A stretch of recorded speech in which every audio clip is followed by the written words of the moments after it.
Commander Feng Hao looked at the empty teleportation gate and roared in confusion. Then where is he? Why hasn't he come out? The exam is already over. Why is there no global announcement?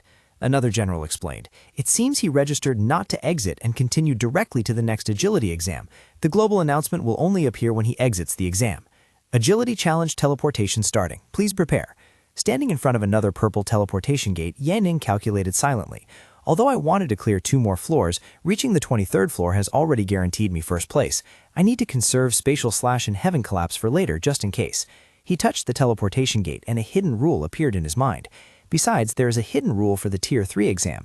If a participant takes multiple exams in one go, the results will be cumulative. If I exit now, the extra rewards will disappear. I must get this reward. As soon as he entered, a notification panel appeared. Agility Challenge. Monster Maze starts in 1 minute. Rewards will be decided based on completion time. Hidden monsters inside the maze will attack you. You cannot fight back. You can only dodge. Finding the exit is the only way to pass this challenge, as fast as possible. Yanning checked the global ranking of the agility exam. Global Agility Challenge Ranking. Number 1, Miyamoto Fujiyama from Hingan Military Region, 1 minute 9 seconds. Number 2, Gauss from Big Brother Military Region, 1 minute 23 seconds. He analyzed. Miyamoto's talent allows him to merge with objects. As long as he can merge into a wall, he can continue running. As for Gauss, besides having agility talent, he also possesses calculation talent. He can accurately calculate the escape route. The top 10 people on the leaderboard are all SS rank. Clearly, relying solely on his attribute conversion is not enough. Elsewhere, a woman wearing a stylized cheongsam was observing the situation. She is the A-rank agility genius, Huangling Wu. Now everyone's eyes were on Yanning. Although it felt terrible, it wasn't necessarily a bad thing, because the top personnel of Great Sha had gathered here, and above all, Yanning had defeated Zhang Yang. The agility challenge began. Find the exit as soon as possible. Huangling Wu rushed into the maze, her heart full of determination. As long as I beat Yanning in this match, I can at least get the title of second sequence. That counts as bringing honor to the Xingyao safe zone. She analyzed the situation. This was a complex maze, and she couldn't break the walls with her abilities. The best method to find the exit was to always follow the right side of the wall. Although it would take more time, this was the best method she had right now. As for the monsters attacking her, she stomped on the head of a Sakuri snake. The snake spewed out a stream of green poisonous gas, but she dodged it easily. With her S-rank agility talent, dodging them was no problem. She glided past the monster's attacks gracefully. Meanwhile, Yanning was in another area of the maze. Although this maze was complex, looking at the completion time, its size might not be that large. He rushed straight forward, slashing through the monsters blocking his way. I just need to rush towards the center of the maze and use spatial slash to teleport to the exit. Damn it, the closer to the center, the more mutants there were. He dodged the monster's bite skillfully. He said, "It's good that I can dodge them with muscle memory." Memories from his past life flooded back. He had fought them countless times in his past life. The ability to fight them was engraved in his bones. Huangling Wu was struggling more. A giant octopus monster attacked her. Damn it, these mutants are getting harder to deal with, she roared. Windstorm! A strong gust of wind shot out, and she quickly glided past its tentacles. She flew up to face it in a 1v1 solo. Suddenly, another monster appeared. Damn it. Another one, she screamed. Whirlwind! She was struck by a tentacle, but still managed to dodge the fatal blow. Although I'm slightly injured, I dodged it. I'm running out of endurance. I must run faster. The exit must be right ahead. I have to be Yi Ning. A panoramic view showed that the maze was a complex circular structure. Yi Ning was fighting multiple monsters at the same time alone. Yi Ning finally reached the center. I'm finally at the center. This place is a total mess. He swung his sword, a blue energy wrapping around him. Spatial slash. I need to find the exit quickly. On the stands, Commander Feng Hao asked impatiently, "Why can't I see the situation inside the exam?" Another general reassured him, "Commander Fang, please rest assured. The agility exam will be very quick. It will take at most 5 minutes before the results are announced." That's right. Yi Ning knows his limits, considering his performance in the previous exam. Commander Fang sighed. "I'm just afraid that the more arrogant he is, the easier he will crumble when facing a defeat." Look, Zhang Yang is a prime example. It feels like he's completely useless now. That general replied, "Yanning is a spiritual awakener. That kind of thing probably won't happen." Zhang Yang eagerly asked his father, "Father, will he lose this time? He will lose, right? Will he lose?" General Zhang Meng firmly replied, "He will lose. He will definitely lose. This time, he will lose." Suddenly, a notification appeared on the large screen. Huh? A signal is coming in? Someone has already passed the challenge? Is it Huangling Wu? She is the one with the strongest talent this time. Just over a minute. Doesn't that mean we have another person entering a leaderboard? The screen displayed the result. Yanning, 1 minute 8 seconds. Zhang Yang spat out a mouthful of black blood from shock and anger. The entire stand exploded in astonishment. It's Yanning again. What? 1 minute 8 seconds? Another world record? My God, how many more surprises are you hiding from us? At the same time, Wang Lingwu appeared at the finish line, her whole body covered in injuries, but still confident. She looked around and saw no one else. No one has left the challenge yet. Ye Ning hasn't come out either. I am the first one. 2 minutes 1 second. I did it. She smiled, her heart full of pride. Although I'm not exceptionally outstanding, at least I can make it into the top 20 of the global ranking, right? But then she looked up at the achievement board and was stunned into silence. Ye Ning ranked first. I lost to him even more miserably than Zhang Yang. An elderly general, likely her relative, ran over and gave her a thunderous slap. Ling Wu! Suddenly, the crowd caused a commotion again. Look, the Supreme Commander is here. Oh my God, this is the first time I've seen the Supreme Commander in the flesh. The Supreme Commander of Great Sha, Li Xuango, walked in with an imposing aura. Yan Ning has caused quite a stir this time, Commander Feng Hao hurriedly reported. Commander, Yan Ning has just become the top ranker on the Agility Challenge leaderboard. Li Xuango looked around. Huh, where is he? Commander Feng Hao replied, he is still in the tower participating in the Constitution Challenge. Li Xuango's face suddenly turned furious. Absurd! Hurry up and destroy the system. Get him out! The other generals were stunned. Huh. But then he burst out laughing. Ha ha ha ha! I was just joking to relieve the tension. Ye Ning must be a monster. Let's observe him from the sidelines. I may be old, but I like to joke. Ha ha ha! Commander Feng Hao forced a smile, sweat streaming down his face. Ah ha ha ha ha! Does the commander often joke at such inappropriate times to relieve tension? Your joke makes us even more anxious. Inside the challenge, Ye Ning was looking at the Constitution ranking. Constitution Challenge ranking. Number 1, Southeast Asia, Arnaud, tanking value 1.3 T. Number 2, North America, George, tanking value 0.7 T. Number 3, UK. Analysis. The tanking value of the first-ranked person is almost double that of the second-ranked person. I suspect he has some kind of second life ability. A notification panel appeared. Entering the Constitution Challenge. The challenge will be divided into areas. Mutants of different levels are placed in different areas. You cannot attack inside the challenge. The more damage you take within the specific time, the higher your ranking. The time limit for this challenge is 10 minutes. You can exit the challenge at any time. Exiting means failing the challenge. Ye Ning looked ahead. A desolate land full of monsters, divided by area. All the monsters in front are just weak mobs. The stronger monsters are further back. The time limit is 10 minutes, and I can only defend. He gritted his teeth, determined. That means if I want to get a good ranking, I'll have to head towards the more difficult areas. Convert willpower to agility. He dashed forward, dodging the weak monsters. As long as I can dodge the attacks in front and rush straight into the Tier 3 mutant area, then activate Heaven Collapse to block the damage for a few seconds, my ranking will be high. On the stands, Li Xuango asked Feng Hao. Feng Hao, do you think Ye Ning can win the first place in the Constitution Challenge? Feng Hao replied cautiously. Commander, although I really want to see such a miracle happen, logically speaking, that shouldn't be possible. You know that people with Constitution talent can be seen from their appearance. For example, General Qin Fang and Zhang Hai both look very masculine. But Ye Ning did not fit that standard. On the other hand, Wang Kai had participated in this challenge. Li Xuango laughed loudly. Feng Hao, you are being too self-conscious. Theoretically speaking, if it were before, could you have predicted that Ye Ning could become the first in both the agility and strength challenges? Feng Hao remained silent. Li Xuango slapped his own face excitedly. I am certain that he will definitely be the first in the Constitution Challenge, and above all, he will be the first bright candidate to become a Tier 4. If I am wrong, I will slap my own face. What is wrong with doing that? Feng Hao smiled wryly. All right, Commander, you can stop slapping now. Ye Ning had arrived at the peak Tier 2 area. He was fending off attacks from a giant stone monster.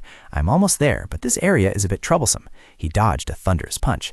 Yeah, Constitution conversion. He braced himself to take a giant punch like Saitama from the monster. He was pushed back, coughing up a mouthful of pitch-black blood, but still stood firm. The monster continued to use its feet, which hadn't been washed for 10 years, to stomp on his head. But fortunately, the monster was blind and stomped about 2 handspans away from his crotch. Dust flew everywhere. He covered his face, afraid of inhaling the smoke. Another monster, bullying the weak, hit his shoulder, causing blood to splatter. He said, "Damn it, my left arm is disabled." He retreated. I need to escape the peak Tier 2 area first and think of another way. He called his assistant. Li Fugui, help me pick up the sea sword. Yes, master. He observed the area. There was a giant but slow zombie elephant inside the peak Tier 2 area. It used its crunk as its main weapon. An idea flashed through his mind. I can use it to cross this area. Immediately, he rushed towards the elephant. If I can successfully provoke it, I can use its power to fly across this area. But its trunk was not just for show. He shouted loudly, Constitution conversion, defense. The elephant lashed its trunk violently towards him. The elephant's powerful fling sent Ye Ning flying over the heads of other monsters. He landed in the peak Tier 3 area, exclaiming in joy, I succeeded. He stabbed his sword into the ground to maintain balance, his body covered in wounds. He coughed up a mouthful of blood. My constitution is still lacking. If I take one more hit, I'm definitely dead. A giant worm monster emerged from the ground. Yi Ning stood up straight, his eyes burning with fire. Now is the time to see the true power of heaven collapse. If I really can't withstand the damage, my only choice is to exit the challenge. The monster rushed towards him, its giant mouth opening wide, ready to swallow him whole. Ye Ning raised his sword to the sky, roared, and exploded with full spiritual power. The monster bit down on his body, but a blue energy shield had formed around him. He thought confidently, such a thick shield, I can always rely on the system's SSS-Rank sword skills. His tanking value numbers began to skyrocket. Tanking value 1.03T, tanking value 1.15T, tanking value 1.23T. My tanking value has already far surpassed the world's #1. Why haven't the 10 minutes ended yet? Crack! The shield began to crack. He gritted his teeth, his face full of tension. My spiritual power is running out. The shield can't hold on any longer. I still need to use the super jump effect and flash attack, but I can't attack the mutant. He used the skills effect to escape, then crashed down to the ground like a meteor, bouncing up like a spring. A notification panel appeared in front of him, sweat trickling down his temples. The 10-minute challenge has ended. Do you want to exit? Yes? No? He breathed a sigh of relief. Finally, 10 minutes have passed. He chose yes without hesitation. All the generals on the stands held their breath as they looked up at the achievement board. Ye Ning, tanking value 1.74T. The entire stand erupted in cheers. Ye Ning, the #1 in the Constitution Challenge. He even surpassed Arnold by 30%. He crushed him completely. Becoming the top in 3 talents, this is a miracle. Only Li Xuanguo kept a calm appearance, but inside his heart was also surging. I suspect there's a problem with Ye Ning. He laughed, telling the others, he is not a human, he is a god. I'm just joking. Commander Fang Hao forced a smile. Commander, you're joking again. In the restroom, Ye Ning sat in meditation to recover. Only the willpower challenge remained. I need to readjust my state. Although my left arm is currently crippled, the willpower challenge doesn't require me to fight. A notification panel appeared. Please start the next challenge within 1 minute. 59 seconds, 58 seconds, 57 seconds, 7 seconds. He stood up, sighing. I intended to receive the secret reward, but the system won't let me rest anymore, so let's just start the next challenge. No matter what happens, this is my home turf.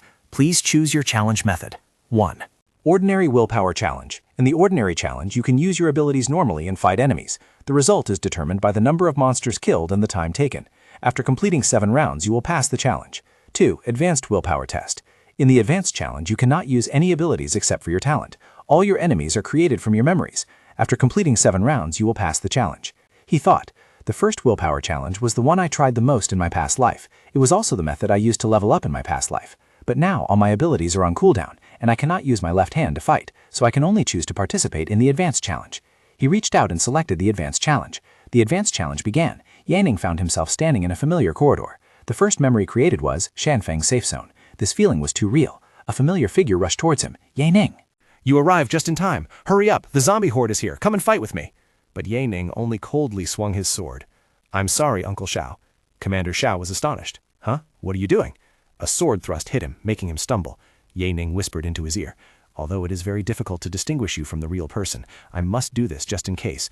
I assume you are a monster created from my memories. He stood watching the memory construct of Shao Hai dissipate.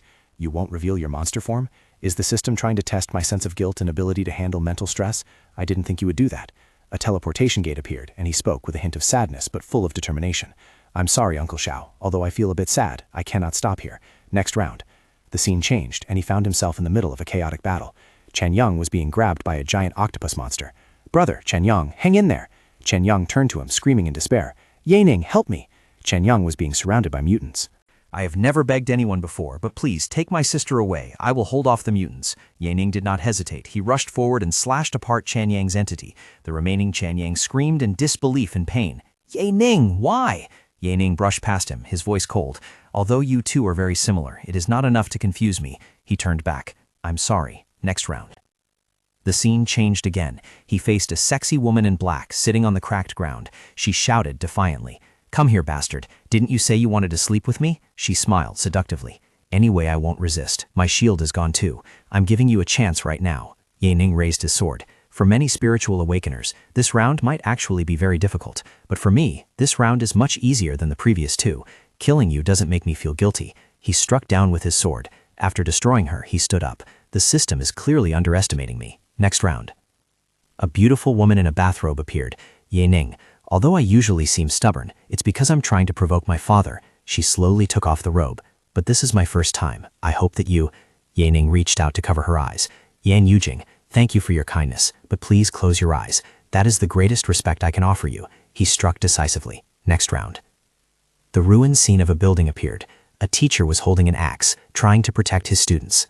Students, don't be afraid. Teacher is here. I will definitely get all of you out. Yaning found himself wearing a school uniform. This was the classroom when he was 14 years old.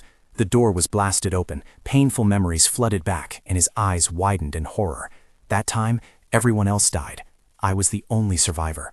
He looked at the girl sitting next to him. A tear rolled down her cheek.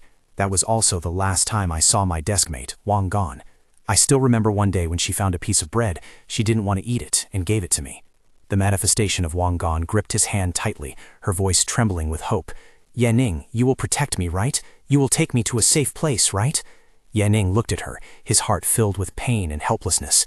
I also want to get you out. I wanted to get everyone out. He pushed her hand away, took a step back, agony clearly visible on his face. But regret is regret. Today I didn't have the chance to do anything. But if I took you out today, I would fail my exam, and you wouldn't truly come back to life. Wang Gan asked blankly, Yaning, what are you saying? Tears welled up. He rushed over, his hands tightly strangling her neck, screaming in torment. I'm sorry. I'm sorry. I'm truly sorry. She only managed to weakly utter his name. Yaning. He collapsed beside her soulless body, holding his head and screaming in despair. Damn system, please don't kill me with my own emotions. From the darkness, voices echoed, other memories of his classmates. Yaning strangled Wang Gan to death. He mutated. Run. Yaning stood up, his purple eyes glowing with killing intent. Spiritual control. Kill. No one will leave here alive. After destroying all the memories, he turned his back on the ruins, his voice filled with sorrow, but also immense determination. Everyone, I'm sorry. No matter how cruel it is, I can only move forward.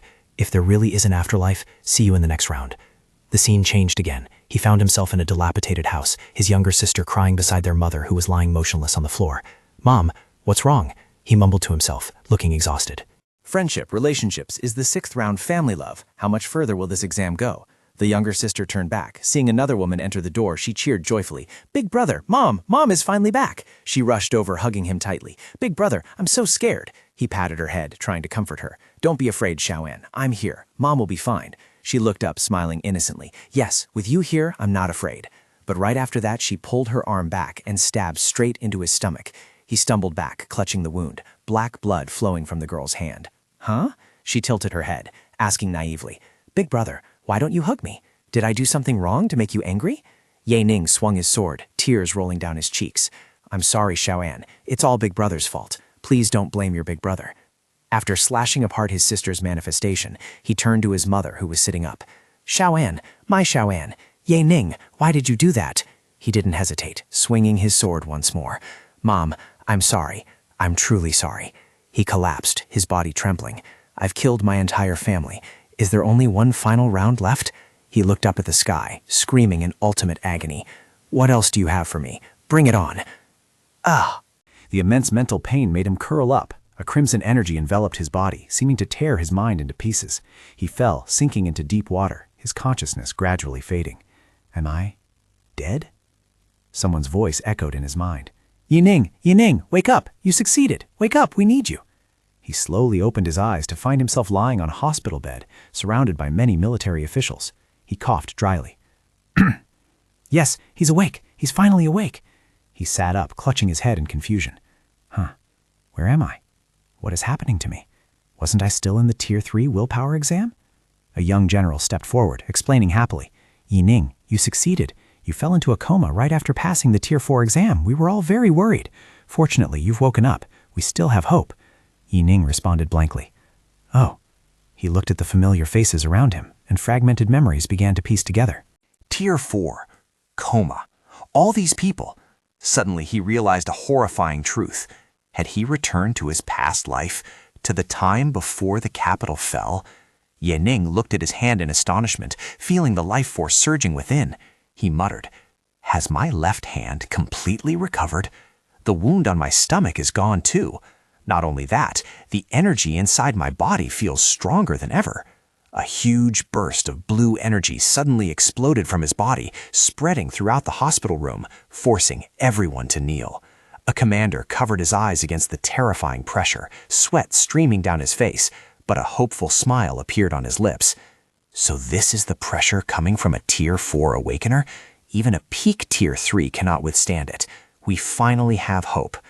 Suddenly, a soldier ran in panic, shouting, "Commander Lee, the front line can't hold on anymore. That Tier 4 mutant has broken through our defense line and is leading a horde of zombies in." Commander Lee immediately turned to Yanning, his face tense and worried. Yanning, How do you feel? Can you fight? If you need more rest, we will use our lives to buy time for you. Ye Ning looked around in a daze, his mind blank. What the hell is going on? A terrifying memory flashed in his mind, the image of him fighting a hideous mutant. Didn't I die fighting that Tier 4 mutant? The memory continued to emerge, showing his teammates saving him. No, I didn't completely die back then. I was saved by a few Tier 3s. Then he recalled the extreme pain when trying to break through. After returning, I forcibly shattered my willpower core and tried to break through to Tier 4. Then I fell into a coma. But why don't I remember anything about this? A severe headache struck. He held his head, grimacing. Ugh, could this be one of the side effects of the forced breakthrough? He stared into the void, his eyes glowing with a confused green light. Was everything I experienced after my rebirth just a dream? Or has that dream blended with my current memories? Unable to bear the chaos in his mind, he clutched his head and screamed in pain, the surrounding energy becoming uncontrollable. What the hell is real after all? Commander Lee quickly created a green energy shield, shouting, "Ye Ning, you still can't control your new power. Don't use it indiscriminately. Just rest. As long as you recover, we will have hope." With a determined look, he turned to the other soldiers. Everyone follow me, to the front line and fight. We must buy time for Ye Ning. Ye Ning panted heavily, trying to force the chaotic energy in his body to settle down. Calm down. He gritted his teeth, muttering to himself, "I must calm down." He slowly stood up from the hospital bed, his eyes full of determination. To find out the truth, at least I have to leave this room first. The scene outside was a chaotic sea of people, all trying to escape. A voice rang out over the loudspeaker. "The front line is about to collapse. The underground bunker is the only safe place now." In the crowd, selfishness and panic were evident on every face. "Let me in first. I still have a family." A winged mutant swooped down from the sky, grabbing a screaming man. There's a mutant flying here from the front line! Help me! Get out of the way! Let me in first!" A man who had just awakened his power kicked down a civilian, his face cruel and violent. He roared, "Get the hell out of my way!" "I am an Awakener. Anyone who blocks my path must die." He frantically stomped on the victim lying on the ground, screaming in anger and despair, just when I had finally become an Awakener. The chaotic scene exploded as other Awakeners also began to attack ordinary people. A guy with a mohawk rushed forward, shouting loudly, "You stupid ordinary people, dare to block the path of us Awakeners! Die! Get out!" Another one, holding a sword, also slashed into the crowd, screaming their twisted ideology. "I am also an Awakener. You ordinary people should die. Awakeners are the hope of humanity. Useless people like you have no reason to live." Suddenly, brilliant blue energy beams descended from the sky like lightning, striking directly at the rioting Awakeners. The blue lights continued to punish those slaughtering innocent people, causing them to explode into pieces in the blink of an eye. The crowd looked up in astonishment and confusion. One person stammered, "That is?" On top of a ruined building, a proud figure stood there, his whole body wrapped in a powerful blue aura. A soldier recognized him, shouting in extreme joy, "Lord Ye Ning." Ye Ning looked down at the chaotic crowd below. His voice cold but full of authority rang out, "Everyone, please enter the shelter in an orderly manner." "If anyone kills again, you will be dealt with like a monster." He turned around, his gaze steadfastly looking towards the city submerged in a sea of fire and flocks of mutants flying in the sky. He raised his hand to the sky, blue energy gathered, and he shouted loudly, "Spirit Sword, condense." A giant sword made of energy was formed, radiating a terrifying power, slashing apart the flying mutants nearby. Yanning gripped the sword tightly, feeling the surging power in his body. He thought confidently, "This Tier 4 power feels truly real and powerful. This time, I feel I am truly invincible. It's time to meet that Tier 4 mutant at the front line again." He dashed away, leaving a long trail of smoke, heading straight for the fiercest battlefield. At the front line, a commander was leading the remaining soldiers to fight back against the monster horde. He roared, "Brothers, step up and block this breach for me." A soldier was pounced on by a monster, his arm bitten off, but he showed no fear. He screamed frantically, "Don't think only you guys know how to bite. Even if I have no limbs left, I still have this mouth." He rushed at the monster, biting savagely with his mouth. He laughed wildly while being crushed. Ha ha ha, your meat stinks, you bastard. In his final breath, he roared the immortal slogan, "Humanity will never die." Witnessing the sacrifice of their comrade, the other soldiers also went into a frenzy. One of them shouted, "Brothers, our commander has fought to the death." "We will be just like him. We will die charging forward," Li Shuangguo said.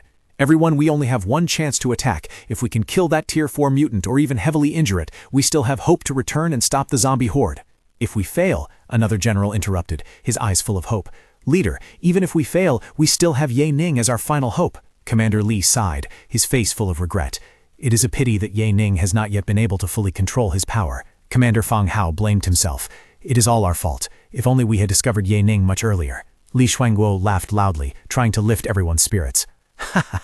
If there were a medicine for regret in this world, I would have a pile of great-grandchildren by now." "Enough, stop thinking nonsense. We are approaching the monster. Prepare to attack." They rushed out of the base, facing a giant pitch-black mutant with terrifying tentacles. Li Shuangguo ordered, "Do it now. Get into formation. Aim for its head." A young soldier looked at the 7 generals joining forces and shouted proudly, "When the top 7 warriors of Great Sha fight together, they can break mountains and part the seas. Once this Tier 4 mutant dies, we will have hope." The 7 of them simultaneously unleashed their strongest ultimate skills. Day and Night Arrow, Void Slash, Heaven-Breaking Axe, Die! All the powerful attacks hit the mutant at once, creating a terrifying explosion. Li Shuangguo gritted his teeth. Watching the all-out attack hit the monster, he shouted in anger, "Damn it, did it dodge?" The mutant swung its tentacles towards Commander Zhang Hao and the other commanders. He screamed in despair and horror, "Bastard!" Why is the disparity in our strength so great? Immediately after, it fired a beam of destructive purple energy, swallowing all the remaining generals in a terrifying explosion. The soldiers below witnessed that scene, their faces turning pale with horror.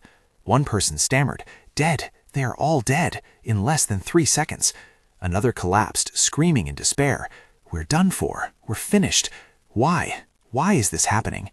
In a high-tech command center, 2 officers were tensely looking at the monitoring screen, unable to believe what had just happened. The Supreme Commander of Great Sha, Zhou Tian, looked at the screen with a pained and exhausted expression. He stated, "Li Shuangguo and all of them have been sacrificed." "Notify Ye Ning, tell him to retreat with the last group to preserve hope for humanity." He grabbed the microphone, his voice full of despair and resignation, preparing for the worst. "I will make a final broadcast to the whole world and end all of this." A female officer hurriedly ran over to stop him. She shouted, "Wait, Commander!" Then she pointed at the screen, saying joyfully, "Look, it's Ye Ning! I see Ye Ning!" Or mutant. He landed on the battlefield, enveloped by a powerful stream of blue energy. The surviving soldiers cheered in joy and hope. "He has appeared! Ye Ning has arrived!" The horde of zombies attacking madly also had to retreat in fear before the terrifying pressure radiating from Ye Ning. Seeing that scene, a soldier shouted excitedly, rallying the spirit of his teammates, "Look, the zombie horde is retreating under Ye Ning's pressure!" Another shouted, "Brothers, charge!" The boss stood there, towering, unwavering. Ye Ning frowned. He realized something unusual and thought, "The zombie horde is retreating, but the Tier 4 mutant is still here? Even if I am already Tier 4, this shouldn't happen, right?" He narrowed his eyes. A terrifying hypothesis flashed in his mind. What if all of this is fake? What if this is part of the challenge? What can I do to overcome this challenge?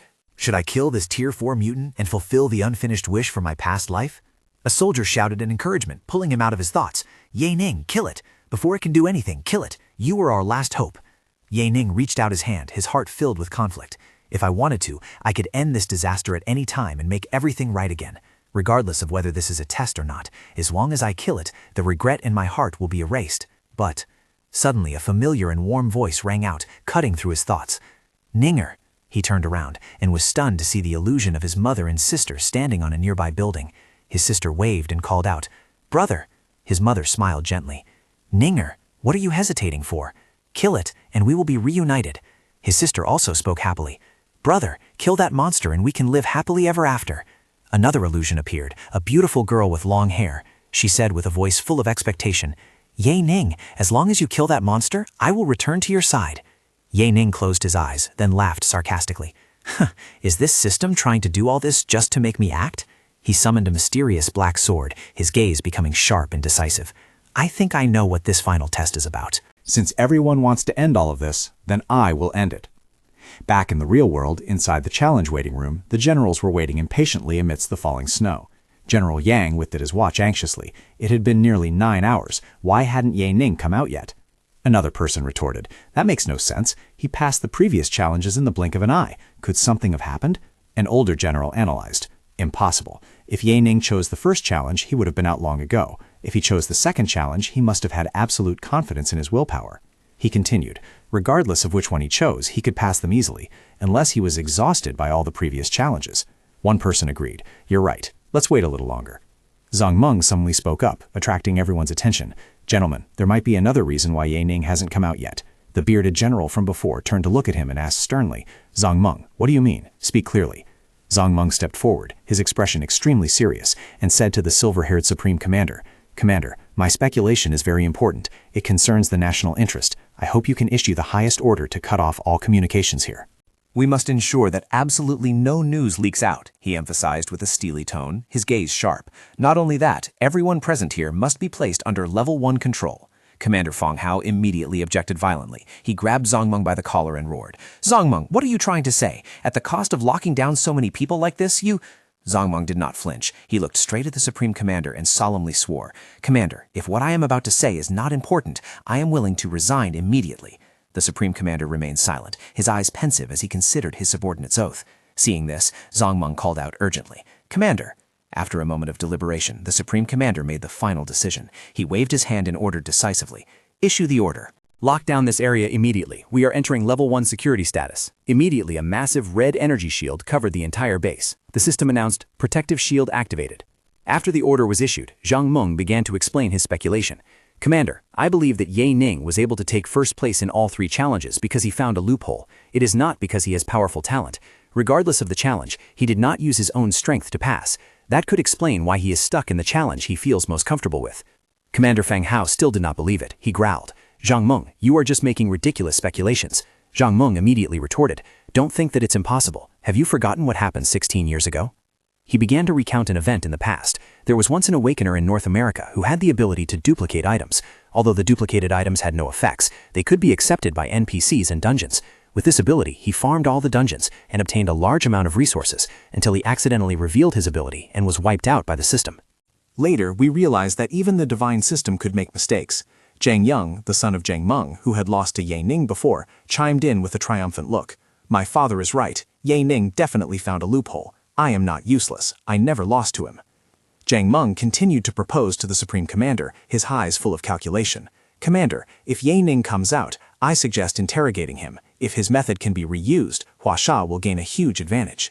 Commander Feng Hao could not stand it anymore. He shouted angrily, Commander, isn't it too early to make assumptions? Ye Ning is still inside the challenge. Do we really want to interrogate him right after he comes out? This is too cruel. We cannot. The Supreme Commander raised his hand, interrupting the argument, and declared decisively, Stop talking. I have my own decision. We will wait until Ye Ning comes out. Back inside the trial, Ye Ning is rushing towards the monster, while illusions of his family and friends are screaming encouragement. Ye Ning, kill it! Brother, kill it! Ning, kill it! He looks at the familiar illusions, his eyes sad but full of determination. I'm sorry. I don't think people should always think about how they should fix their mistakes, no matter how good the past or future may seem. He suddenly turns the sword point around, shouting decisively, I don't want to live inside an illusion. He stabs the sword straight into his own abdomen. He braces himself, gritting his teeth to endure the extreme pain as he ends his own life in this illusion world. In the final moment, he shouts out his belief and determination. Even if reality is cruel, I will face it and change it. Because the only real thing is looking forward. Ye Ning stands up straight, the black sword in his hand emitting a dark aura. He mutters to himself, his voice mixed with bitterness and determination. The truth is, I died miserably in my past life, although I'm still afraid of failing once again. He raises the sword high, pouring all his strength and willpower into it, roaring with earth-shattering force. But in this life, I will completely destroy you! A giant blue energy spear explodes from the sword, swallowing the entire illusion world in a destructive light. When the light fades, a series of system notification panels appear before his eyes. Willpower challenge ended. Current ranking, world number 1. After the challenge ends, you will receive special rewards. Your achievements will be announced to the whole world. Attribute rewards. Rank 1 Strength Challenge. Received 3 strength points. Strength attribute multiplied by 3 after promoting to Tier 3, totaling 68 points. Rank 1 Agility Challenge. Received 3 agility points. The agility attribute was tripled after advancing to Tier 3, totaling 68 points. ranked first in the Constitution Challenge, received 3 Constitution points. The Constitution attribute was tripled after advancing to Tier 3, totaling 68 points. Yan Ning's body floated in midair as notification panels continue to appear. Ranked first in the Willpower Challenge, received 3 Willpower points. The Willpower attribute was tripled after advancing to Tier 3, totaling 68 points. Reward summary. First place overall, received an additional 10 Universal Attribute points, increasing all attributes to 78 points. Received additional Strength talent, Berserk. Received additional Agility talent, Overload. Received additional Constitution talent, Unyielding. Received additional Willpower talent, Spiritual Pressure. Completed the Secret Challenge, received 4,000 Reputation points. Received title, The Perfect One. After equipping, you can be exempted from transaction fees, and you will also receive A-rank privileges. Item rewards. Received a level 4 blue grade optional item or an epic grade item. Exchange 1 to receive special item, Regeneration Potion, epic grade. Received special item, Time Key, epic grade. Received talent reward. SSS-Rank willpower talent upgraded to Spiritual Storm. Spiritual Storm grants a 100% increase in willpower attribute, grants spiritual control, spiritual shield, and mind-bending ability. Talent cooldown, 24 hours. Returning to the waiting room, a purple spatial gate slowly closed. Yan Ning knelt on one knee on the ground, completely exhausted. The Supreme Commander shouted in ecstatic joy, "He's out!" Yan Ning had passed the challenge. He stood at the top and was the only person in the world to pass the Tier 3 Willpower Challenge. Yan Ning gritted his teeth, sweat pouring down. He muttered, "I can't hold on any longer. Where is the global announcement?" Immediately, a giant pillar of light from space beamed down to Earth. The system's voice echoed across the planet. Global announcement. Challenge Tower rankings changed. Currently, number 1 Strength Challenge, Huaxia Warzone, Yan Ning. Number 1 Agility Challenge, Huaxia Warzone, Yan Ning. Number 1 Constitution Challenge, Huaxia Warzone, Yan Ning. Number 1 Willpower Challenge, Huaxia Warzone, Yan Ning. The whole world was shaken. Huaxia? Yan Ning? First in everything? Yan Ning collapsed, his body twitching from exhaustion, but a satisfied smile bloomed on his lips. Stupid system. I didn't do all that for nothing. Seeing him collapse, Commander Fang Hao shouted in panic, "Yan Ning!" Yan Ning, where's the medical team? Don't just stand there, save him quickly. A medical staff member quickly checked on Yan Ning and reassured. Vice Commander, calm down, he is fine. His left arm is just broken and he used too much willpower. He will be fine after a few days of rest. The Supreme Commander and other generals breathed a sigh of relief. He placed his hand on his chest. Phew, that is a relief. I almost died of a heart attack. Zhang Mang spoke up again with a suspicious tone. Ranking first in every category yet only suffering such minor injuries. How is that possible? Commander, you should reconsider what I said earlier. I suggest we use spiritual power to wake Ye Ning up and interrogate him immediately. Commander Fang Hao angrily pointed at Zhang Meng's face. Zhang Meng, how dare you cross the line? If you want to touch Ye Ning, you'll have to step over my dead body first. Zhang Meng didn't back down either. He shouted back, "So what? Is Commander Fang disregarding national interests and acting on emotion? If my speculation is true, Ye Ning will just be a sacrifice." Fang Hao roared, "You?" Other generals hurriedly intervened. "Commander, I don't advise doing that. If he is wrong, the consequences will be unimaginable." Another person added, "That's right, Commander. Ye Ning performed wonderfully, and now we are suspecting him. If we do that, we not only disappoint Ye Ning, but also bet the future of Huaxia on a risk." The Supreme Commander made the final decision, his eyes full of authority. 3 days. We will wait for 3 days to see if he wakes up soon. Then I will decide what to do. Take him down and care for him first. Do not harm him. Zhang Meng watched the stretcher taking Ye Ning away, muttering maliciously. 3 days? Then I'll wait. Ye Ning, do you dare to wake up? 3 days passed, and the generals were still on duty by Ye Ning's hospital bed. Zhang Meng reported, "Commander, more than 117 countries are asking us about Ye Ning. How should we answer them?" The Supreme Commander pondered. "It's been 3 days, and Ye Ning still hasn't." Zhang Meng continued to apply pressure. "Commander, even the best doctors in Huaxia say that Ye Ning has completely recovered. The reason he hasn't woken up yet is surely because he is feeling guilty." I propose we begin the spiritual interrogation on Ye Ning immediately. Fang Hao angrily swatted Zhang Meng's hand away. "I do not agree. We agreed on 3 days. Vice Commander Fang, do you intend to go back on your word?" The Supreme Commander roared, interrupting their quarrel. "Stop arguing. It would truly be a mistake if we just did nothing." He gave the order. Zhang Meng smiled triumphantly and shouted, "Men, bring the equipment here. Begin the spiritual interrogation on Ye Ning." Medical staff pushed a machine with a strange helmet into the room. Commander Fang Hao desperately rushed out to block the way. "No, Commander, we cannot treat Ye Ning like this." Zhang Meng asked coldly, "Vice Commander Fang, are you planning a rebellion?" The Supreme Commander looked at Fang Hao with complex eyes, his voice full of awkwardness. "Haozi, I don't want to do this either, but this matter concerns our national security."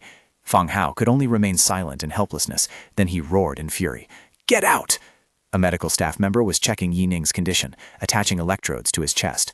Zhang Meng stepped up to the hospital bed, his eyes glowing red with madness. He smiled maliciously as he held the interrogation helmet, preparing to place it on Yi Ning's head. When the helmet was put on, Yi Ning groaned in pain, sweat starting to bead on his forehead. Suddenly, he sat up, looking around in confusion. Zhang Meng startled and stepped back. Yi Ning asked in a hoarse voice, "Where am I?" The other generals burst into joy and relief. "He's awake. He's finally awake." Thank heavens, you're finally awake. The Supreme Commander laughed loudly and ordered cheerfully, "Wonderful. Hurry up. Take those things off him right now." Commander Fang Hao rushed over, pushed the machine aside and said, "What are you doing? I am the Vice Commander of Huaxia, Fang Hao." He turned to Ye Ning and introduced him kindly. "Ye Ning, I'm sure you haven't met him yet. This is Huaxia's highest Supreme Commander, Li Xuangor, and this is Commissioner Hu. I believe you have already met General Zhang Meng." Ye Ning took the helmet off his head, looked at it scrutiniously and asked, I'm asking what this is. It doesn't look like medical equipment at all."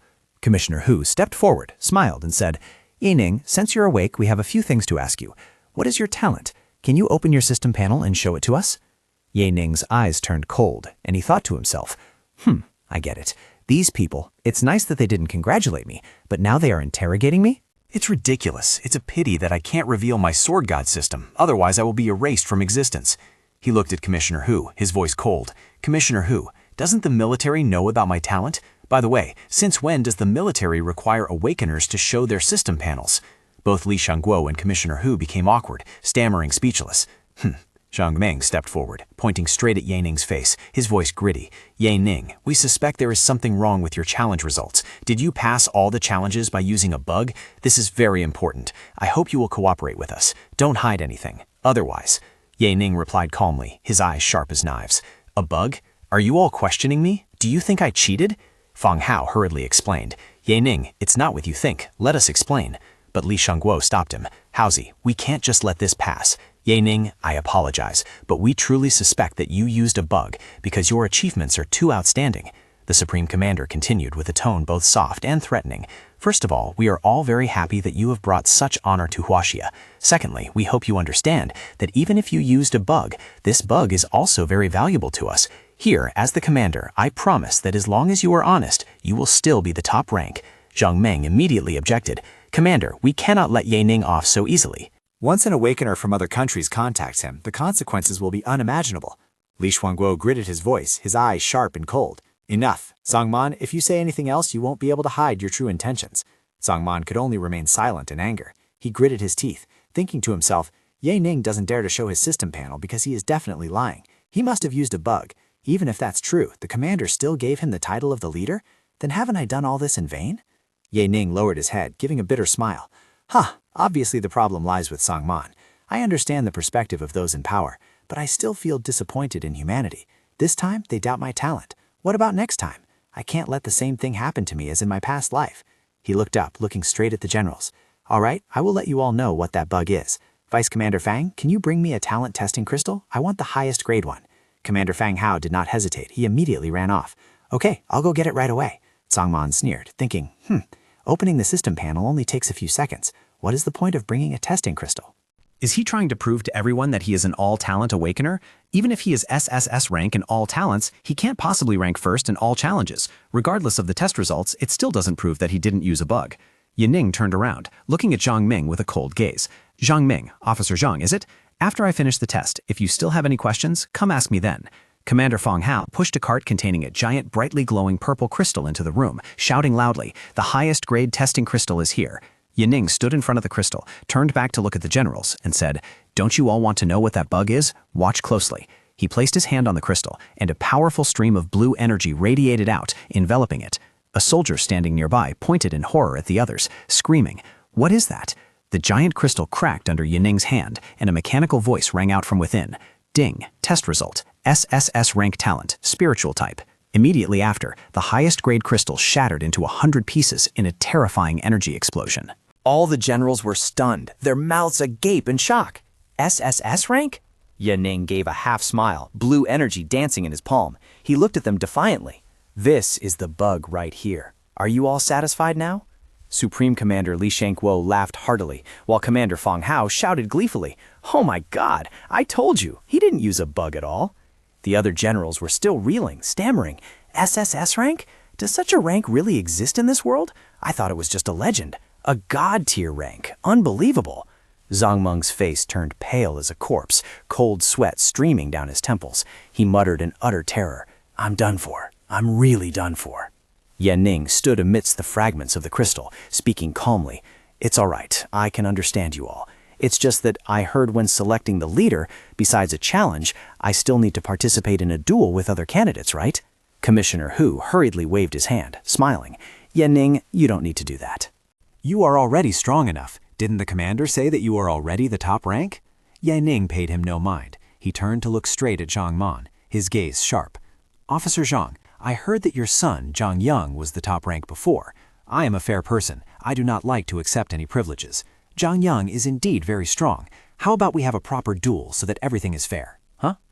He turned to Li Swingro and declared loudly, "Commander, according to the rules, a lower-ranked person is allowed to challenge a higher-ranked person. I will refuse the top position you have bestowed upon me. I will challenge the top rank, Zhang Yang, to a death match." Zhang Man shouted in panic, "Ye Ning, what is your meaning?" Li Swingro remained silent, thinking to himself, "Good kid, you are truly ruthless." I said I would reward you, and now you are putting me in a difficult position. Although Zhang Man indeed did wrong, killing his son implies going a bit too far. Zhang Man clutched his head, his inner self torn violently. He had to endure. He couldn't make things worse, or else the commander would abandon him. The only choice now was to yield to him and give the commander a way out. He forced a fake smile, his voice trembling. "Ye Ning, the top position is yours. Your talent far exceeds my son's. I will withdraw on behalf of Zhang Yang from the top position. As for what happened just now, I apologize. I said those things because I was worried about your safety. It was all just a misunderstanding." Ye Ning replied coldly, "Officer Zhang, you flatter me too much. We should do everything according to the rules. I don't want anyone saying that I, Ye Ning, am an arrogant person who breaks the rules." He clenched his fist tight, throwing a provocative look at Zhang Man. "Zhang Yang is excellent. We will see who is better in the arena. Am I right?" Zhang Man was stunned into silence, sweating profusely, his whole body trembling with fear. Commissioner Hu spoke up to mediate. "Commander, since Ye Ning wants to follow the rules, why don't we do as he wishes? However, Ye Ning has just advanced to Tier 3. He will need time to adapt to his power. 3 days from now, and after the match concludes, we will announce the ranking list and award the prizes. Is that acceptable?" Li Suanghua thought to himself, "Old Hu is truly an old fox. He is usually very cautious. Even Haozi hasn't said anything yet, but he has already spoken up to defend Ye Ning. It seems he must have a reason for doing this, but it's also good that we will have 3 days to prepare. We will follow Old Hu's words." Zhang Man gritted his teeth, screaming internally, "Have my son and I been abandoned?" "No, Ye Ning, I will not allow you to kill my son. If you plan to kill my son, I will make you die first." Meanwhile, Ye Ning also thought coldly, "A gentleman takes revenge. 10 years is not too late. No, leaving it for even a day late is a humiliation to the enemy. Don't worry, Zhang Meng. I will make both father and son reunite in the underworld." On a windy balcony, Li Shuangguo asked, "Old Hu, let's be honest with each other. Why did you agree with Yu Ning?" Commissioner Hu replied seriously, "Commander, have you forgotten about the national dungeon that will start in 10 days? He continued to explain that previous losses had heavily affected their strategic reserves, and this dungeon was very important to them. If we don't have enough spiritual energy reserves this time, most of our fighter jets will become scrap metal." Li Shuangguo understood the issue. "Do you want to let Yi Ning participate this time?" Commissioner Hu nodded. "That's right." The participants will not only have to deal with the mutants inside the dungeon, but they will also need to cope with other Tier 3 Awakeners from other nations. So why don't we test how strong Ye Ning truly is, and whether he has the courage to kill humans? Because killing a living person is completely different from killing a mutant. Li Shuanghua added worriedly, "But Old Hu, once Zhang Yang dies, Zhang Meng might go mad. I fear the trouble he could cause." Commissioner Hu confidently replied, "That is why I gave him 3 days. It is for Zhang Meng to prepare his son. Secondly, we will have time to prepare 2 plans of action based on the results." Li Shuanghua laughed. "Haha, you truly are an old fox. You are quite cautious." Commissioner Hu reminded him, "Commander, besides this, we should tell the world that Ye Ning is SS rank. Otherwise, I fear everyone will come looking for him." Li Shuanghua nodded. "We will follow your plan. Go and lift the news blockade." In a dark room, Zhang Yang sat huddled in a corner, drowning in despair. He raised his head when he saw his father enter, his voice full of hope. "Father, you're back? Did they test Ye Ning's talent? Did he cheat?" He rushed over, clinging to his father, and asked urgently, "Father, did he really find a bug?" Was he imprisoned? Am I still the top rank? Zhang Meng only sighed. Zhang Yang screamed in despair. Sighing? What actually happened? Tell me. Zhang Meng spoke heavily. We checked him. Yaning didn't do anything wrong. It's just that he challenged you to a death match in 3 days. Zhang Yang couldn't believe his ears. How could he have no issues? Are you all wrong? He stepped back, trembling with fear. Wait, you just said a death match? Me and him? No, I won't go. Can't I? I just need to give up the title of the top rank, right? I don't want it anymore. Doesn't you want to be first? I'll yield it to him. Zhang Meng said helplessly. I told him that, but he still insists on having a duel with you. Zhang Yang screamed in horror. He refused? He wants to kill me. Fear turned into madness. He roared. Father, kill him. Kill him before the match starts. Since he wants me dead, you should go kill him right now. Zhang Meng said in frustration. I want to do that too. But killing him now is impossible. There is a team of Tier 3 Awakeners constantly guarding him. Zhang Yang frantically suggested, then what about his family? Threaten him. Zhang Meng shook his head wearily. The military has already sent people to protect them. We won't be able to make it in time. Zhang Yang collapsed in despair. So I am definitely going to die? Zhang Meng hurriedly supported his son. Younger, you are my son. I will not let you die. He reassured his son. I have contacted a few top Tier 3 Awakeners. When the time comes, they will save you. I have dedicated so many years of my life to the country. No matter how much the superiors value Yaning, they will turn a blind eye to this matter. Zhang Yang's hope was rekindled. Then do you have any way to help me win, father? Like some equipment, for instance? Zhang Meng sighed, extinguishing his son's last hope. Sigh, those things are useless. The match does not allow the use of equipment. Zhang Meng smiled sinisterly, whispering to his son. Although we cannot rely on external forces, we still have a way. Yaning said that he would follow the rules. We can use those very rules to defeat him. Zhang Yang asked curiously, how? Both father and son laughed viciously together, Zhang Meng's eyes glowing with red light. In the match, not only that, but we also have hired gunmen ready. Haha, what's the use of being strong, huh, Yaning? A mighty dragon finds it hard to match a venomous snake in its own lair. 3 days later, at the capital military region arena, a huge crowd had gathered around a high-tech arena enclosed by a hexagonal energy shield. Li Xuanguo and other generals sat in the VIP stands.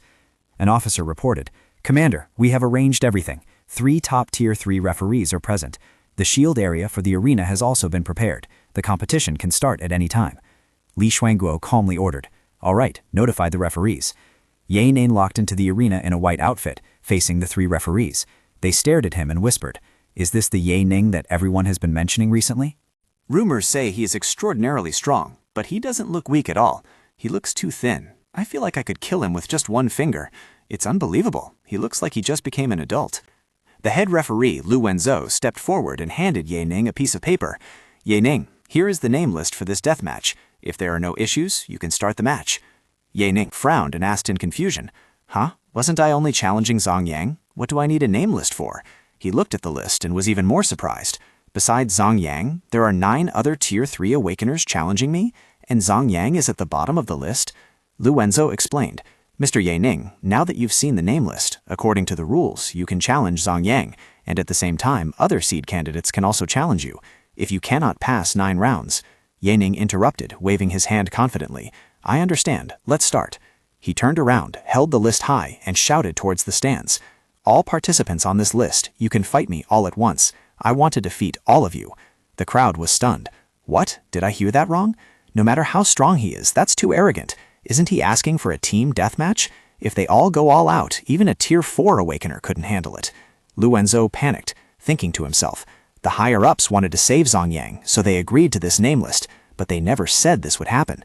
Zhang Yang cannot die, and neither can Yaning. What should I do now? Commissioner Hu rushed out, shouting, Yaning, don't be rash. If you don't agree with the match, you can refuse them. This match won't affect your top ranking title. Yaning turned back, his voice full of authority. Is there any rule saying I can't challenge all of them at once? If not, then let's begin. No matter how much trash there is, it's still just trash. Commander Feng Hao laughed heartily. Ha ha, he's quite crazy. I like him. Meanwhile, Commissioner Hu just muttered, You're bringing more trouble upon yourself. Supreme Commander Li Xuanguo made the final decision. Since that is Yaning's request, we will follow it. Referees, remember to intervene when necessary. He thought to himself, This kid is exactly like me when I was young. Although I like him, being too sharp isn't a good thing. I learned a lot of lessons in my youth. He should also learn more through this experience. Lu Wenzhou understood the intent. He thought, the commander clearly wants us to protect Yaning. He raised his hand and shouted, Since the commander has agreed, then all 10 seed candidates, including Zhang Yang, please come up to the stage. Zhang Yang gritted his teeth, roaring in anger. He is humiliating me. I will kill him. I will definitely kill him. Zhang Meng hurriedly held his son back, whispering, Yanger, this is a good thing. The more arrogant he is, the greater your chance of winning. Let others fight him first to drain his spiritual energy, and then you can deal the finishing blow. 10 fighters had taken their positions in the vast arena. The system notification rang out. The deathmatch is about to begin. Please prepare. No one in the arena is allowed to use any items. All equipment will be disabled. Countdown starts. 10, 9, 8. The audience in the stands began to discuss excitedly. This is the first time I've seen something like this happen in Huaxia. How long do you guys think the match will last? 3 to 5 seconds or at most 2 seconds? I bet it will only last 10 seconds. Since Yining isn't number 1 in both agility and constitution, I guess he won't be able to hold out for long. 3, 2, 1. The match starts immediately. All 9 fighters rush towards Yining simultaneously. Zhang Yang screams from behind, "Kill him! Rush up and catch him!" Yining swings his sword. A giant blue sword chi sweeps across the arena. He roars, "Get lost!" The sword chi explodes. Screams ring out. "Ah! Ah!" The fighters in the front row are blown away, screaming in horror. "Can't we dodge and block it? We've been tricked." Zhang Yang turns pale, screaming in panic. "Save me! Mercenaries! Rush up and attack him!" One of the planted mercenaries, with a giant hammer on his shoulder, rushes forward, screaming frantically, "Yining, I will die with you!" Yining slashes an X-shaped sword strike, easily stopping his suicide attack. His body is split into 4 parts. A terrifying explosion engulfs the mercenary, creating a giant fireball. Yining sneers, his voice full of sarcasm. "Tsk, did you even bring a small nuclear bomb?" What a pity. You won't have the chance to perform anymore. Zhang Yang was knocked away by the aftershock of the explosion. He knelt on the ground, whispering weakly, "Help." Meanwhile, Zhang Meng on the stands screamed frantically, "Referee team, don't just stand there. Go save him immediately." The referees tried to rush in to intervene, but were knocked back by Ye Ning's sword chi. One of them screamed in horror, "This speed and energy, is this really the power of a Tier 3 Level 1? Another referee roared at his teammates, "Focus. Regardless of whether others die or not, Zhang Yang must live. Otherwise, we will be fired." Zhang Yang fled in panic, tears streaming down his face. He screamed miserably, "Save me! Father, save me! I won't fight anymore! I won't fight anymore!" A voice rang out, "Don't worry, Zhang Yang." But immediately after, he only managed to utter a surprised sound, "Ah?" Right before the eyes of the referees, a stream of black energy flashed past and severed Zhang Yang's head. A referee stood frozen, stammering, "Zhang Yang is dead? How can this be possible?" On the stands, the generals were also stunned. Commander Fang Hao roared in shock and anger. "What the hell is that?" He killed them all with just one move. This combat power and killing intent? Another general asked, "Did anyone see how Zhang Yang was killed?" Li Xuanguo replied with a grave expression, "No, we saw nothing at all. He was clearly behind protection." Another person muttered, "It felt like time froze for a second. Was that my hallucination?" In that moment, Yanning had used a special skill, his eyes glowing purple. He coldly declared, "No one can protect the person I want to kill. Potential? No, I want all of you to know that I am extremely powerful right now." Zhang Meng rushed down to the arena, embracing his son's headless corpse. He screamed in extreme agony, "Yanger, no!" He raised his head, his eyes bloodshot with hatred, rushing towards Yanning. "You beast! I will kill you!" Yanning just smirked contemptuously. You came at just the right time. I was afraid you might run away." Zhang Meng threw a punch with green energy shaped like a tiger. He roared, "Tiger Fist! Die!" Yanning calmly watched the incoming attack, thinking to himself, Although you are almost at the level of a peak Tier 3 and much stronger than me, I bet you cannot kill me, and you might even die here." Right at that moment, Commander Fang Hao rushed down from the stands, blocking Zhangman's attack with a flaming dragon-shaped punch. "Zhangman, stop! Tyrant Dragon Fist!" Zhangman was knocked back after a terrifying collision. He gritted his teeth and roared madly, "Fang Hao, get out of my way! If I cannot avenge my son, I am not a real father." Fang Hao warned with a serious face, "Zhangman, if you stop right now, the commander might still forgive you. If not, don't blame me for killing you." But he also thought to himself with a sigh, "Even though I really want to kill this guy, I still have to play my part." Zhangman hesitated, grinding his teeth, while Ye Ning observed coldly. He thought to himself, "Is he hesitating? That won't do." He smiled provocatively, raised his middle finger at Zhangman, and shouted, "Ha! In a death match, you cannot escape. Your son was useless enough. I didn't expect you to be just as useless. Like father, like son." Zhangman completely lost his mind. He screamed at Fang Hao, "Get lost! I will kill this brat." Fang Hao unleashed a thunderous punch. A giant golden dragon appeared behind him as he roared, "Zhangman, you are seeking death." Zhangman was sent flying, vomiting a mouthful of black blood. Cough, He crawled on the ground, looked towards the stands, and wailed miserably, "Commander, that was my son. He was my only heir." For the sake of me sacrificing my whole life for the country, Commander, I beg you, please seek justice for me. Li Shenghua looked down silently, thinking to himself, Zhang Man has already conceded. Is it necessary to go this far? Ye Ning appeared behind Zhang Man, his voice full of sarcasm. Old man, how dare you beg for pity in the name of seeking justice? Now you are begging for mercy because you realized you can't kill me, right? Are you dreaming? He smiled coldly. There is a saying that you shouldn't drive someone to a dead end, but today I will drive him there. He bent down, looked straight into Zhang Man's eyes, his voice full of threat. You want to kill me? Now I'm giving you a chance. I'm standing right in front of you. Do you dare to do it? Do you believe that if you scratch me even a little, your whole family will be in danger? Even a pet in your family won't escape. Zhang Man screamed in helplessness and madness, his whole body emitting a stream of green energy. Ah, you beast! I will kill you! You are dead! Fang Ha looked at Ye Ning with an appreciative gaze. Ye Ning, not bad. You have given me enough chances. I will not let you down either. The two seemed to have reached a tacit understanding. Zhang Meng rushed forward. Fang Hao burst forth with power, his eyes blazing. He roared, Today I will show you the difference between a real Peak Tier 3 and a fake Peak Tier 3. Ye Ning was pushed back by the pressure from Fang Hao's power. He silently analyzed. The difference between levels is indeed exponential. Now I can easily defeat any Awakener of the same level, and even Intermediate Tier 3. But if it is a Peak Tier 3 or High Tier 3, my chances of winning are almost zero. Commissioner Hu hurriedly explained to the Supreme Commander. Commander, Ye Ning was in danger just now. I was too worried, so I unintentionally. Supreme Commander Li Shenghua waved his hand, his tone full of majesty. What you did was an act of desperation. We should organize a solemn funeral for General Zhang Meng. He turned to look at Fang Hao with a sharp gaze. Fang Hao, do you think I am so old that I have become senile? Both you and Ying are acting together. Do you think I'm blind? It doesn't matter. Fortunately, old Hu has already prepared a plan for this situation.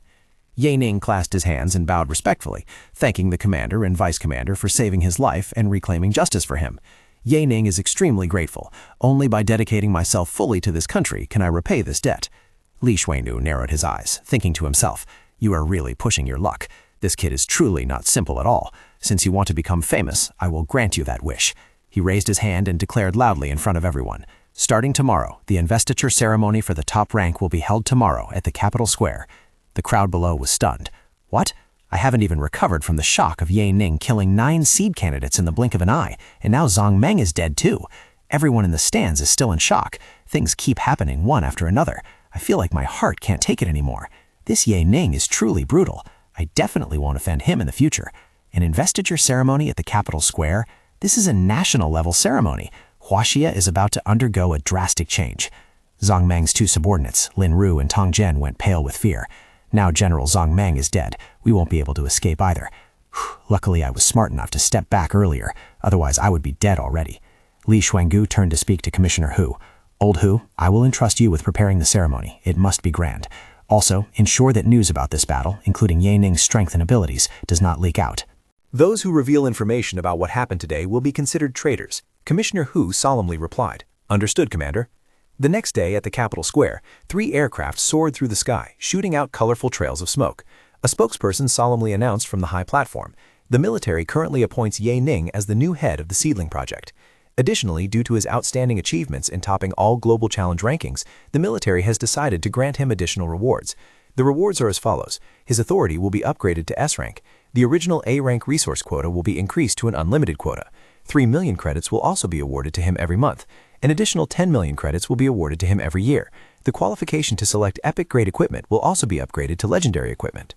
His division level will be raised to the Deputy Military Region level. His rank will also be raised to Major General. At the same time, Ye Ning is promoted to become an honorary member of the Standing Committee. In the crowd, familiar faces were also present. Wang Tian muttered, a 21-gun salute. This pageantry is almost at the commander level. Xiao Hai laughed, I still remember the day Ye Ning barged into the Xianfeng exam room a month ago. I never expected that. Chen Kailei said happily, yesterday I was notified that I would get a pay raise. It's all thanks to Ye Ning. Li Shenguo asked Ye Ning, do you have any other requests? Ye Ning thought to himself, the reward is already generous enough. If I ask for more, I'll be crossing the line. But if I don't speak up now, I won't have a chance in the future. He looked straight at the Supreme Commander and said, Commander, I hope that I can attend a triennial military conference taking place in 2 days. Li Shenguo frowned. He thought to himself, this kid, he's making things difficult for me. Behind him, Fang Hao and Commissioner Hu discussed. Ye Ning is only 18 years old. What does he know at this age? Why attend such a big event? This kid has talent. He should be eager to fight rather than participating in those stupid conferences. Li Shenguo patted Ye Ning on the shoulder, saying, no problem. You are already an honorary member of the standing committee. You can choose to audit the conference. Of course, if you have any good suggestions, the military will be willing to consider them. Ye Ning smiled and replied, thank you, Commander. He thought firmly to himself, consider it? No, I need them to do it. If I want to prevent the disaster that happened in the East Sea, I will need the power of the military. Right now, I have to do everything carefully. Commander Fang Hao cheerfully called him, Ye Ning, come with me. Ye Ning was surprised. Huh? At the military complex, an armored military vehicle was entering a modern dome-shaped base, hidden amidst the forest. Fang Hao introduced, Ye Ning, starting from today you will live here. This place is not only safe, but also surrounded by rare plants. It is extremely luxurious.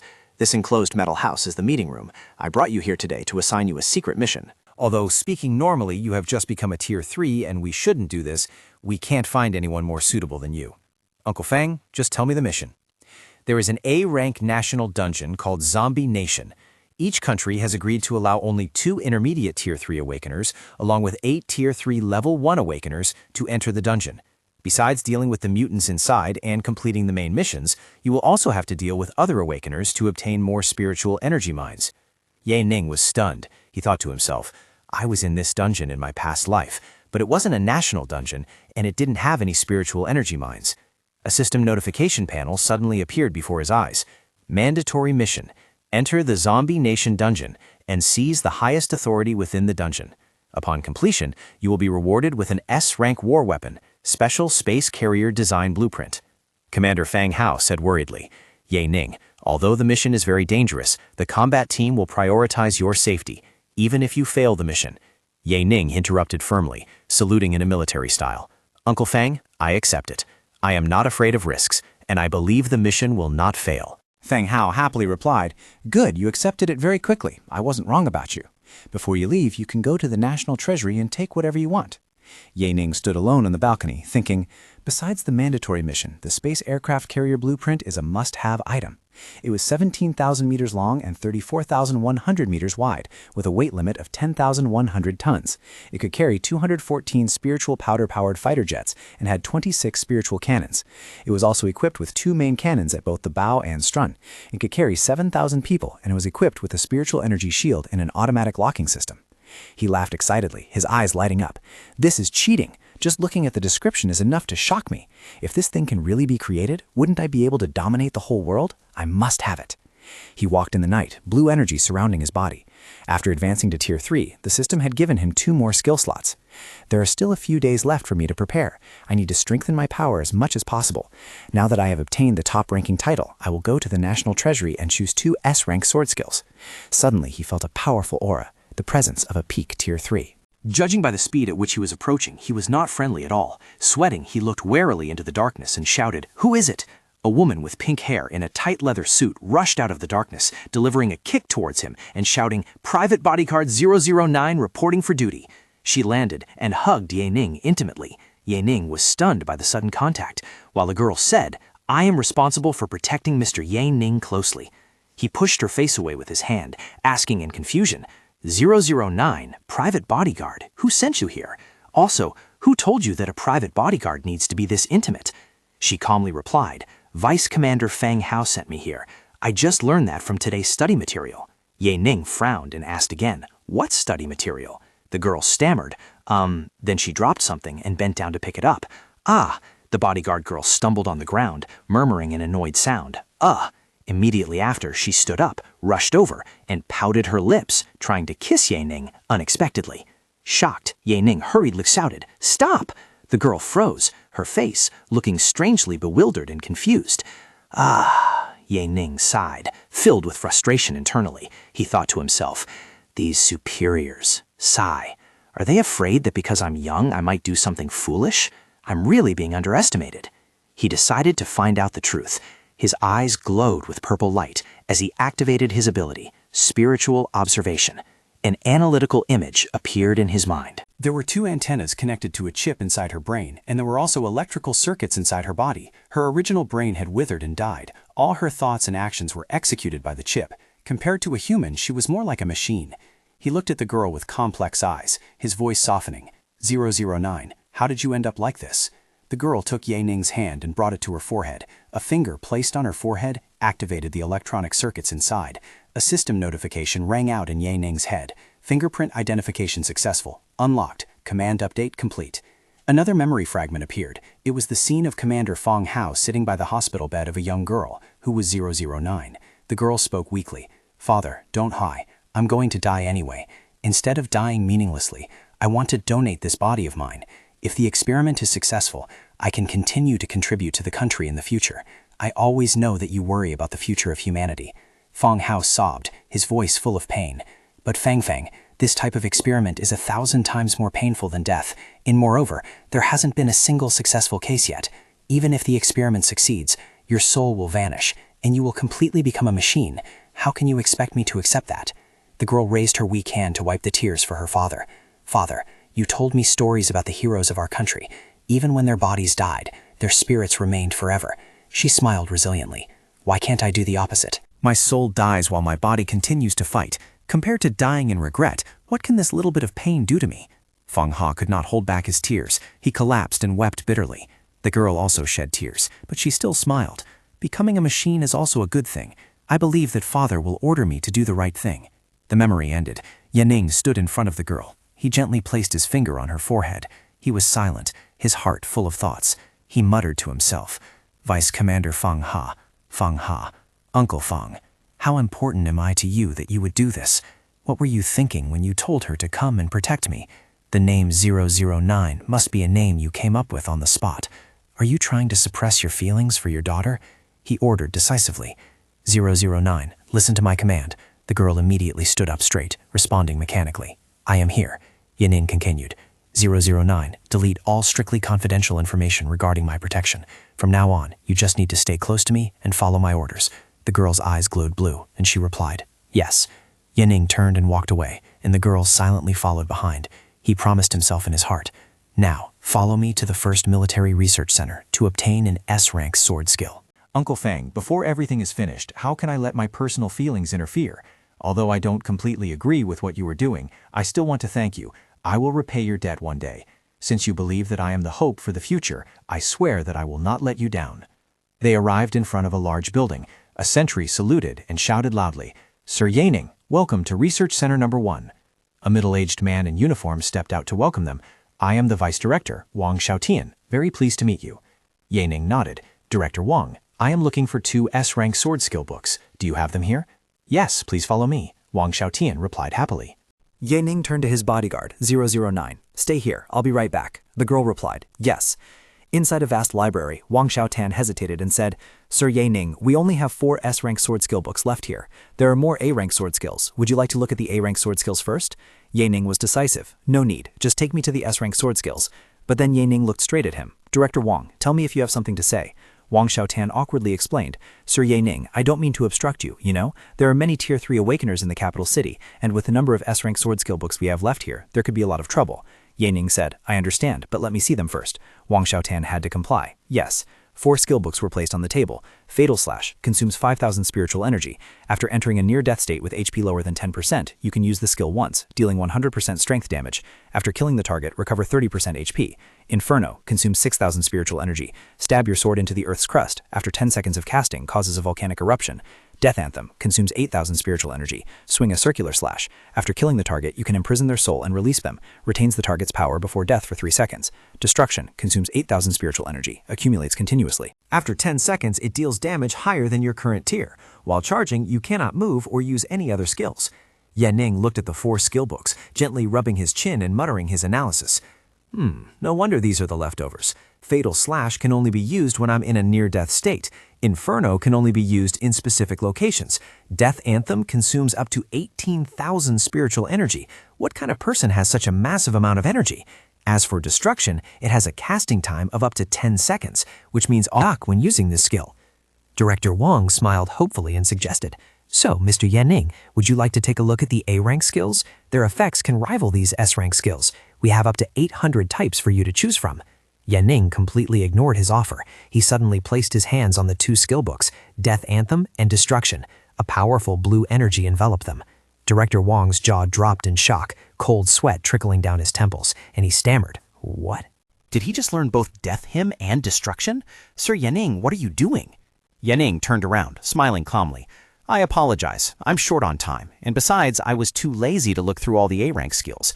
Director Wong could only respond blankly. Ah? He waved goodbye, walking away leisurely, leaving Director Wong still stunned. Thank you for your time, Director Wong. I'm heading off now. The man muttered in utter confusion. Short of time? Lazy? What does that mean? Director Wong held his head, thinking in panic. The skills a Tier 3 Awakener can use and learn are limited. Does he not have similar restrictions? So why did he learn those two skills so carelessly? Meanwhile, Yanning walked confidently, thinking to himself, these skills are identified by the system as S-rank, even with such major flaws. That only means their power is absurdly strong. Death Hymn can imprison souls, and destruction can bypass levels? I have enough spiritual energy, and with the Sword God system by my side, why shouldn't I gamble on it? A system notification panel appeared before his eyes. Sword skill enhancement successful. S-rank sword skill Death Hymn has been upgraded to SSS-Rank sword skill Immortal Asura. S-rank sword skill Destruction has been upgraded to SSS-Rank sword skill God's Wrath. Immortal Asura. Cooldown 48 hours. Skill effect consumes 20,000 spiritual energy. After killing a target, you can select any dead soul present within 100 meters and turn them into an undead for 10 seconds. The combat ability of the Walking Dead is the same as before they died. God's Wrath cooldown time is 48 hours. Skill effect consumes 20,000 spiritual energy, summons a Tier 4 Phantom for 10 seconds, dealing destructive damage to the target. System note, God's Wrath is truly terrifying. Yanning clenched his fist, his face full of satisfaction. The Sword God system did not disappoint him.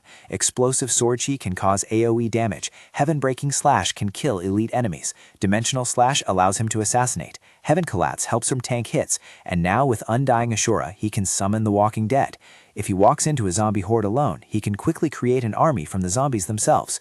He continued calculating in a security corridor. The Tier 4 Phantom from God's Wrath, even if it were a peak Tier 3 Awakener, they certainly wouldn't be able to survive a single strike from it. Besides being able to use it without spending spiritual energy every 48 hours, he could also use it with spiritual energy whenever he wanted. This means that now he has his own skills, different from what the system provides. He stopped, staring into the empty space in front of him. He really wanted to test them right now, but the National Dungeon would take place in 2 days, so he would try to hold back until then. Suddenly, a woman and 2 men in suits blocked his path. The woman spoke in an arrogant tone. Yanning. The system says that you have used 2 S-rank skill books. Yanning smirked defiantly. Yes, is there a problem? Am I not allowed to do that? The woman spoke through gritted teeth. You can use them, but you must leave a combat power record before leaving. Yanning looked straight into her eyes and asked back, is there such a rule, and is it mandatory? She replied decisively, yes. Director Wong hurriedly ran over, trying to explain. I apologize, Mr. Yanning. This is our General Director, Miss Wan Ru. She wants you to leave a record of the combat power of these 2 skills as a reference for the military. It is not actually mandatory. It is up to you to decide, as you are also doing this for the country. Wan Ru shouted, cutting him off. Nonsense. The law is the law. He must leave a record. Not only these 2 skills, but Yanning's other skills must also be tested. Director Wong cursed inwardly. Idiot. If you are looking for trouble because of your useless son, don't drag me down to die with you. Yanning coldly replied with a single sentence. I refuse. Wan Ru was stunned. Then she screamed. Once you have accepted the military's resources, you have a responsibility to accept the test. Blood tests, bone strength tests, and muscle activity tests are all mandatory. So what if you think you're a star? You dare to defy a military order? Yanning's eyes turned cold. He thought to himself, she's looking at me as if I were some kind of experimental subject. She talks as if she is doing all of this for the country. I wonder how many Awakeners she has exploited for her own personal goals. Even without the restrictions on the Sword God system, I wouldn't let you off today. He summoned his sword, a stream of black energy radiating from it. Do you intend to force me even if I don't want to? Wan Rao roared in anger. Yanning, you dare! Director Wong tried to intervene.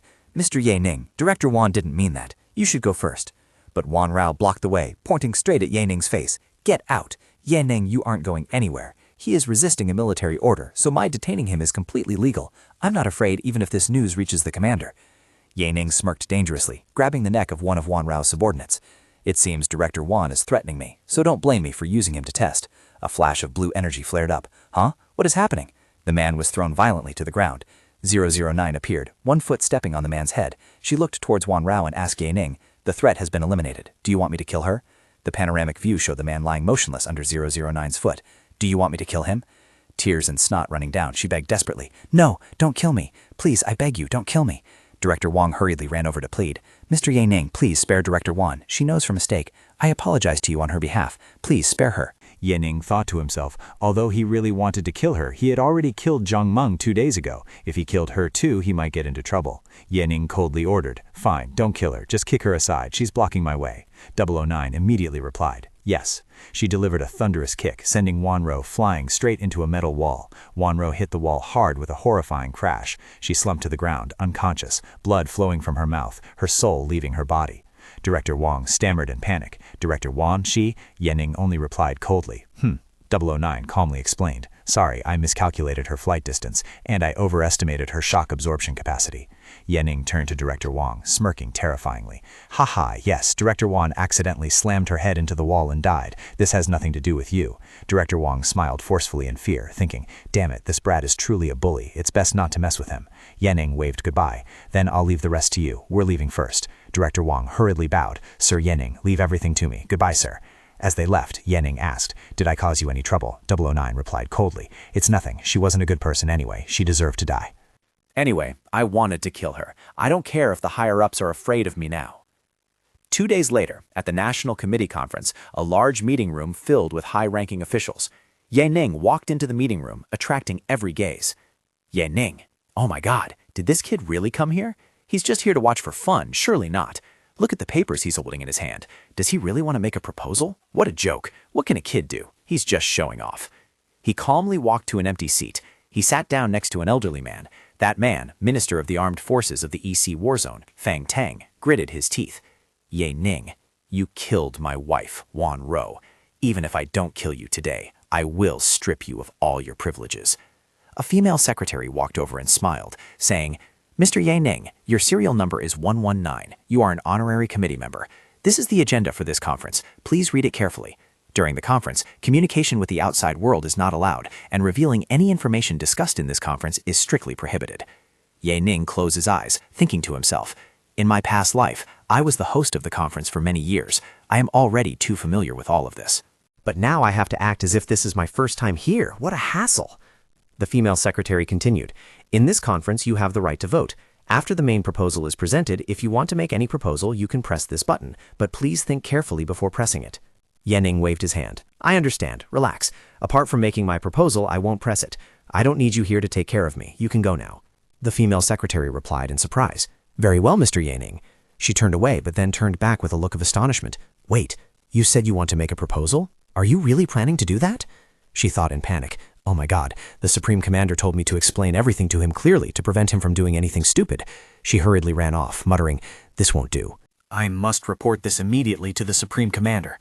Am I some kind of monster? Commander Fang Ha, who had come to sit next to Ye Ning, asked teasingly, "What's up? Do you have your eyes on that receptionist? Is 009 not enough to satisfy you?" Ye Ning was surprised. "Uncle Fang." He smiled and replied, "Uncle Fang, to me, 009 deserves the best man in this world. I told the receptionist that I wanted to make a proposal, and she ran away." Fang Ha was bewildered. "Huh? Is that why I wanted you to sit next to me? Do you really want to cause a commotion? Tell me, what do you want to propose?" Ye Ning winked. "You'll know when the time comes. I promise it won't be anything bad." Fang Ha laughed loudly. "You really know how to make me curious."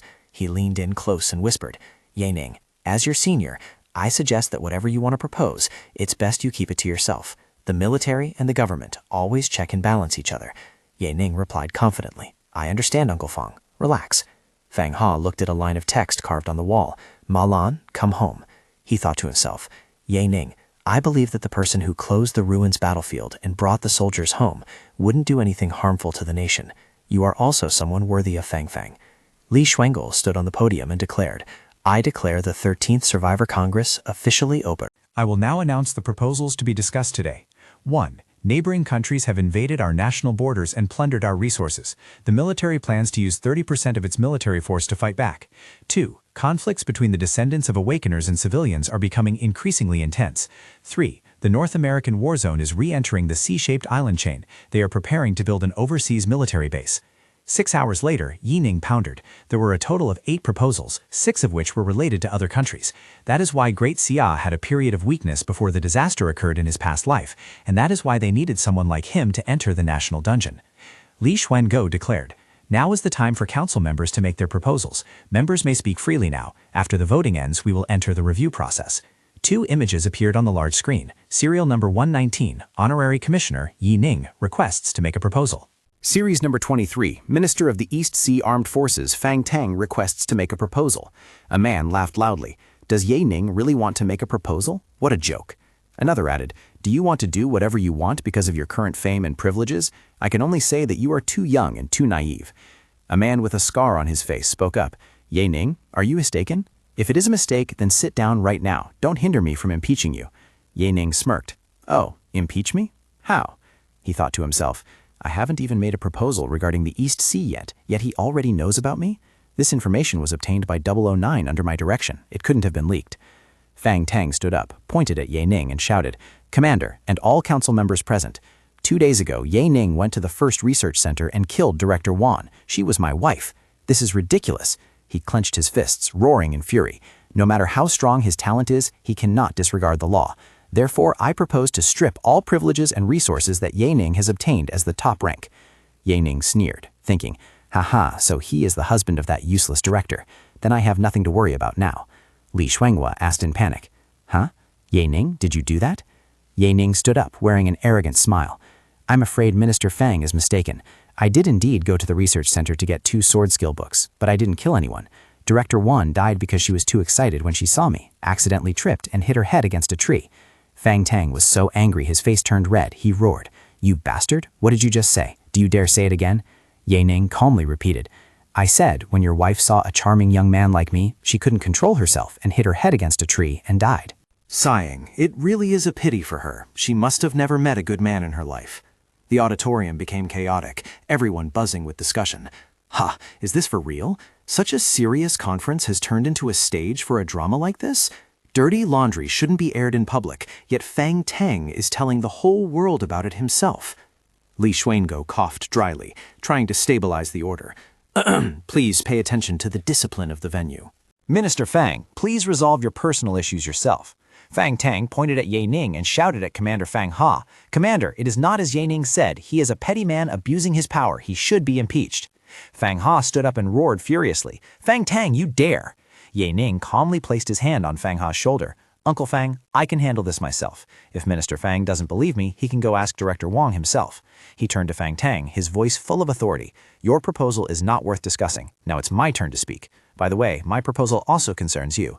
I propose to remove Fang Tang from the position of Minister of the Armed Forces in the EC War Zone. He stood up, his voice echoing through the auditorium. At the same time, I request the mobilization of all armed forces in the EC War Zone.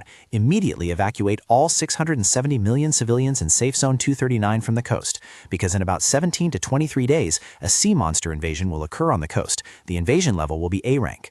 The hall fell into chaos once again. Nonsense! What are you joking about? Do you know what you are saying? Where did you get that information? The EC? Have you even been there? This proposal is even more ridiculous than Fang Tang's proposal. Fang Tang laughed wildly. Ha ha ha, lying brat, stop spouting nonsense. It's been 40 years. Has the EC ever had an A-rank sea monster invasion? Did you dream all of this up? Supreme Commander Li Xuanguo slammed the table and roared. Silence. Keep quiet while there is a proposal. Ye Ning, since you dare to make a proposal, you'd better give me a good reason. Ye Ning calmly read aloud the documents in his hand. In Area C13 of the EC War Zone, there has been a 1.9% increase in spiritual energy in the water over the last 2 months. This increase is also the largest recorded in 40 years. In Area D51, about 43 sea earthquakes have occurred in half a year, 7 of which reached B+ rank. The frequency of earthquakes is also the highest recorded in 40 years.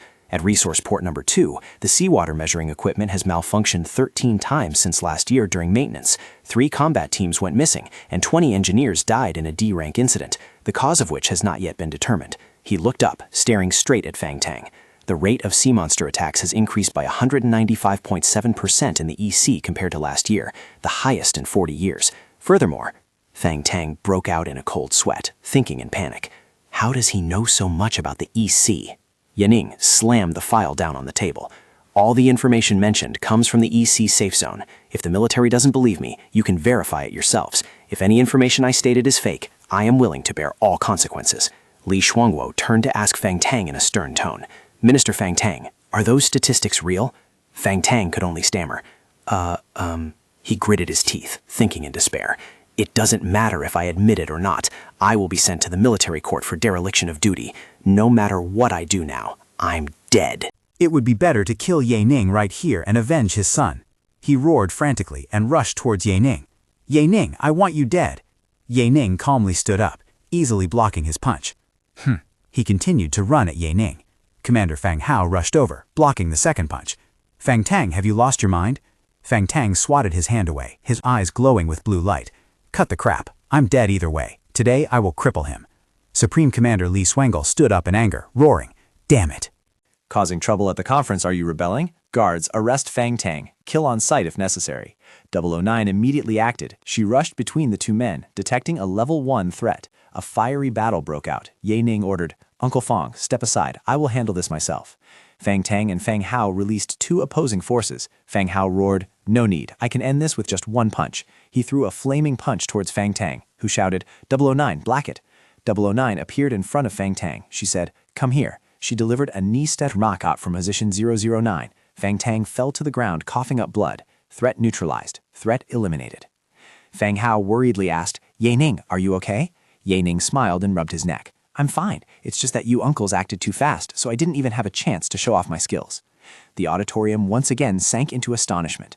Wow, in under 5 seconds, a top-tier Tier 3 general was taken down? Of course, Vice Commander Fang is one of the 10 strongest people. Even that female bodyguard's combat power is close to reaching the peak level. Didn't the commander also ordered Fang Tang to be executed on the spot? Clearly, Yaning is now classified as a national strategic individual. Fang Tang has completely lost. Li Xuanguo coughed dryly, trying to regain his dignity. Silence. Clean up the area. The conference continues. Regarding Yaning's proposal, this matter is very important. All members were free to discuss for 3 minutes before voting. The members began to debate heatedly, while 009 dragged Fang Tang's corpse away. From Fang Tang's behavior just now, Yineng's evidence was not faked at all. But even if the data is correct, that doesn't mean a sea monster tide will occur. If no disaster happens and we relocate hastily, it will be a significant loss. But what if the disaster really happens? 3 minutes later, Li Shuangguo announced, Time is up. Now let us begin voting. The results appeared on the large screen. Votes in favor, 14. Votes against, 1. Abstentions, 104. Li Shuangguo banged the gavel, declaring clearly, the vote has passed. After this meeting, experts will be sent immediately to the EC, prepare the evacuation plan, and verify actions. The next day, in the courtyard of the military region, Yining's residence, Commander Fang Hao came to visit, followed by 2 soldiers carrying a large metal chest. Yaning, this afternoon you will go to the Intercontinental Dungeon. The dungeon forbids anyone above Intermediate Tier 3 from entering, so 009 won't be able to go with you. Yaning smiled and replied, Don't worry, Uncle Fang, I understand the rules. Fang Hao pointed to the chest. This chest contains the set of legendary-grade equipment that the nation promised to reward you with. Inside the box are the A-rank materials you requested from the treasury, Heart of the Mountain Destroyer and Shattered Vertebrae Beads. Yaning asked, Then what about the human-faced eagle bone fluid and the ice demon core? Fang Hao frowned.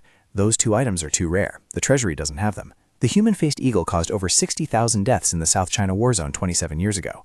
It is said that even with 4 high Tier 3 experts acting together, the monster still managed to escape. As for the Ice Demon Core, rumor has it that it is a product of supernatural entities. I have notified the 7th Research Institute, which is responsible for the 3 major incidents, to investigate, but it will take time. Yaning said, Understood. Thank you, Uncle Fang. Bring everything in. I'll familiarize myself with these items first, and we'll deal with the rest after I return from the Intercontinental Dungeon.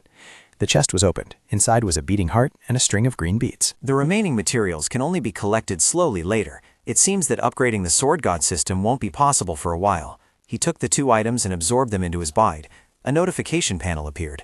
Special materials used. Upgrade progress, 2 for 4. Material 1, Heart of the Mountain Destroyer, 1 of 1. Material 2, Void Hexagonal Crystal, 0 of 1. Material 3, Shattered Corpse Vertebrae Beads, 1 of 1. Material 4, Ice Demon Core, 0 of 1. By the way, this legendary set, even the chest is unique. He placed his hand on the chest, and the system notified. Beep! Identity verification passed. Opener, Honorary A+ Commissioner, Yaning.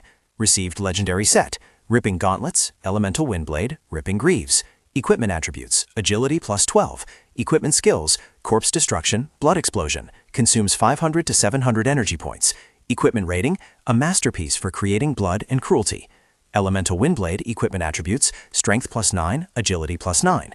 Equipment skills, Scorching Fire, Extreme Cold, includes combo effects. Furious Flame, consumes 700 energy points to deal an additional 175% fire damage, leaving a wall of fire for 10 seconds. Frost, consumes 900 energy points to unleash a frost explosion in an area.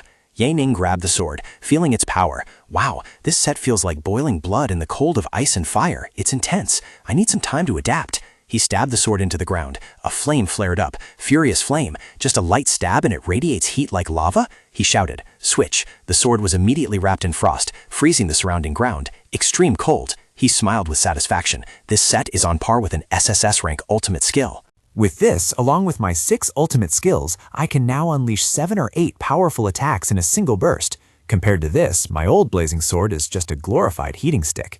He opened his system panel. Since I ranked first across all systems last time, the Sword God system rewarded me with a lucky draw. I might as well use it today. Right now, my attack damage has exceeded the limit. My strength, agility, and willpower are no longer lacking. My only weakness is my defense endurance. If I hadn't dodged Fang Tang's punch earlier, he decided I will draw a defensive item. A lucky wheel appeared. He pressed the button, drawing now. With the upcoming Intercontinental Dungeon, survival is the top priority. A blue light enveloped his body. Received epic-grade equipment, modified Type 3 experimental infantry combat suit. Ye Ning looked at the suit that just appeared in surprise. Huh? Is this an epic-grade combat suit? It's not even metal armor. It looks more like cloth. Is the system teasing me? Modified Type 3 experimental infantry combat suit. Equipment attributes, Constitution plus 7, Speed plus 3. Equipment effect, Rule Shield, Bullet immunity. Explosion immunity, fire resistance up to 3000 degrees, cold resistance down to minus 95 degrees, artifact damage reduction 33%, relic damage reduction 33%, long-range damage reduction 33%, adaptive form, suit durability, underwater movement, radiation resistance. He put on the suit and was amazed. This light combat suit was practically a mobile fortress. He clenched his fists, feeling the new power, its immunity capabilities, and all of them were at the rule level. It was unbelievable. Both in this life and his past life, all the high-end equipment he had ever obtained combined could not compare to this thing. Equipment skill, Infinite Hell. Infinite Hell, after killing a target, their soul is imprisoned within the combat suit and can be released later to block damage. The strength of the block damage depends on the strength of the imprisoned soul during its lifetime. This effect can stack infinitely. Equipment evaluation, one of the divine artifacts worshipped in the spirit fire world. This ordinary combat suit has evolved into an extraordinary item after absorbing the blood of countless high-level life forms. Warning, you may be targeted by entities from other worlds, leading to ceaseless pursuit. Conversely, you may be revered or feared by specific creatures. Please use with caution. Yan Ning looked at the ring on his hand and pondered. Infinite Hell combines perfectly with the ultimate skill Judgment of the Hell Lord. One is used to lock souls for defense, the other to harvest souls for attack. But this soul world, it matches the information about the soul ring. Where is it? If this world can produce a divine artifact like this, its gods must be at least tier 5. If its original owner discovers I have this, will they hunt me down? He clenched his fist, his face full of determination. Forget it, I'll deal with it when the time comes. It's not like I stole it anyway. If anyone wants to settle the score, they should look for the Sword God system. I'm fully prepared, and it's almost time to go to the Intercontinental Dungeon. Capital Military Region, Air Force Base. A state-of-the-art fighter jet was parked on the tarmac. Inside the plane, a soldier asked impatiently, "Captain, it's almost 11 a.m. Where is that kid Ye Ning? We still need 4 hours to reach the dungeon entrance." If he doesn't show up soon, we'll miss the opening time. Another person reassured, "Just wait a little longer, he will be here soon." Captain Ming Lo sternly said, "When he arrives, watch your language. Don't call him a brat, call him commissioner or sir. He ranks above all of us now." Team member Zhang Kai-ming explained, "Captain, I'm just worried. He could have come earlier to coordinate with us." Team member Huang Yun cut in, "Coordinate what? Didn't the higher-ups already say? Our mission is secondary. Protecting his safety is the top priority." Another soldier was surprised. "What? It changed again?" Team member Lu Bin said in annoyance, "Then why do we have to go to the Intercontinental Dungeon? Isn't it to compete for resources? If he's afraid of danger, he shouldn't go." Another person sneered, "Haha, so he's going but still needs protection. He really wants it both ways." Vice Captain Zheng Cheng suddenly spoke up, "He's here." Another soldier muttered, "What a grand entrance." Ye Ning walked in, followed by 6 men in black. Damn, 6 high Tier 3 experts escorting him? Isn't that too ridiculous? It's even more exaggerated than a legend. Ming Lo stepped forward and saluted. Ye Ning, sir. I am the captain for this mission, Ming Lo. Would you like me to summarize the situation? Ye Ning replied in a friendly manner. Captain Ming Lo, no need to be so formal. Just call me Ye Ning. Please proceed with the summary. This mission includes 10 people. Vice Captain Zhang Cheng and I are intermediate tier 3, while the others are low tier 3. We have 3 long-range experts and 4 melee warriors. I am a dual attribute, strength and agility, specializing in offense. Vice Captain Zhang Cheng is a rare dual attribute, agility and willpower, specializing in reconnaissance. Our main objective is to protect as much psionic ore as possible. Of course, killing awakened individuals from other war zones is encouraged if the opportunity arises. Yi Ning asked, Understood. Can you share the profiles of the awakened individuals from other war zones? Minglo replied, Certainly, but wouldn't you like to review the dungeon details first, sir? Oh, I've already looked over that information. Minglo handed him a file. This time we will be facing 6 other nations, Country H, Country L, Country C, and Southeast Asia. This will be one of the most intense competitions in recent years. Yi Ning glanced through the file. Dawa Yitiao, Li Zixi, Dong Ye Feng, Jin Yu Wu. Who are these nobodies? I've never heard of them. Minglo hurriedly explained. Was he underestimating them, or do big shots just like to show off? Sir, I know you are very strong, but we must not underestimate them. We have faced them before. Even among our previous teams, many intermediate Tier 3 members were killed by them. Yi Ning's gaze turned sharp and cold as he crumpled the document in his hand. You're saying they killed many of our people? Then this time, I will make them pay with blood. A massive blue space gate opened. Inside a port area, groups of awakened individuals from other nations were arguing. Country G should receive 40% of the rewards from this operation. 40%, 30% is the maximum. The Awakeners from Nation H participating are mostly peak Tier 3, except for 2 people. A muscular man, Captain of Warzone R, Dahua Yuziao, roared. Stop arguing. The distribution of rewards is very important. We will distribute rewards just like before. The important thing is that we cannot let the Huasha Warzone take away any resources. He continued, as long as we can lock down their spiritual energy resources and weaken their air force, the entire Huasha safe zone will become our playground. Everyone agreed.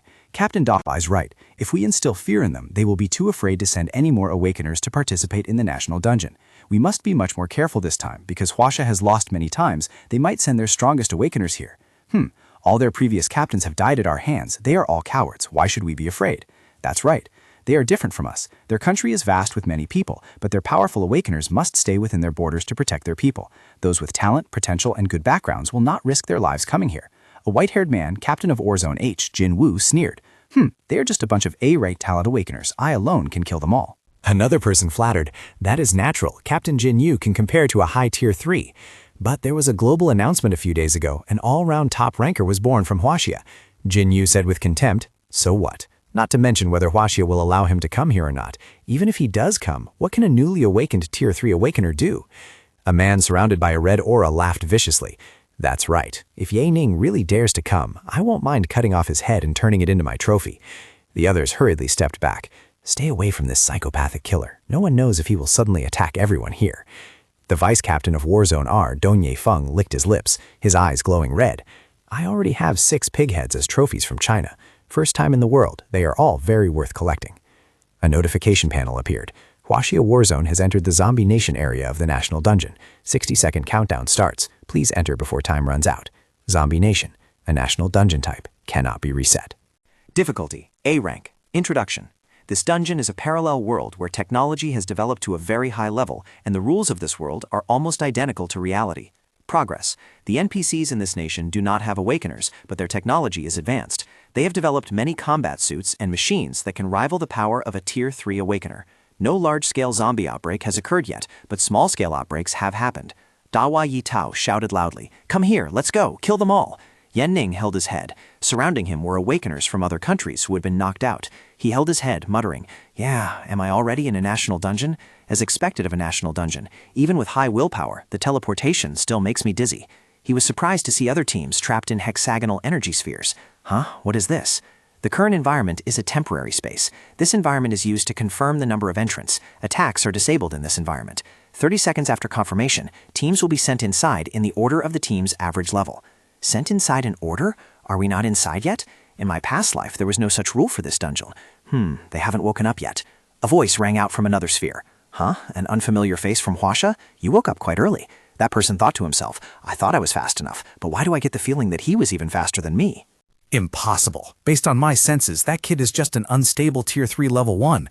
Yaning looked toward that person and said, "Yeah, SS-Rank willpower. This awakening speed is truly amazing." "Oh, you're awake?" Ming Lo woke up and asked, "Zhang Cheng, what is this temporary space?"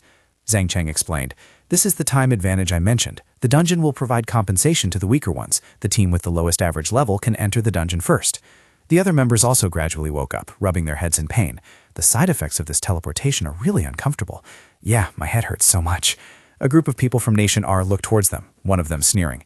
"Huh, has the Huaxia war zone given up this time? A newbie dares to come here? Huh, everyone in their team except Captain Ming Lo is weak. Huh, this time I will take Ming Lo's head as my trophy." Dong Ye Feng said to his teammates, "Come here, let's say hello to them." Dawa Yutia slammed his energy sphere, roaring provocatively, "Hey!" You all still dare to come? What, didn't enough of you die last time? He clenched his fists, revealing a savage smile with sharp teeth. "Ha ha! A bunch of trash. You aren't even qualified to lick my shoes. However, the meat of your previous captain was quite delicious. It took me a while to cook him completely." Dong Ye Feng also chimed in, picking his teeth and speaking with disdain. "They are trash anyway, only qualified to become fertilizer in our septic tank." A member of Ming Lo's team couldn't take it anymore and screamed, "Damn it, you pigs! This time we will definitely kill you and avenge our captain." Dahwai Itiao laughed out loud. "You all just wash up and wait. I'll turn all of you into stew as well." Ming Lo hurriedly stopped his teammate. "Don't be impulsive. Calm down. Ignore them. They know we are the first team to enter. They are deliberately provoking us. Don't fall into their trap." Yaning observed silently, thinking to himself, "This captain is quite rational." A member from Nation H spoke up mockingly. "Your new captain really lacks bloodlust. If your previous captain hadn't saved him, he wouldn't have died." He continued, pointing at them with a smug look. "But that doesn't matter now. Whether you have guts or not, all of you will have to die." "I won't mind letting all of you die without a shadow of a doubt. Do you see this?" Ming Loa's team members were stunned to see that other teams could communicate with each other. Damn it, don't they have an isolation barrier between teams? They cooperated before based on a verbal agreement, but this time they're even using a rare alliance item. Then the previous intelligence, the intelligence was wrong. We're in trouble. Dahua Itiao laughed savagely. "Ha, you Chinese pigs, have you finally realized that you're about to die? Didn't your superiors tell you about this? Oh, I forgot. You are all trash. Even your intelligence is wrong." Yaning remained calm as he analyzed the situation. Their alliance is useless. As long as there are no high Tier 3s, no one can kill me. 60 Tier 3s? Is that a lot? No matter how many there are, they are still just trash. But this intelligence, this means there is a spy in our team, or within the upper ranks. Dahua Itiel growled, offering a disgusting proposal. "If you kneel and beg, I might consider letting you die with your bodies intact. Otherwise, I will turn all of you into feces." He pointed at Huang Yun. "Or you can choose to hand over your female members in exchange for leaving with your corpses intact. My technique is excellent. I will ensure she has the best time of her life." Huang Yun could not bear it anymore. She roared and rushed forward. "Bastards, I will kill you!" But a teammate held her back, shouting, "Stop!" A black man from National War Zone F laughed loudly. "Don't you want the ore? You can also trade them with us for women. That idea isn't bad." Another man from National War Zone Y licked his lips vulgarly. "I must say, your female awakeners look very appetizing." Dahua Yitiao turned to Ming Lo, his smile becoming more vicious. "Do you remember Zhang Wei from Huaxia? I heard she was the most beautiful woman in your army. Tsk, do you know how long I played with her after capturing her? Didn't you love her very much, Ming Lo?" Ming Lo gritted his teeth, his whole body trembling with rage. He continued, "She was the most outstanding awakener in your team in recent years. She was beautiful, and many people admired her. I bet you wouldn't even harm a single strand of her hair. What a pity. Do you know how many people she slept with? Tsk, thinking about her begging us to let her go before she died makes me a little sad." She was still waiting for you to come save her, but you rats abandoned her and ran away. Haha. Dong Ye Feng picked up a skull, licking it in a sickly manner. Tss, her flavor still lingers in my mouth. Haha. Ming Lo could not bear it anymore. He let out an earth-shattering roar. "Shut up." He rushed forward, pouring all his anger into a punch. "I will kill all of you. Don't touch her. Give her back to me." His entire team also rushed after him, screaming in despair. "Captain, we won't survive this time anyway. Why don't we enter the dungeon and fight them?" Ye Ning shouted loudly, his voice echoing through the space. "Silence for a moment." Ming Lo, calm down. Use your head. He stood in front of his team, enveloping them in a stream of purple energy, and spoke coldly. A Tier 3 Awakener can blow up their bodies whenever they want. How could she be humiliated by anyone? Dahua Yitiao looked at Ye Ning with a more serious expression, thinking to himself, that kid isn't simple. He's right. Is it because he doesn't know Zhang Wei that he can analyze the situation so clearly, or is it... Zhang Cheng tried to reassure Ye Ning and the team. I know that, but Ye Ning, rest assured, we know what's important. We will protect you no matter what. If you encounter any danger, use the item the military gave you immediately, and avenge us the next time you meet them. Ye Ning was speechless. He thought to himself, we haven't even gone inside yet, and they've already given up? Anyway, I'm too lazy to explain to them. I'll just kill the other teams myself. Dong Ye Feng whispered to Dahua Yitiao. Dahua Yitiao, are you deaf? Did you hear Ming Lo call that kid Ye Ning's name? I didn't expect the head of the global top ranker to finally be mine. A system notification panel appeared. Confirmation time ended. Huasha One Zone team, please enter the dungeon. Teams from other war zones can enter after 6 hours. As soon as the system notification appeared, Minglo clenched his fists, his eyes gleaming with a glimmer of hope. He exclaimed, 6 hours earlier, we still have a chance. But another team member shook his head pessimistically and laughed bitterly. This dungeon is still too merciful to the weak. It is truly shameful.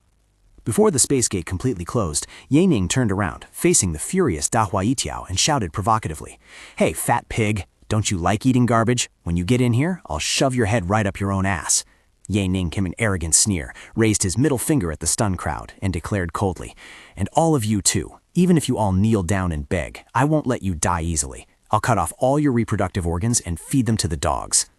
The people from other war zones were furious to the point of boiling blood, roaring, Is that brat threatening us? Another laughed with contempt. A measly Tier 3 rookie. Where does he get the courage? Another chimed in. Truly a newborn calf that doesn't fear the tiger. Amidst the chaos, Dahua Yitiao narrowed his eyes, sensing something was wrong. He muttered suspiciously, Something isn't right. That brat is surprisingly calm. Jen Wu, the white-haired man, patted Dahua on the shoulder and chuckled. Captain Dahua, rather than worrying about that brat, what's more important is the time we get to enter. After all, they have 6 hours to hide like rats. Ha, ha, ha. Dong Ye Feng, with glowing red eyes, licked his dagger sickly and growled, You guys are overthinking it. Even if that Ye Ning hides underground, I can still cut off his head. Immediately after, the entire Huaxia team was sucked into a blue light, and a huge notification panel appeared before their eyes. Countdown for other war zones to enter the national-level Zombie Nation dungeon. 5 hours, 59 minutes, 32 seconds. Mission 1. Find the professor at the Institute of Genetics. Collect abnormal data from the last 3 months. Mission 2, collect spiritual energy ore. The minimum quantity must not be lower than 1,000 kilograms. Points may increase according to the quantity obtained. Mission 3, find the protagonist of this world, Lin Ri. After finding him, you can choose to start the next phase of the mission. Note, after completing all 3 missions, you can choose to leave the dungeon. After killing an Awakener from other teams, you will receive a 1.2% increase in mission points and other special rewards. When their vision cleared, they found themselves in the lobby of a high-tech building. Ming Lo immediately ordered with a nervous expression, Everyone hurry up, find a system that can connect to the internet and determine the coordinates of these NPCs. We must complete all missions and escape before other teams enter. Stop! Ye Ning suddenly spoke up, blocking the team. Ming Lo spun around, shouting angrily, Ye Ning, what are you doing? If you do that, we will all be wanted by the NPCs. But Ye Ning only coldly declared, I will take command now. I will lead you all to victory. Ignoring the objections, Ye Ning walked towards a futuristic Mercedes-Benz sports car. Immediately, an ear-piercing alarm sounded, warning of an intruder. Warning, intruder alert. The whole team began to argue. We should go find the NPCs and not provoke the government of this world. Another person objected. No, we should use force to stand at the peak of this world. Ye Ning placed his hand on the vehicle's control panel, his eyes flashing with killing intent, as he thought to himself, If I can trap them, no one will be able to escape. When that time comes, that will be when I start the slaughter. A mechanical voice rang out. Password correct, initiating startup. The whole team was jaw-droppingly shocked when the alarm suddenly died down. Ming Lo stammered, asking, The alarm? It's gone? Ye Ning, you controlled this vehicle? How did you do that? Ye Ning calmly sat into the driver's seat, turned back, and said decisively, This is a military secret. I cannot go into details. Time is running out. Get in the car. Ming Lo was still hesitant. He muttered, This. Ye Ning took out a special card, holding it up in front of Ming Lo. He spoke with an authoritative voice. Ming Lo's Special Task Force. The captain's command authority is now transferred. During this mission, obey my orders. Ming Lo and the other members were stunned. They realized it was the Supreme Military Command Privilege card. Ye Ning narrowed his eyes and asked, Are you trying to disobey orders? Ming Lo immediately bowed his head, his voice full of awe. I dare not. Let's get in the car. When everyone had gotten into the car, a female member whispered with admiration, "So domineering. We were supposed to protect him, but he is charging straight into danger." Huang Yun sat beside him, laughing in despair. That doesn't matter anymore now. Either way, none of us can survive this time. The car sped away like a bolt of lightning. On the control screen appeared the text, "Current destination set, 91 Champs-Élysées Avenue, Layson Mansion." Minglo sat in the passenger seat, witnessing Ye Ning control the car skillfully. He couldn't help but exclaim in astonishment, "Such proficient operations! What on earth is happening?" Ye Ning focused on driving. In his mind were far grander plans. Compared to the crazy missions of the Apocalypse system, the more important task was to complete the Sword God system's mission. Only then could he receive the blueprint for the space warship. This was crucial to turning the tide in the war against the Apocalypse. After all, no matter how strong his personal power was, facing a world-class zombie horde, it was just like a drop in the ocean. Suddenly, a new system notification panel appeared before Ye Ning's eyes. Mission update. Seize the highest authority in the dungeon. Change the course and future of the world. The higher the degree of change, the greater the authority that can be seized. Warning, avoid killing the protagonist of this dungeon, Lin sang. Ye Ning narrowed his eyes, green flames flashing within them as he quickly analyzed the situation. The protagonist cannot die. The fastest way to change the world's course is to seize power. Moreover, after seizing power, we can better restrain the Six-Nation Alliance. According to the relevant system information provided by the external Ghost Eye, going to the governor's mansion seems to be the fastest way. Ming Luo seemed to have understood his intention and asked uncertainly, "Yining, are you trying to control the leaders here and use their power to help us deal with those people?" Yining turned back, flashing a confident smile. "That's right, that is exactly my plan." A team member named Zhang Kaiming immediately objected fiercely, looking panicked. "This is too unrealistic. It definitely won't succeed. Not to mention those 60 Tier 3 warriors. Can we even successfully control the army? We can't even confirm their spawn location. An ambush is impossible." Yining calmly raised his hand. A three-dimensional map of the city appeared, and he explained clearly, "What's so hard about it? We just need to use triangulation. First, the system won't separate us too far from the enemy, otherwise it wouldn't be called a competitive dungeon. Second, the distance from the mission target location also can't be too far, otherwise all the time would be spent on travel." He zoomed in on the map, pointed to their location and continued, "Taking us as the center, take the maximum speed of an Awakener multiplied by 3 hours. This is basically the range where they will appear. Then overlap it with the minefield range and the area can be narrowed down once again." Ming Luo pointed to the circled area on the map, frowning, "But this range is still too large." Yining nodded in admission. "After all, we can only threaten them when they appear, so we must attack immediately. The two main NPCs in this mission are Professor Gluck and the civilian boy Lin Rui." He pointed to 2 different spots on the map, reasoning sharply. "The professor is in the laboratory. Lin Rui is probably in Chinatown. Take the midpoint between the two and connect it with the previously narrowed range. This is the area." Do you remember where we appeared? The parking lot. In other words, the system tries to avoid letting Awakeners be seen by ordinary people. Therefore, the only places they could appear are the suburbs, roads, and parks in this area.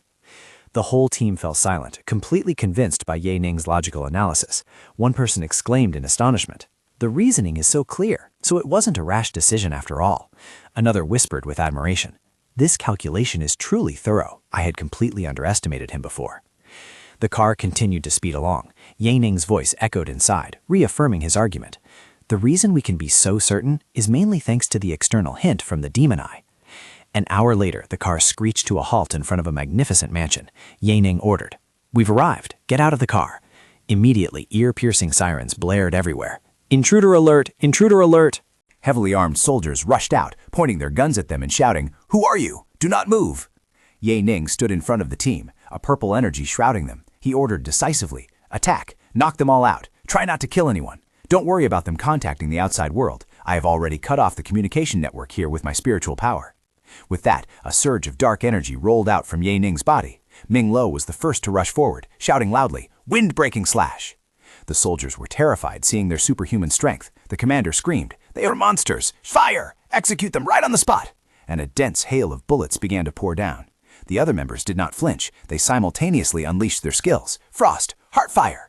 Sharp ice pillars rose from the ground, freezing several soldiers. Her hands radiated a deep purple energy. Being too majestic and righteous isn't good either. Let's add some negative energy curses. The remaining soldiers immediately clutched their heads in pain, losing their combat capability. Zhang Kaiming laughed aloud as he easily took down a soldier. "Haha, a Tier 3 facing ordinary people? This is truly a degradation." It's been a long time since I've had this much fun. If only the Six-Nation Alliance were this easy. Do you think everything is that simple? Ye Ning sneered and rushed straight into the mansion. Inside, another squad equipped with electromagnetic guns was waiting and opened fire as soon as they saw him. Yaning didn't dodge at all. Instead, he said with interest, "A perfect time to test the defensive capabilities of my new combat suit with your electromagnetic guns." A series of energy beams hit Yaning, but felt like a mere scratch. He shrugged and smiled, saying, "Not bad. It feels like getting a massage." The soldiers widened their eyes in horror. Is he immune to electromagnetic bullets? How is that possible? Yaning drew his sword, his gaze becoming cold and sharp. "All right, I'm in a hurry today. I don't have time to play with you. Elemental Wind Thunder Sword, extreme cold, but don't make it too cold, just enough." He swung his sword, and a bone-chilling cold air spread throughout the hall. When the rest of the team ran in, they were stunned by the scene before their eyes. Minglo called out anxiously, "Hurry up, let's find Yaning. I'm not sure if there's any danger inside." Then he froze, stammering, it doesn't just look dangerous, it's actually quite artistic." All the guards in the main hall had been frozen into lifelike statues, each in a different pose. At the end of the hall, Yaning was calmly sitting opposite an older man who appeared to be the leader of this place. He said, "Nice to meet you, Governor Blake. Next, as long as you cooperate with us, you will not be harmed." The governor looked at him with a horrified expression, his voice trembling. "Nice to meet me? My elite guard of 100 men at my mansion was taken down in just a few seconds. This couldn't possibly be the work of humans. Even genetically modified humans couldn't do such a thing." The governor broke out in a cold sweat, tremblingly raising his hands in surrender, his voice stuttering with fear. "Don't kill me. I will cooperate with whatever you want. But I want to know, who are you? Why did you come to find me?" A stream of purple energy flickered slightly from Yaning's hand, creating a soft sizzling sound in the air. Yaning explained calmly, a golden object hovering over his finger. "We are people from the future, traveling back in time from 10 years after this world. Our mission is to stop the crisis that this world is facing. So don't worry, we are not bad people." "Look, we haven't even killed any of your subordinates yet. At most, we've just restricted their movements."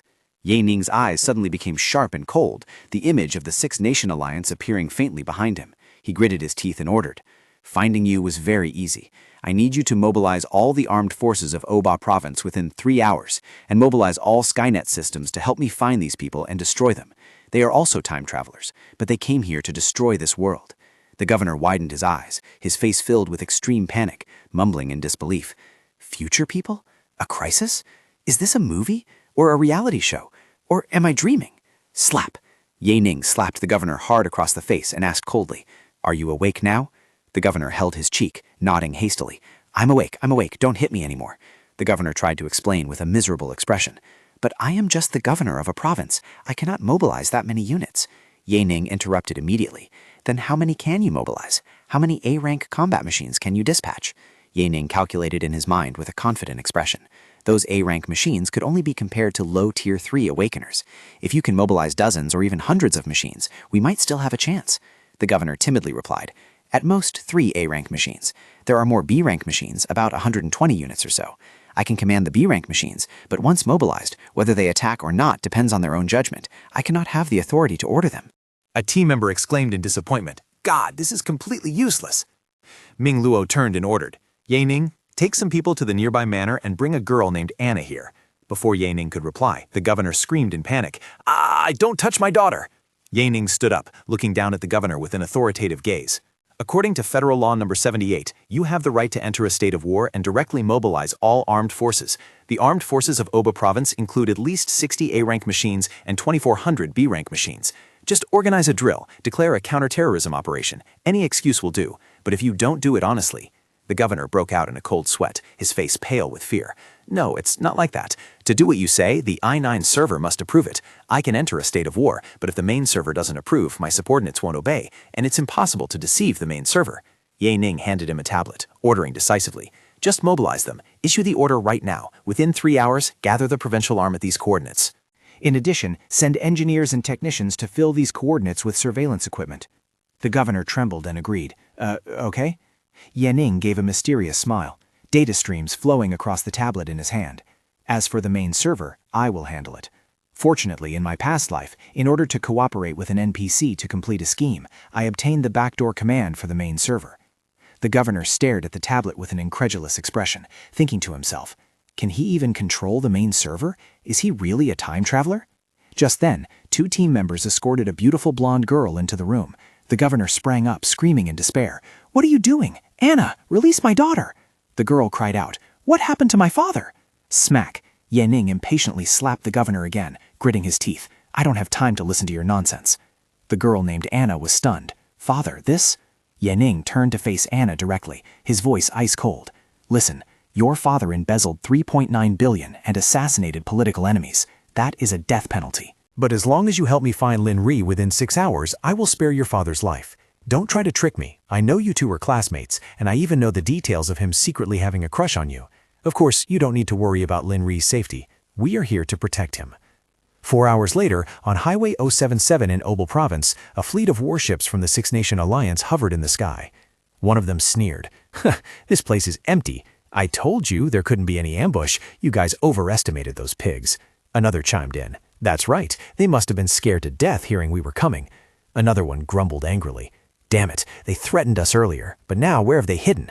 Go into the city. Summon the high-level managers to help us find those pigs. Dawa Itiao landed on the ground, squinting his eyes to observe the surroundings, a sense of unease rising within him. Something isn't right. Aren't these surveillance cameras a bit too dense? The ground had just been turned over when a strange buzzing sound began to resonate from underground. Suddenly, the earth shook violently, and a series of disc-shaped mines with flashing red lights emerged from the ground. Dahua Itiao screamed in panic. Is this an ambush? The mines exploded, creating massive columns of smoke and dust that obscured their vision, while from the sky, a mighty squadron of fighter jets was diving down, causing the people of the Six Nation Alliance to look up in utter astonishment. Dahua Itiao gritted his teeth, his face filled with indignation and confusion. Is that the army of this world?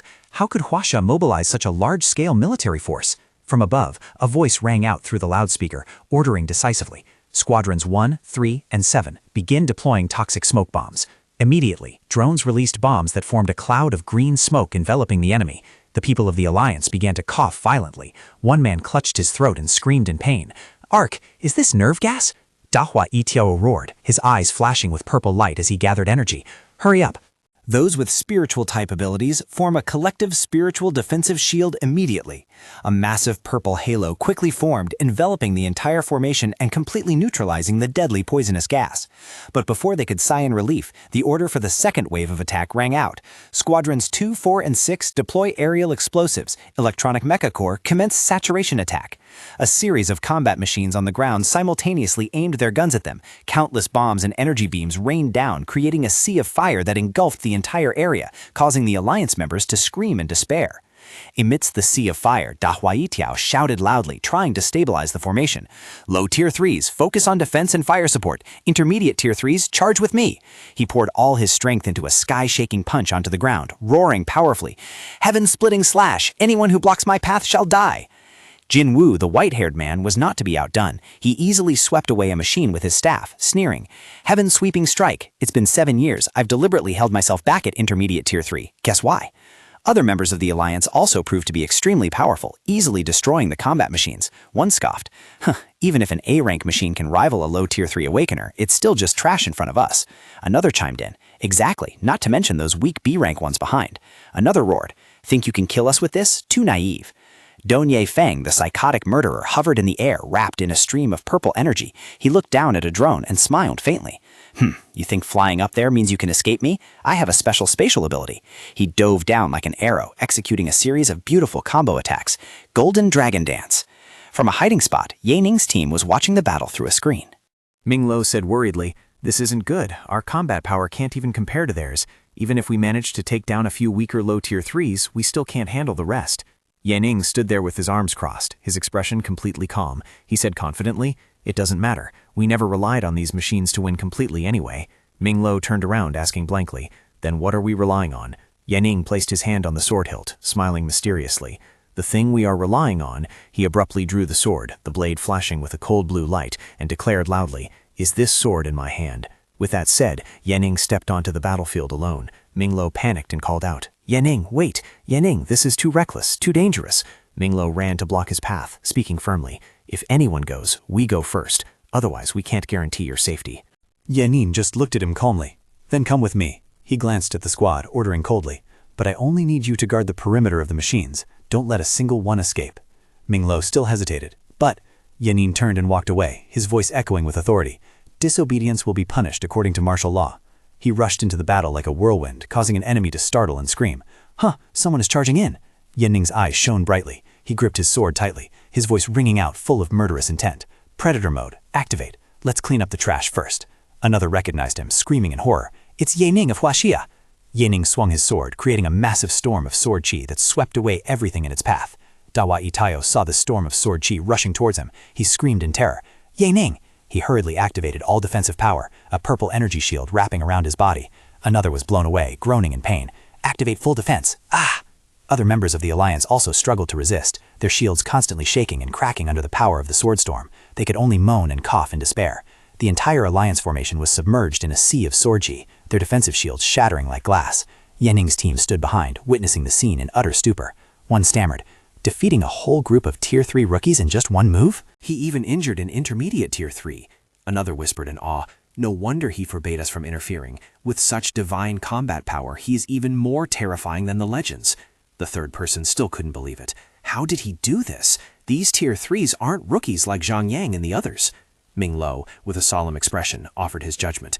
Perhaps it's because the combat machines drained a lot of energy from those low Tier 3s. The real danger is only starting now. Be ready to rescue him at any moment. Even if it means disobeying orders, we must ensure he survives. As the sword storm dissipated, the survivors of the Alliance howled in fury. One shouted loudly, "You killed my brother! I will kill you!" Another cursed, "Bastard! We will disembowel you and feed you to the dogs!" Another roared, "You dare kill members of Team G? Ye Ning, you are dead meat!" Dao Yi Tiao and Jin Wu roared in anger, rushing towards the machines that were still firing. "Get out of the way! Do you want to die?" Ye Ning stood alone in the desolate battlefield, facing the rushing crowd. He coldly declared, "Then come at me." He used the tip of his sword to draw a straight line on the ground. His voice was as cold as ice, echoing everywhere. "This line right here is your boundary of death." Immediately, he swung his sword, creating a huge crescent-shaped slash of emerald blue energy. He shouted, "Moonlight Slash." Amidst the chaos, Dong Ye Feng suddenly rushed out from the smoke, his whole body wrapped in an evil red-black aura. He roared, Ye Ning, your head will be mine." From behind, two members of Ye Ning's team supported him, shouting, "Ice Arrow, Heart Fire Snake." Dong Ye Feng easily used his pair of daggers to deflect the two incoming energy beams. He snorted uncomfortably. He suddenly realized something was wrong when both attacks were aimed at him. He wondered, "Huh? Are they aiming at me? Something is not right." Ye Ning suddenly moved. He used his sword to block the two energy beams and absorb them, creating a cross-shaped explosion combining ice and fire. He shouted, "Elemental Wind Thunder Sword, Raging Fire." Dong Ye Feng laughed sinisterly. He called out to the others, "Ye Ning only has those two big moves. Don't worry, let's gang up on him. Of course, the final blow must be mine." Ye Ning narrowed his eyes, analyzing the situation in his head. How can he be so sure that I only have these two moves? If he knew, why reveal it now? The attack just now, why maintain distance and announce it beforehand? The remaining soldiers listened to Dong Ye Feng, roared and rushed towards him. "He's out of tricks, kill him." Ye Ning just smirked, thinking to himself, "Out of tricks?" He raised his sword to the sky. A massive stream of black energy billowed out from behind his back, forming a giant phantom with glowing red eyes. He declared, "Then let me show you what else I have." The death phantom gradually became clear. Inside were countless screaming souls and skeletons. A system notification appeared. Energy consumption 20,000, remaining 35,000. He roared the name of the move, Death God of the Human Realm. Dong Ye Feng was swept into a vortex of dark energy. He screamed in horror. "What the hell is this?" Entering the void, is this a trap? How could this be? From afar, the two members of Ye Ning's team stared blankly at the scene before them, one stammering, "What is this?" Ming Lo's eyes widened, exclaiming in shock and admiration, "Is this the #1 talent of the 4 systems? Too powerful." Huang Yun also couldn't hide his astonishment. "I've never seen such a skill in my entire life. Not just the skill, even the energy output is insane. At least 20,000 points. Unbelievable." Dahua Yitiao and Jin Wu, the only ones who escaped the skill's range, looked at Ye Ning with hateful eyes. Dahua roared, "Today none of you Huasha pigs will leave here alive." Jin Wu also shouted, "Brothers of Wu Wu, Ye Ning, I will kill you." Ye Ning stood firm in the center of the skill. He sneered, My move isn't over yet, and you can still bark?" 3 giant Reaper phantoms rose from the ground. He continued to cast, Human Realm Reaper, Soul Ascension. He pointed the new sword, empowered by countless souls, towards Jin Wu, and ordered the Reapers, "Go, kill Jin Wu for me." 3 Reaper phantoms rushed towards the panicked Jin Wu, while Dahua Yitiao could only watch in horror. When it all ended, only Ye Ning and Dahua Yitiao remained on the battlefield. Ye Ning walked over leisurely and asked calmly, Dahua Yitao, do you know why I didn't let them attack you? Dahua Yitao broke into a sweat, but tried to act tough, gritting his teeth as he replied, Is it because their strength isn't enough to kill me? Ye Ning smiled provocatively and said, Wrong. It's because I said I would personally shove your head into your ass. I, Ye Ning, always keep my word. Humiliated, Dahua Yitao roared with earth-shattering force, his entire body erupting with brilliant orange energy. Ye Ning remained unflinching. He swung his sword, creating a giant dragon of ice and wind as he shouted, Elemental Wind Thunder Sword, Ice Dragon. Dahua Yitao roared, throwing a powerful punch, the orange energy condensing into the shape of a ferocious tiger. Tiger Soul Fist. Boom. The two earth-shaking energies collided, creating a terrifying explosion. The equal force caused both of them to retreat. Ye Ning gave his opponent no time to rest. He immediately switched moves, swinging his sword to create a blazing red Fire Phoenix. Elemental Wind Thunder Sword, Furious Fire Phoenix. The brilliant Fire Phoenix screeched, rushing straight towards Dahua Yitao at dizzying speed. Dahua Yitao braced himself, shouting as his arms transformed into giant golden energy wings. Nirvana Wings, Shield. The Fire Phoenix slammed into the shield, creating a terrifying explosion, but the shield held firm surprisingly well. Ye Ning smirked, his eyes flashing with amusement. As expected of a berserker constitution, the defensive capability is indeed impressive. But it doesn't matter, I'll play with you a little longer. Suddenly, countless dark shurikens flew in from nowhere, attacking Ye Ning from behind. He thought in annoyance, another sneak attack from that sneaky Dong Ye Feng? But this time he was ready. A small dagger carrying immense purple energy appeared, easily blocking all the shurikens. He sneered. Do you think you're the only one who can control objects with your mind? Spiritual power, absolute defense. From the sky, an anxious voice rang out. Ye Ning, that's just an illusion. You've been tricked. Dahua Yitao had appeared in the air at some point, unleashing a giant punch like a falling meteorite. Meteor shower. Ye Ning snorted disdainfully, tensing his muscles and causing the ground around him to crack. Ganging up on me? Then I'll show you what it means that all plots crumble before absolute power. He raised his sword, a stream of dark purple energy wrapped around it, and his eyes turned a mystical purple. Heaven's Fall, defense.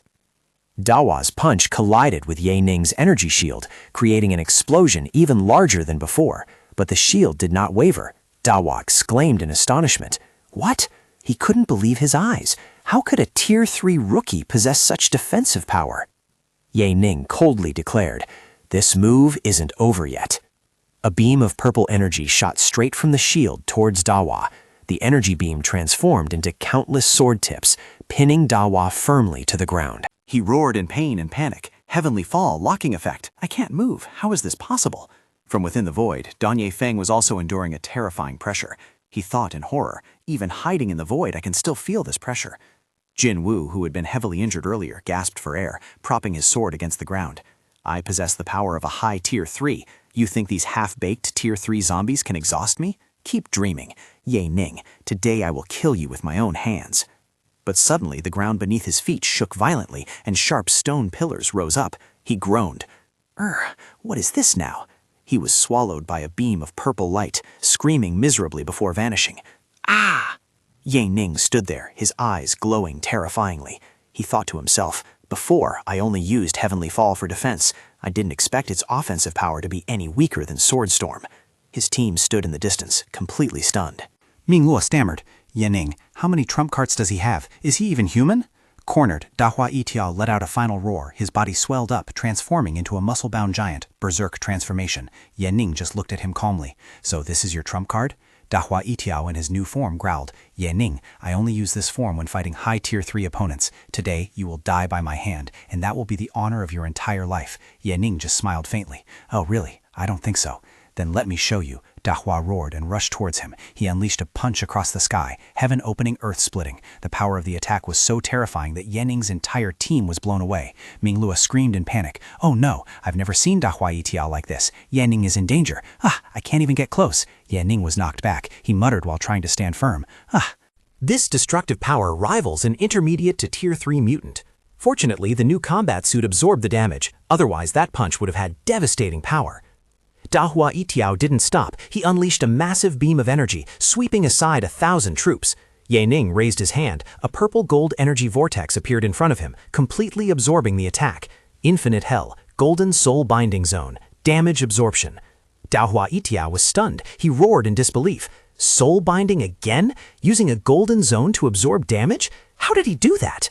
Ye Ning leaped up, hovering in the air. He said in a challenging tone, "Are you done with your big moves? Then it's my turn." His whole body was enveloped in a blood-red energy. He shouted loudly, "God's wrath!" A system notification appeared. Consumed 20,000 spiritual energy, remaining 4,800 spiritual energy. He raised his hands to the sky, summoning a Tier 4 phantom. He looked at the summoned phantom, a bit disappointed. I thought a fake Tier 4 would be at least tens of meters tall, but it's the same size as me. Will this work? Dahua Itiao laughed contemptuously, pointing at the phantom. Ha ha ha, did he just knock his own soul out of his body? Couldn't beat the original, so the soul can do it? What a joke! He was still laughing when he suddenly froze, muttering in horror. A big joke. Ye Ning's red phantom had appeared behind him at some point, unleashing countless slashes with terrifying speed. Before Ye Ning's eyes, the giant body of Dahua Yitao shattered into pieces within a crimson aura. Ye Ning stared at the scene in shock, muttering in extreme disbelief. One sword strike? Instant kill? Although it looks exactly like me, is it even stronger than me? His entire team was petrified on the spot. One person stammered with a horrified look. Did we win just by doing nothing? He didn't let us join the battle because he was afraid of accidentally killing us, right? Amidst the thick smoke and dust, Ye Ning stood there, his sword still radiating a cold chill, while his red phantom sat leisurely on the defeated giant head of Dahua Yitao. The phantom raised its hand towards Ye Ning, its voice sounding unexpectedly. "Please." Ye Ning smiled knowingly and asked back, "Huh? You know what I want to do?" The phantom replied with a mysterious smile as its body gradually faded into the air. "Of course, because I am you." Ye Ning watched the fading figure, muttering with a bit of regret. "What a pity. You can only appear for 10 seconds each time." Let's just say you are my future self. He turned around, kicked hard at Dahua Itao's head, growling with satisfaction. Dahua Itao, I told you I would shove your head up your ass, and I kept my word. Hiding in a dark corner, Dong Ye Feng trembled, his face drained of blood. Terrifying. Has everyone been wiped out except for me? No, I must escape. At least I have to bring this information back. Ye Ning's eyes flashed with a purple light. He glanced towards the darkness, sneering. There is still one hiding in the dark. I didn't have time to deal with you before. Now, Dong Ye Feng, come out immediately. He swung his sword, a blazing fire wrapping around the blade. He shouted, "Spiritual power, comprehensive detection, furious flame, hunt him down." A fire snake rushed out, chasing after the panic-stricken fleeing Dong Ye Feng. He roared, "Trying to run?" I told you I would kill your whole team. Did you think I was joking? Agility attribute conversion, max, furious flame, burn. Oh no, he can't see me, but he can sense my general direction. He's using fire to force me out. From behind, Ming Luo shouted anxiously, "Ye Ning, don't chase him. Dong Ye Feng still has hidden trump cards. Ye Ning, your spiritual energy is critically low." But Ye Ning didn't slow down at all. He replied decisively, letting him live in return is far more dangerous. The fire attacks became increasingly intense. Dong Ye Feng dodged while screaming in fear. His fire attacks are too fast. No, if this continues, I'm definitely dead. He gritted his teeth, deciding to make one last gamble. His eyes turned red with determination. He just used a lot of ultimate moves. Based on my sense, his spiritual energy is nearly depleted. Instead of exposing his back to the enemy, he would risk everything and charge forward. Although this move came at a very high price, if he could truly kill Ye Ning, even if it was a life for a life, this mission would not fail. His whole body erupted with a purple-red flame of life. He rushed towards Ye Ning like a moth to a flame, burning his life force, shattering the void. "Die!" he confidently declared as his speed skyrocketed. In this life-burning state, my attack power is stronger than a normal high tier 3. Even if you are fast, you cannot be faster than my supersonic blade. With a manic smile, he roared, "Die, Ye Ning!" But responding to him was a calm smile from Ye Ning. Dong Ye Feng was stunned, thinking, why is he smiling at death's door? His blade pierced through Ye Ning's body with unbelievable ease. He panicked. Wait, why was there no resistance when the dagger stabbed into his body? The image of Ye Ning before him vanished like purple smoke. Dong Ye Feng realized in horror, damn it, is it an illusion? How can that be? Could it be that he also has spatial skills? But how can a skill be used without consuming spiritual energy? Before he could regain his composure, the real Ye Ning appeared right behind him, swinging a critical slash. A streak of purple light flashed, cutting across Dong Ye Feng's legs. He collapsed to the ground, blood gushing from the wounds, but still tried to struggle up, screaming in pain. I will kill you, Ye Ning! Ye Ning's team rushed over. Minglo shouted, Ye Ning! Are you okay?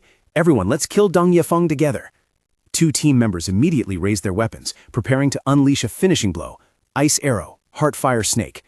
Suddenly, Ye Ning rushed forward, using his own body to block the 2 streams of energy. He shouted, "Stop! Keep him alive!"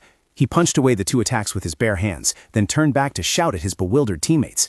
"I told you to stop. Why did you still shoot with full force? This is truly a case of not afraid of godlike enemies, only afraid of pig-like teammates. Ha!"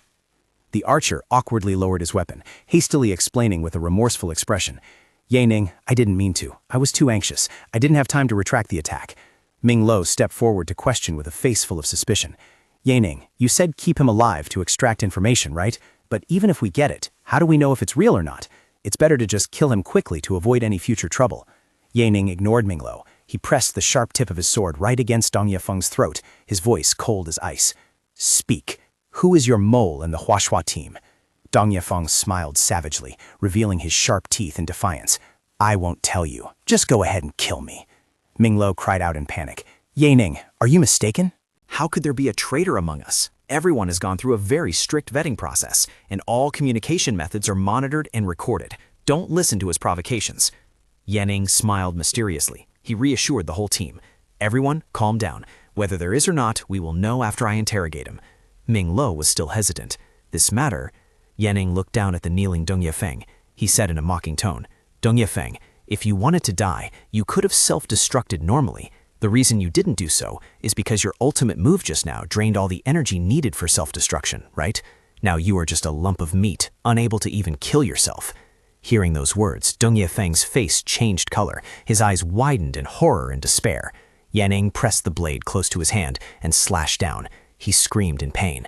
"Ah! Ah! Ah!" If you speak now, I will give you a quick death. If not, no problem. I have read books on ancient Chinese torture punishments, like the human swine, Ling Qi. He moved the blade to his face, asking coldly, "Next, shall I slit your face?" Dong Yefeng finally collapsed. He screamed in panic. "No, stop! I will speak! I will speak!" Trembling, he pointed his finger towards a person in the team. The mole is Zhang Kaiming. Everyone turned to look at Zhang Kaiming in astonishment. One person could not believe it, rushing towards him and screaming, "Is it really Zhang Kaiming? How can that be? Zhang Kaiming, what did they give you? How could you betray our fallen brothers?" The person who just spoke was the one who fired the Heartfire sphere earlier. He roared in anger. A purple fire snake rushed towards Zhang Kaiming. "Heartfire, die!" Zhang Kaiming was enveloped by the Heartfire, screaming miserably before being burned to ashes. Dong Yefeng watched that scene with a satisfied smile. He asked, "Ye Ning, are you satisfied now? Can you give me a quick death?" Ye Ning turned away, his cold voice resounding from behind. Reasonably satisfied. But don't rush. Someone else is going before you." Dong Yefeng was bewildered. "Huh?" Suddenly, a slash of sword chi flashed, aiming straight at another person in the team. Ye Ning appeared right in front of Zhang Cheng, the vice captain, and blocked his attack. Zhang Cheng was horrified. "Sacrificing the pawn to save the king? What? You think I couldn't see it? Ye Ning, you..." Thud. Ye Ning stabbed the sword straight into Zhang Cheng's abdomen. Ming Lo was stunned and yelled, "Ah, Ye Ning, are you crazy? The traitor is Zhang Kaiming. Why did you attack Zhang Cheng?" Ye Ning pulled out his sword and said coldly, "Who told you there was only one traitor?" Ming Lo and the rest were dumbfounded. "You mean, that's impossible?" Ye Ning turned to the dying Dong Yefeng and explained, "Do you really think Dong Yefeng would confess so easily? That was just sacrificing an obvious pawn to protect a hidden one." Dong Yefeng stammered, "No, impossible. You're just guessing." Ye Ning slashed across his neck, sneering, "Even if I was guessing, your reaction just now confirmed my suspicion, didn't it? If he wasn't the mole, shouldn't you be gloating or throwing stones while hiding your hand?"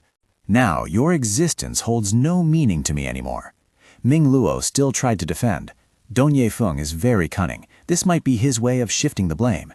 Zhang Cheng clutched his wound, screaming self-righteously, "I, Zhang Cheng, have always been loyal to the country and my conscience. Ye Ning, how dare you slander me?"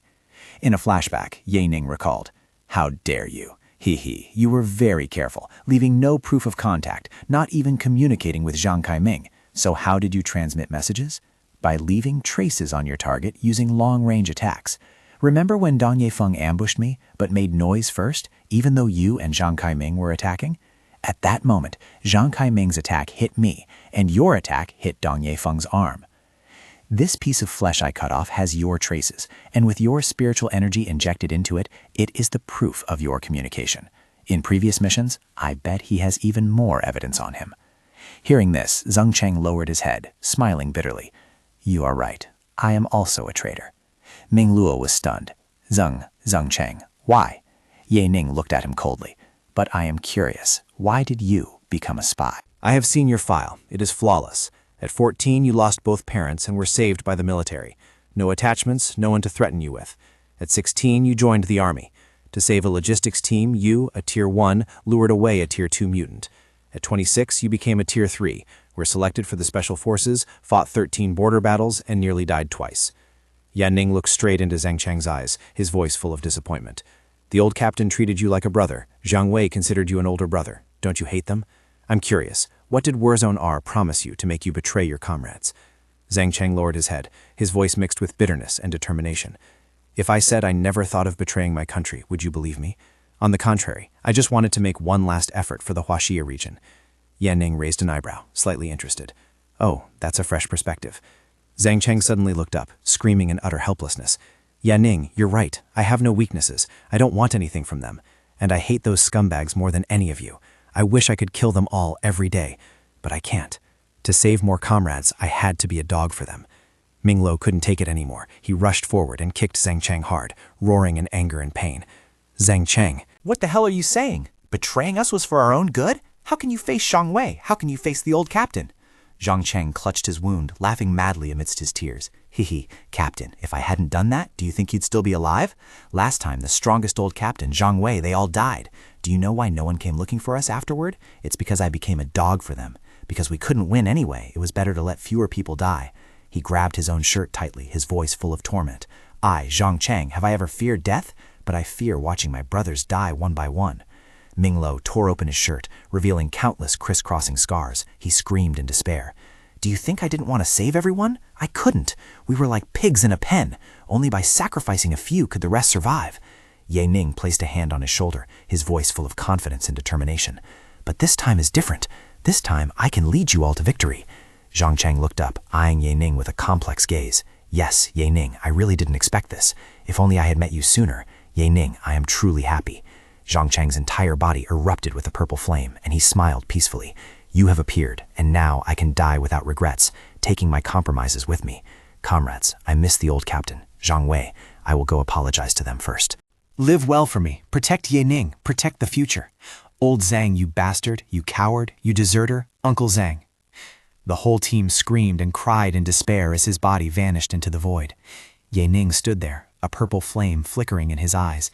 He pondered. The tragedy of the weak being preyed upon by the strong had never stopped, whether it was by foreign nations, alien races, or beasts. If my rebirth this time cannot save us from the apocalypse, tragedies like this will only continue. His gaze became more determined than ever. To stop this cycle of tragedy, there was only one way, to become overwhelmingly powerful, strong enough to turn heaven and earth upside down. He turned around, looking at the remaining teammates. Let's go. There are still other missions waiting for us. They returned to Laysan Mansion, the residence of the governor of Ober Province. Upon arrival, Ming Lo asked in surprise, Huh? Why is it suddenly so quiet here? I don't see a single soul. Suddenly, countless combat machines and soldiers appeared from nowhere, surrounding them. Ming Lo shouted loudly, ordering the team. Group defense, protect Ye Ning. A blue energy shield was erected, blocking the enemy's barrage of bullets. Ye Ning swung his sword, emitting a stream of cold air, and said with amusement, This is not the kind of force that the governor's mansion can mobilize. It must be from the higher-ups. Perfect timing. I've been wanting to talk to your president anyway. He swung his sword, shouting loudly, Extreme freeze! A giant wave of ice spread out, freezing all the machines and soldiers within range. Ming Lo laughed loudly, patting a teammate on the shoulder. Captain, Ye Ning doesn't seem to be someone who needs our protection. The other person agreed. You're right. Ye Ning ordered. Everyone, step back a bit. Don't cause too many casualties. We need to leave room for negotiations. All right, let's get to work. Wind-splitting slash. The whole team responded in unison. Roger. Ye Ning advanced alone into the inner courtyard, which was completely frozen. He rushed towards the governor, standing dazed at the end of the path. He pressed his sword against the man's neck, sneering. Governor Batch, I didn't expect you to still dare to pull tricks. The governor hurriedly waved his hand, stammering, "It's not my fault. It's not my fault." He knelt down, crying and explaining, "You guys caused too much noise. The higher-ups noticed something was wrong and sent people themselves. I really didn't call them. I tried to warn them, but they wouldn't listen. They even used me as bait." Ye Ning looked down at him suspiciously. "Oh, really?" The governor hurriedly begged, "Sir, everything I said is the truth. Please spare me. I will cooperate with everything."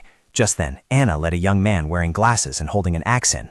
She pleaded, "Don't kill my father, I beg you. I have brought Lin Rui, the person you are looking for, here." The governor shouted in panic, "Anna, it's very dangerous. Come back here quickly." The young man named Lin Rui raised his axe, asking vigilantly, what are you trying to do?" Ye Ning looked at him, smiled, and asked, Lin Rui, do I look like a bad guy in your eyes?" Lin Rui answered without hesitation, "Huh, of course." Ye Ning explained patiently, "It might seem that way from your current perspective, but that is not the truth. Otherwise, he will see that I haven't really killed anyone. I am only doing this out of necessity to save the world." Lin Ru still didn't believe it. "No one will believe your words." Ye Ning reached out his hand towards him, his eyes full of sincerity and authority. "So, young man, as the future leader of humanity, are you willing to join me in saving the world from the apocalypse?" Ye Ning broke the axe in Lin Ru's hand with his bare hands. Lin Ru was stunned. The image of himself becoming a great leader appeared in his mind. Future leader of humanity? Saving the world from the apocalypse? Are you really talking about me? Are you really from the future? Smack. Anna knocked him on the head and snapped, "Lin Ru, do you actually believe that?" Lin Ru rubbed his head, but still turned to say to Anna with a serious expression, Anna, I think what he said might be true. Otherwise, how can you explain his abilities?" He whispered to Anna, but loud enough for Ye Ning to hear. "And with his combat power, he could easily kill us with a single blow." Why would he bother lying to me? Besides, I always have a feeling that I will do something great in the future. Ye Ning laughed loudly and praised. "Exactly. You are very brave and quite smart too, worthy of being the savior of the future. Brave, kind, a little silly, and quite delusional. You are truly a perfect example of a hot-blooded protagonist. Someone like you is the most suitable person to become a representative." Lin Ri scratched his head, asking embarrassedly, "But currently I don't have any abilities at all. What can I do to save the world from the apocalypse?" Ye Ning reassured him, "Don't worry. With abilities like mine, you will have them sooner or later. Now, all you need to do is follow me and wait for my arrangements." Lin Ri happily raised his hand in a military salute, replying loudly, "Yes, sir." Ming Lo rushed in, his voice full of panic. "Ye Ning, a large number of fighter jets are heading this way. There are even nuclear missiles aiming at us. Perhaps they all come from the federal headquarters. Even if we are strong, we can't possibly fight against an entire civilization." Ye Ning ordered calmly, then grabbed the trembling governor. "Everyone stay in here and wait for me to come back." "Governor, I need you to cooperate with me and play along." The governor hurriedly nodded repeatedly. "I will cooperate. I will cooperate. Please don't kill me." Outside, dozens of fighter jets hovered in the night sky. A voice rang out from the loudspeakers full of authority, warning, "You are surrounded. Surrender immediately. Release the governor at once." Ye Ning gripped the governor's neck, shouting back, "I am Ye Ning, and I demand a direct conversation with the federal president. If you don't want to destroy this world, then do as I say."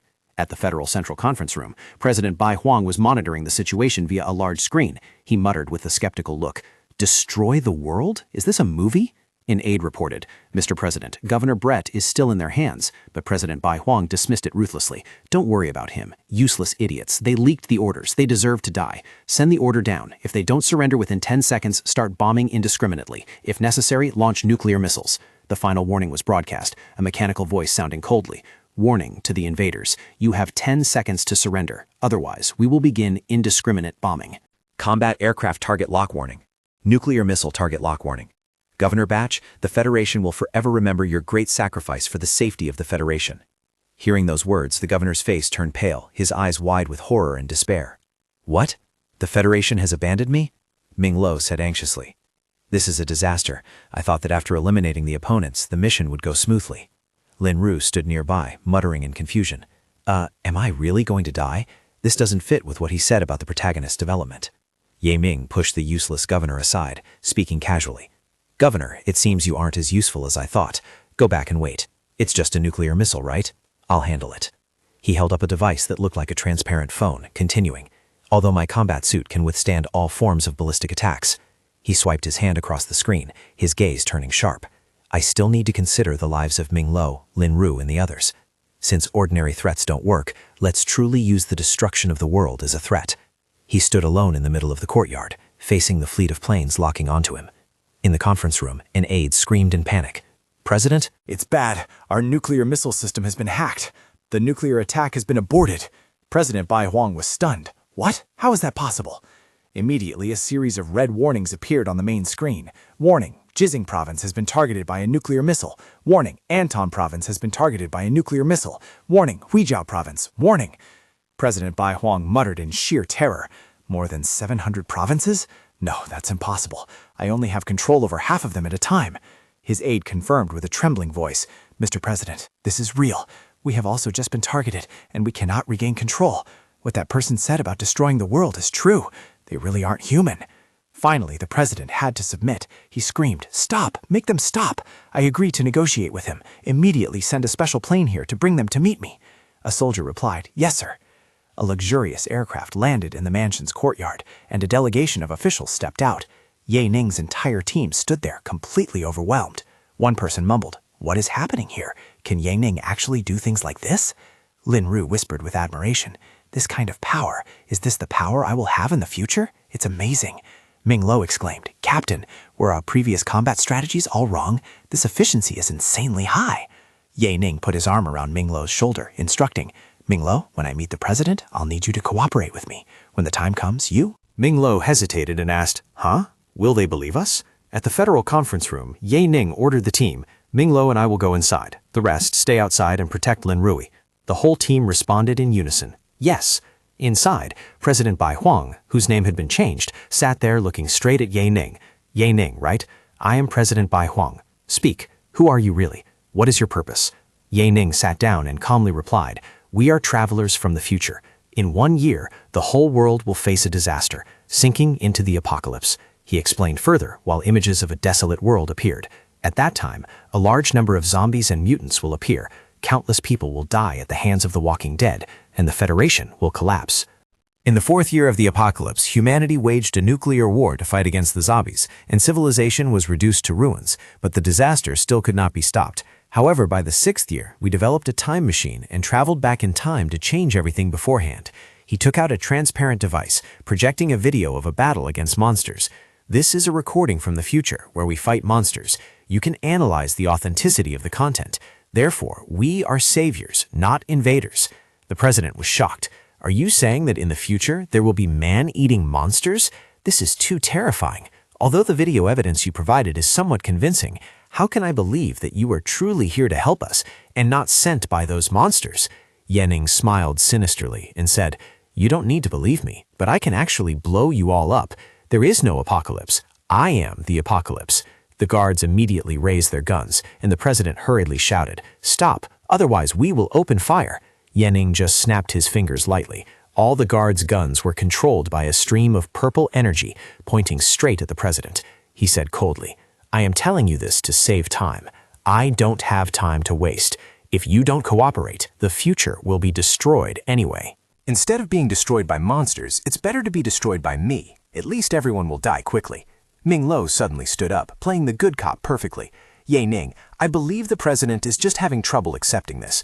I know you don't want to see humanity perish again. I also know this is our last chance, but I still want to beg you, please give them a little more time." He grabbed the president's collar, screaming desperately, "Stop hesitating. We don't have a chance to go back. Last time we risked our lives to return, it was because the Federation didn't trust us and the rescue mission failed completely. This time, a group of monsters also traveled back in time with us. They are the very ones we killed in the suburbs during the previous mission." Ming Lo shook the president violently, his eyes bloodshot. Lord Ye Ning was also extremely disappointed by the high-ranking officials of the Federation in the previous campaign. One of his teammates died under the siege of your people. Ye Ning covered his face, thinking helplessly, Ming Lo's acting is really hard to describe. I can't watch anymore. I should have chosen someone with better acting skills." Ming Lo held up a green potion vial, continuing his drama. "If you don't cooperate this time, there won't be a next time. Naturally, we also brought a genetic potion that helps extend lifespan and enhance physical strength. Once you drink it, you will gradually become as strong as us." The president's eyes lit up. He hurriedly grabbed the potion vial, declaring loudly, "I believe you. This time I will cooperate completely." Ming Lo turned back and gave a thumbs up to Ye Ning, signaling the mission was accomplished. Yi Ning thought to himself, oh, luckily he brought some enhancement potions. As expected, besides threats, he also had to use some enticement. The president stood up, bowing respectfully. Dear esteemed savior, how should we cooperate with you? Yi Ning crossed his arms and ordered, first, I need the Federation to step up the mining of spiritual ore, as much as possible. Second, bring Dr. Croc here to assist me in investigating the origin of the apocalypse. The president happily replied, is it really that simple? I will handle it immediately. Yi Ning smiled with satisfaction. This mission was too easy, wasn't it? With the backing of the Federation, the mining was basically no different from working in his own mine. A system notification panel appeared. Zombie Nation, Tier 1 missions completed. The next stage mission, the world's primeval apocalypse, continues. Yi Ning did not hesitate to press the continue button. He thought to himself that the initial missions of the apocalypse system were considered complete, but the missions of the Sword God system had not progressed much. It seems that seizing power and controlling the protagonist is just a small step in changing the course and future of the world. The key lies in finding the source of the apocalypse and strangling it in the cradle. Once that is done, not only can I obtain the design blueprint for the space aircraft carrier, but I can also turn this place into a farm in the real world. After that, Yi Ning and the whole team gathered. He assigned tasks decisively. Ming Lo, Huang Yun, and Lin Rui, come with me to meet Professor Gluck. Liu Ben, take the others with the army to the mine to supervise the ore mining. The team replied in unison, yes, Lord Yi Ning, we will complete the mission. Liu Ben and the others happily discussed. In the past, at most, we could only control a few merchant guilds. Then we had to dig for resources ourselves. We had to struggle to mine anything. But this time, all we have to do is supervise, and we will earn billions, even tens of billions of tons of energy ore. Exactly. Thanks to Lord Jae-ning's decision, the era of being suffocated by other war zones is about to end. I wonder if the army will be so excited they'll faint on the spot when we return. Jae-ning's group arrived at the Federal Genetic Research Institute. An elderly, short, and stout man in a white lab coat stepped out to welcome them. Greetings, Lord Jae-ning. I am Professor Croc, the lead researcher at the Federal Genetic Research Institute. Jae-ning looked straight at him and asked, Professor Croc, I need you to answer a few questions. He held up 3 fingers, listing them one by one. First, what exactly are you researching? Second, have there been any abnormalities or problems in your research? Third, have you conducted any unauthorized research of your own? Professor Croc broke into a sweat and hurriedly explained, all my research complies with federal laws. There are 2 main projects. The first project is genetic enhancement, aimed at improving the physical capabilities of mecha warriors. The second project involves top-secret federal secrets. Jae-ning held up a special card. I currently hold the highest federal declassification clearance. Security protocols do not apply to me. The professor was stunned. It was a direct presidential order. All right. The second project is the Human Primal Project. We are simulating the process of human evolution.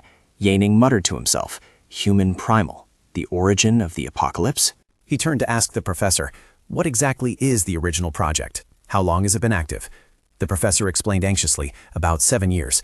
The project involves genetic intervention at the embryonic stage. After all, genetic modification in adults has limits, but embryos do not. He used a metaphor. It's like a tree. If we intervene when it's still a sapling, we can even make it grow into the shape of a chair. He continued, his voice slightly hesitant. However, the research didn't go smoothly. Occasionally, we created some rather abnormal humans. Jae-ning ordered immediately. Abnormal humans, take us to the research facility right now. The professor led them through a long corridor with countless test tubes filled with green liquid. He pointed at the test tubes and introduced, for example, this one has centipede genes fused into it, this one has spider genes, and this one has snake genes fused into it. These are considered relatively successful test subjects. Jae-ning's entire team was horrified by the scene. Ming Luo spoke with disgust. Do they really allow human experimentation like this? Huang Yun whispered, this is too cruel. Lin Rui couldn't believe it.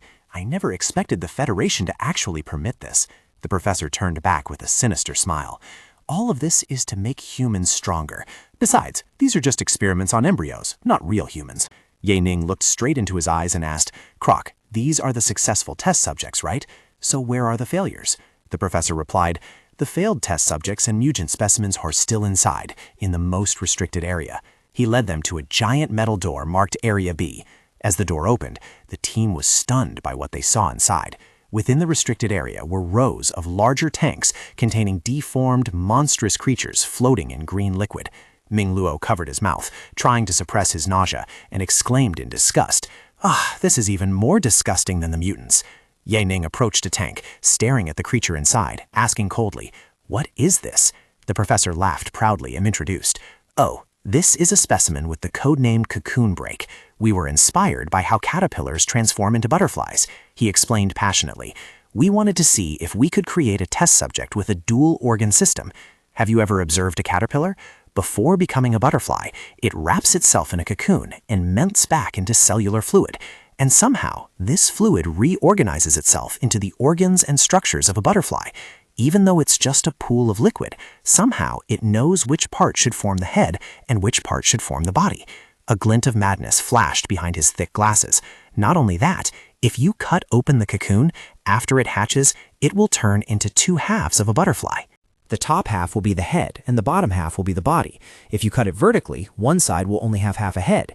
It is hard to imagine, but it seems their cellular fluid just knows what it is supposed to be. Even more interesting is that if you insert a straw into the cocoon, it will hatch into a butterfly with a straw running through the middle of its body. He pointed to another tank where a deformed butterfly was forming. And if you mix cellular fluid from two different cocoons, it will somehow create a butterfly with a head growing out of its abdomen. They are completely unaffected by the chaos of mixing. They can still hatch successfully. Lin Rui could not bear it anymore. He rushed forward and strangled the professor, roaring in fury. "Even after conducting such inhumane experiments, do you people actually feel proud of yourselves?" The whole team also rushed forward. Ming Lo shouted, "Isn't this the prototype of a mutant? I didn't expect humans to create it themselves." Huang Yun added, "We found the source. Just kill this bastard, blow this place up, and end it once and for all." The professor tried to explain. "The brain cells of these test subjects are not fully developed yet. They cannot feel pain." Ye Ning stopped them, speaking with a serious expression. "Everyone, calm down. I don't think the mission is that simple." Do you think it was simple just because I easily controlled the Federation? But that alone was not simple for us at all. Perhaps, but my instincts tell me that no matter how disgusting this place is, it is not the true source. The professor hurriedly flattered, "Lord Ye Ning, your wisdom is truly unparalleled." The rotting flesh here is incapable of causing any kind of virus outbreak. Yending frowned and asked, "Demon Eye didn't give any warning signals, so it probably isn't these things. Croc, is there anything else besides this?" A burst of purple energy exploded from his body, and he shouted, "You are lying. There is another structure underground." He used his power to smash the floor, creating a large hole. The whole group fell into another space below, groaning in pain as they landed. Yending looked around and recognized this place. This is an abandoned laboratory. It was used before, but then it was buried. He turned to the trembling professor and sneered, "You still dare to lie to me?" Before their eyes was an even more horrifying scene, hundreds of naked human bodies lying scattered on long metal tables. Yending questioned, "The bodies here haven't been dead for more than 48 hours. How do you explain that?" The professor screamed in despair, "Why are you forcing me like this? Don't you know? Everything here is... Some powerful figures have weak bodies and need organ transplants." Lin Rui was stunned. He pointed at a body that looked like a child, his voice trembling with indignation. "You are secretly killing people and harvesting their organs? These are not just your experimental embryos. They are living, breathing children just like us. How could you bring yourselves to do this?" "And to think I wanted to join the Federation. They are nothing but a bunch of hypocritical scum." The professor tried to justify himself weakly. "It really has nothing to do with me. I was just following orders. Besides, they don't count as real people. They are mass-produced like livestock. Just like farm animals, humans don't just eat them. They skin them for their fur and hide, too." Yan Ning grabbed him by the collar, roaring in anger. "Shut up! Where's the production line? Take me there." 10 minutes later, they arrived in front of another metal tour, guarded by a squad of armed soldiers. The commander blocked them, speaking seriously. "Lord Ye Ning, there is no need to look here. I know you are looking for abnormalities, but this is definitely not the place, I assure you." Ye Ning impatiently brushed them aside, shouting, "Get out of the way." The soldiers were flung away, screaming in pain. They proceeded inside. Ye Ning asked the professor, "This is the place, right?" He trembled and replied, "Yes." Ye Ning used his strength to tear open the heavy metal door. Inside was a massive tank filled with green liquid and hundreds of human bodies being cultivated. The naked human bodies floated in the tank, connected to each other by cords that looked like umbilical cords. Some bodies were fully developed, while others were still in the embryonic stage. Minglua, Lin Rui, and Huang Yun exclaimed in horror, "Do they know what they are doing?" Have the humans of this world gone mad?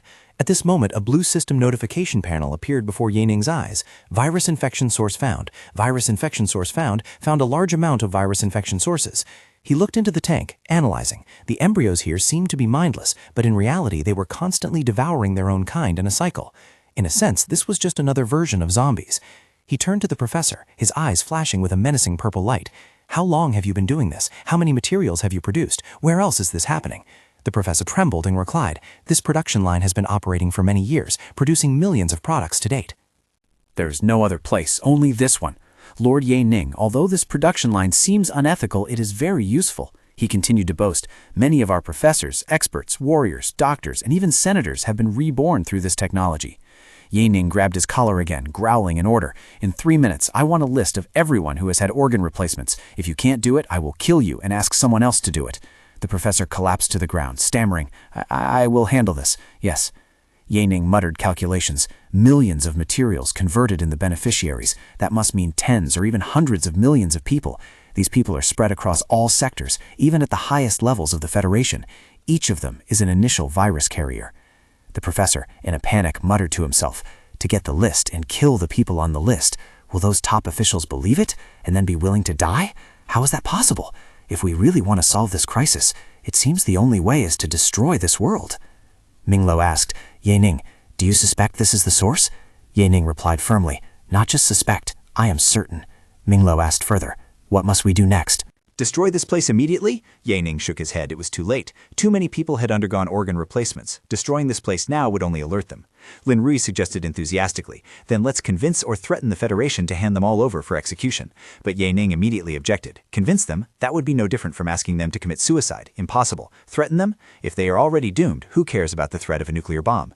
Lin Rui turned to Ye Ning, his voice full of urgency. Are we just going to sit here and wait for death? You are so strong, you can easily take them down.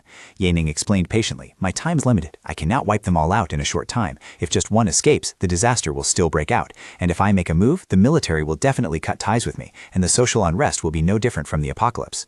Lin Rui patted Ye Ning's shoulders, suggesting, if the public approach doesn't work, what about a secret one? Even if we can't stop it, delaying it is good too. Ye Ning murmured in response, let me think.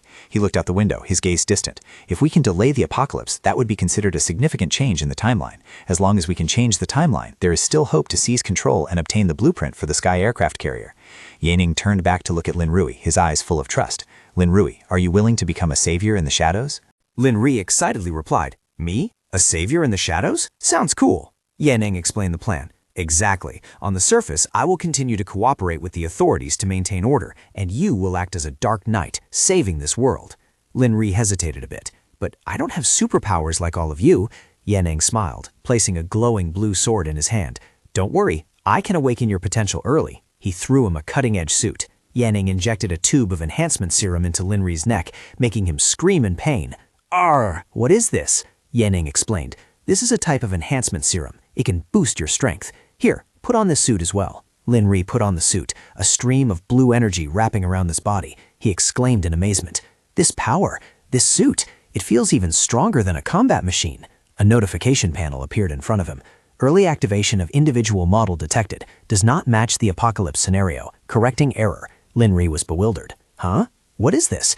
It looks like a game control panel. What doesn't match? Correcting what error? Immediately, a glaring red warning screen appeared in front of Ye Ning. Beep. Warning, you have violated system regulations. Please retrieve all system equipment provided to unawakened NPCs within 10 seconds. Otherwise, you will be forcibly designated as an NPC in the dungeon. He cursed silently. Damn it, the apocalypse system is preventing me from giving equipment to NPCs. He hurriedly shouted, Lin Rui, give the equipment back to me. Lin Rui looked blank. Huh? What's going on? Ye Ning didn't have time to explain. No time to explain. Take it off quickly. Lin Rui panic-strickenly complied. The countdown clock continued to run, but when it reached number 2, it suddenly stopped, and a new notification appeared. Warning lifted. No violation detected. Ye Ning was surprised. Huh? The warning lifted itself? He narrowed his eyes and thought, was it because he is the protagonist of this scenario, or because of the sword god system? Ye Ning said to Lin Rui, who was struggling to take off the gear, stop taking it off. Lin Rui looked blank. Huh? Ye Ning explained perfunctorily. You had a slight rejection reaction just now. It's fine now. Just then, Professor Croc rushed in, holding a tablet. Phew! Sir Ye Ning, I brought the list you requested. It's all here. Ye Ning took the list and ordered decisively. Issue my command. Seal off the entire experimental base. All researchers, projects, incoming and outgoing vehicles, everything must be monitored. Until there are new orders, not even a fly is allowed to leave. He turned to the worried professor and said, Don't worry, it's just surveillance. It's also for your safety. They got into a flying car. Ye Ning ordered, Lin Rui, drive straight to the federal government building. Lin Rui replied decisively, Yes. In the car, Minglo asked worriedly, Yanning, are you planning to trick the president into gathering the people on the list so Lin Ru can assassinate as many as possible?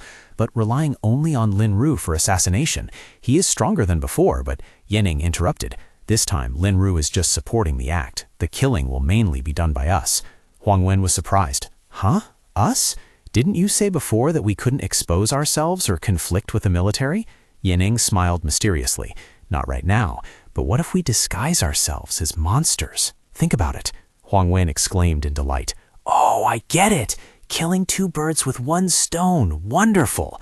Yanning closed his eyes and ordered the system. Li Fugui, help me buy 4 disguise props and 1 illusion prop. A childish voice rang out in his head. Yes, master. In the president's meeting room, he spoke anxiously. Mr. Yanning, regarding the experimental base, there might be a misunderstanding, truly a misunderstanding. Although the experiments are cruel, they have nothing to do with the virus. Yanning just smiled faintly.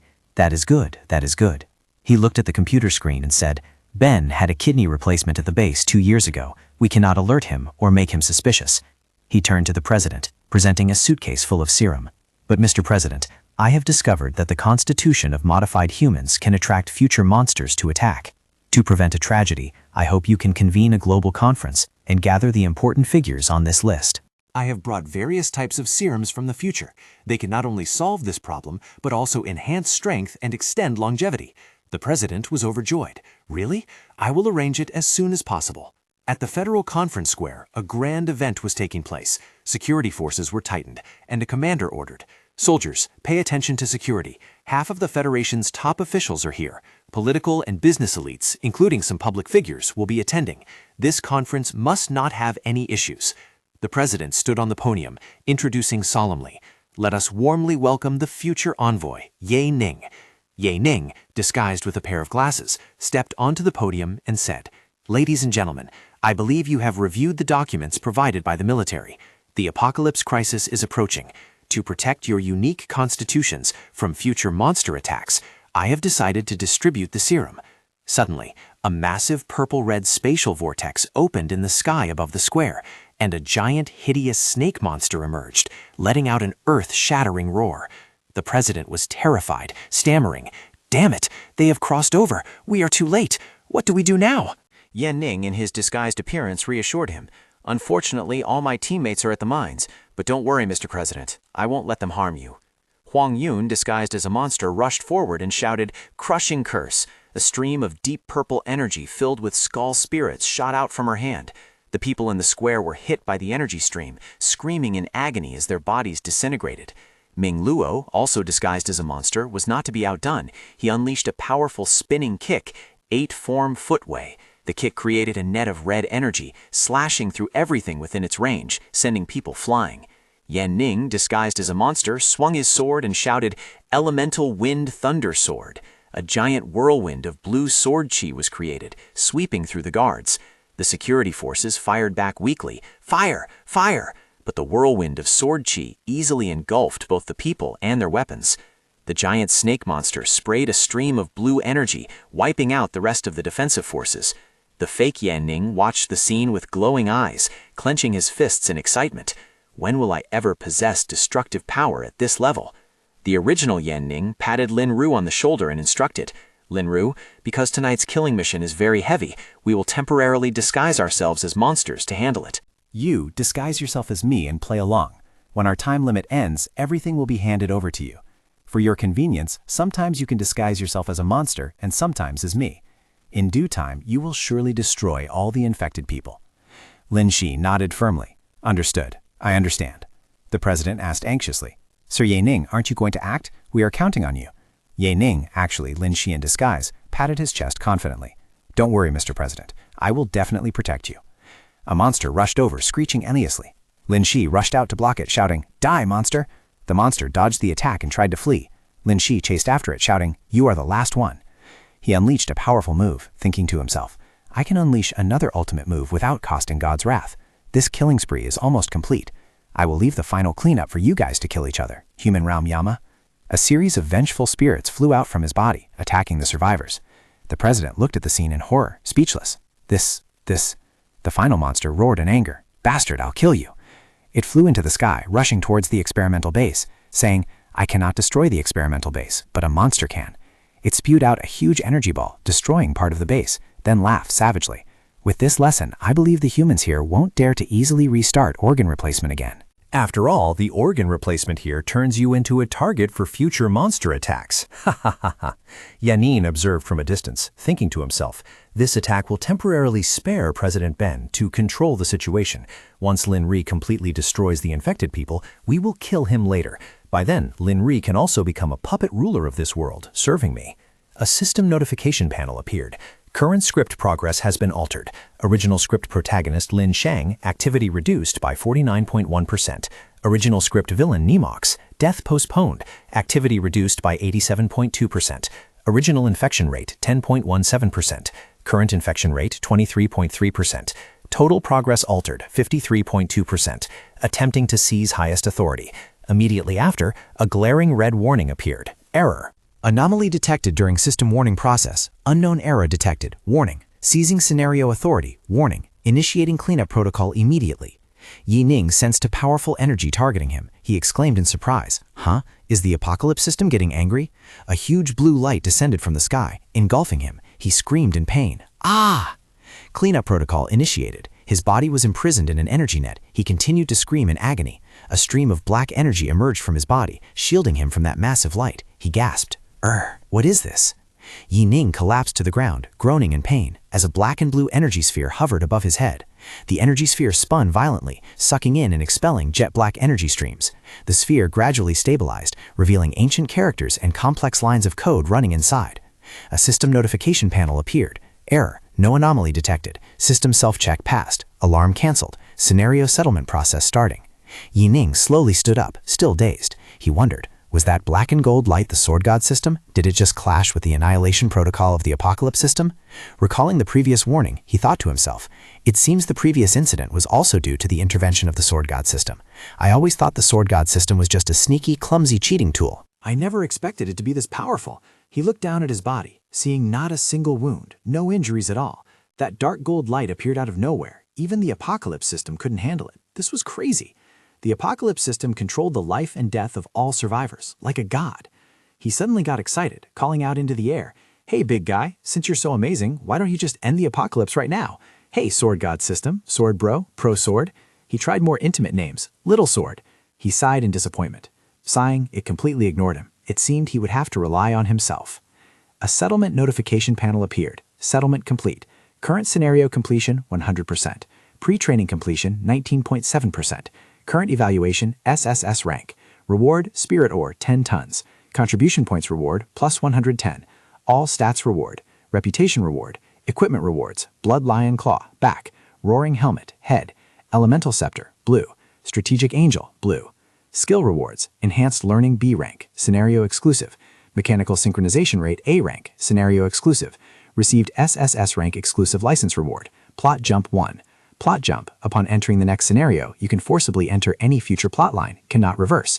Received competitive reward item, Main Battlefield. Item level, blue, special.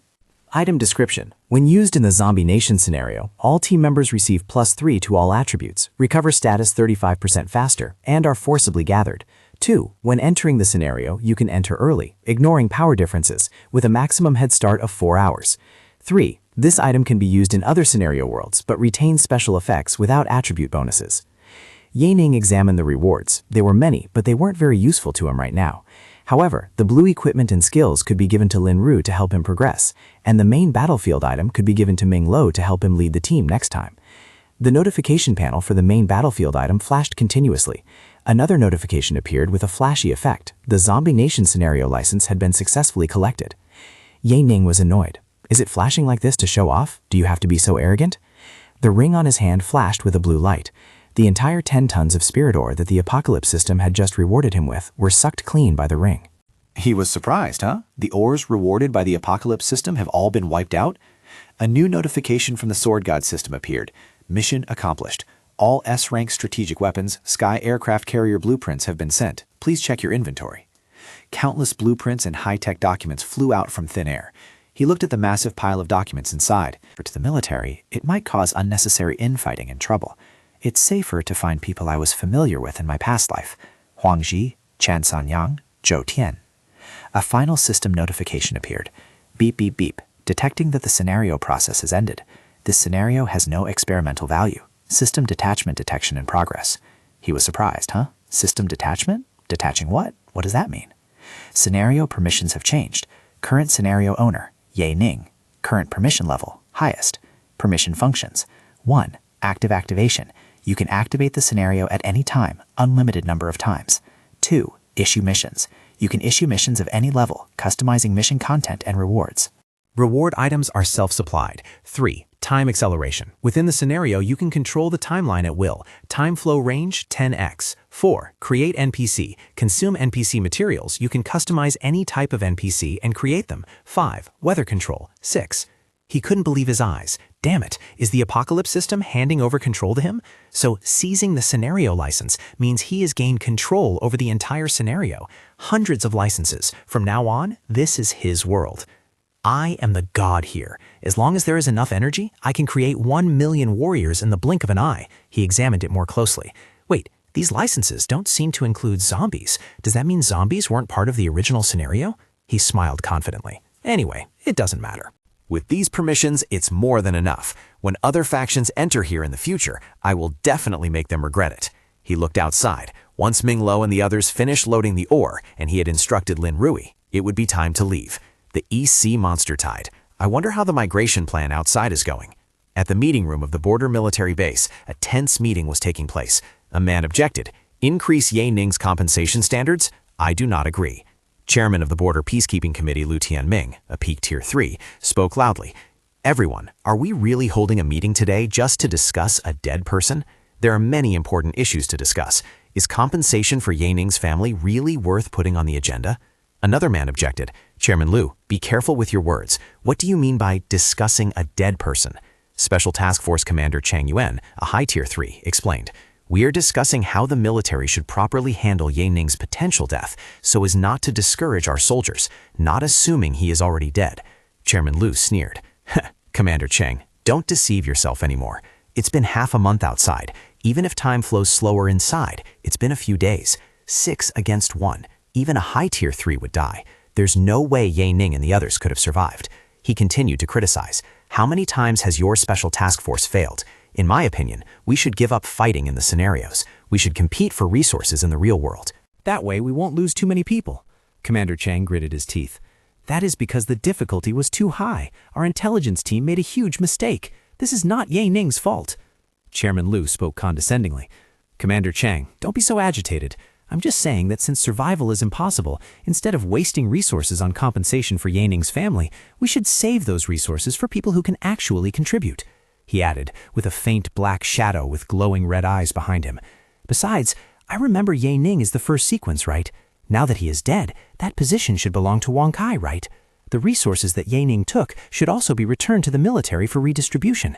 After all, we can't let a dead person occupy resources and positions, can we? Bang! Commander Chang slammed his hand on the table, roaring, Chairman Lu, you are going too far. Chairman Lu just smirked. What, are you going to hit me? An older man spoke up to intervene. Enough, let's end the discussion here. The first sequence represents the new star and reputation of the military. It is better to replace him sooner rather than later. Otherwise, once the news spreads, we will become the laughingstock of the world. The oldest commander concluded. As for Ye Ning's compensation, we will follow national standards. Of course, all of this is based on confirming Ye Ning's death. I will report this to the Supreme Commander. At the country El Port, the exit of the Zombie Nation scenario, a group of people were waiting, discussing excitedly. It had been half a month. Do you think Deng Yifeng and the others have finished dealing with those Chinese pigs yet? Another replied contemptuously. Damn it, do you think they are as useless as you? The ones who went inside are all elites. Another laughed aloud. I bet those pigs were scared to death inside. Another confirmed. Exactly. According to our spies, the Chinese military internally believes that their people are all dead. Another group was celebrating victory early. Come to think of it, this mission was easier than before. After this time, I bet China won't dare to enter again. One person responded. That's right, when our people come out, it will be time for us to prepare for war. Without spirit ore, China will gradually retreat step by step. Another added with a greedy look. Women, resources, land, we will have everything we want. Suddenly, the space gate began to tremble. Someone shouted, Look, the gate is moving. Our heroes are coming out soon. Hurry up, call for reinforcements. We will need a lot of people to transport all the spirit ore this time. Another person laughed sinisterly. Besides the ore, Dong Ye-feng will surely bring back a few human heads, right? One person excitedly raised a camera. I'll record it. We'll send it to those Chinese pigs later. But when the gate opened, a notification panel appeared, making everyone freeze in silence. Scenario ended. Current survivors, 0. The whole crowd stared wide-eyed, staring in extreme horror. 0? 0 people? How is that possible? Why? Meanwhile, at the Chinese port, the exit of the Zombie Nation scenario, a group of officers was preparing to retreat. One person asked, Colonel Chen Ming, are we retreating now? Shouldn't we wait a little longer? Chen Ming replied decisively, no need to stay any longer. Chairman Liu has ordered everyone to be transferred to the southeast border immediately. Special Task Force Liaison Captain Zhao Hengtu asked anxiously, but what about Ye Ning and the others? Chen Ming snapped, no ifs or buts, just follow orders, don't waste any more time. Zhao Hengtu, a middle-aged man wearing glasses, tried to persuade him. Colonel Chen Ming, how about this? I'll leave a few people here to stand guard while you take the rest. Chen Ming replied in annoyance. You're really stubborn, aren't you? Fine, I'll leave you 2 people at most. The rest will come with me. If after 3 days... Suddenly, the space gate behind them began to activate. The 2 soldiers staying behind cheered. The scenario has ended. Is anyone among them alive? They have to come out alive. Zhao Hengtu snorted contemptuously. There's no way they're coming out alive. A figure stepped out of the gate, leaving him stunned. Here, how is this possible? Is that Ming Lo? Some of them are still alive. Ming Lo, are you the only one? Huang Yun stepped out right after, nudging the dazed Ming Lo. Captain, why are you zoning out? Don't block the way. Ming Lo hurriedly replied. Oh, right. Ye Ming's entire team stepped out one by one, all 8 of them. The notification panel appeared. Scenario ended. Current survivors, 8. Zhao Hengtu couldn't believe his eyes. He shouted in extreme joy. 8 people. Everyone survived. They're all alive. Am I dreaming? How is this possible? Are they injured? Medical team, don't just stand there. Check them immediately. Ye Ning raised his hand to stop them. No need for the medical team, but we will need everyone to load the ore. Zhao Hengtu was surprised. Huh? Load ore? Is your special ore loading tool broken? Ming Lo explained.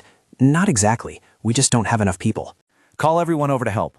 Zhao Hengtu is even more confused. What? A tier 3 can carry a lot. Are you sure you need everyone?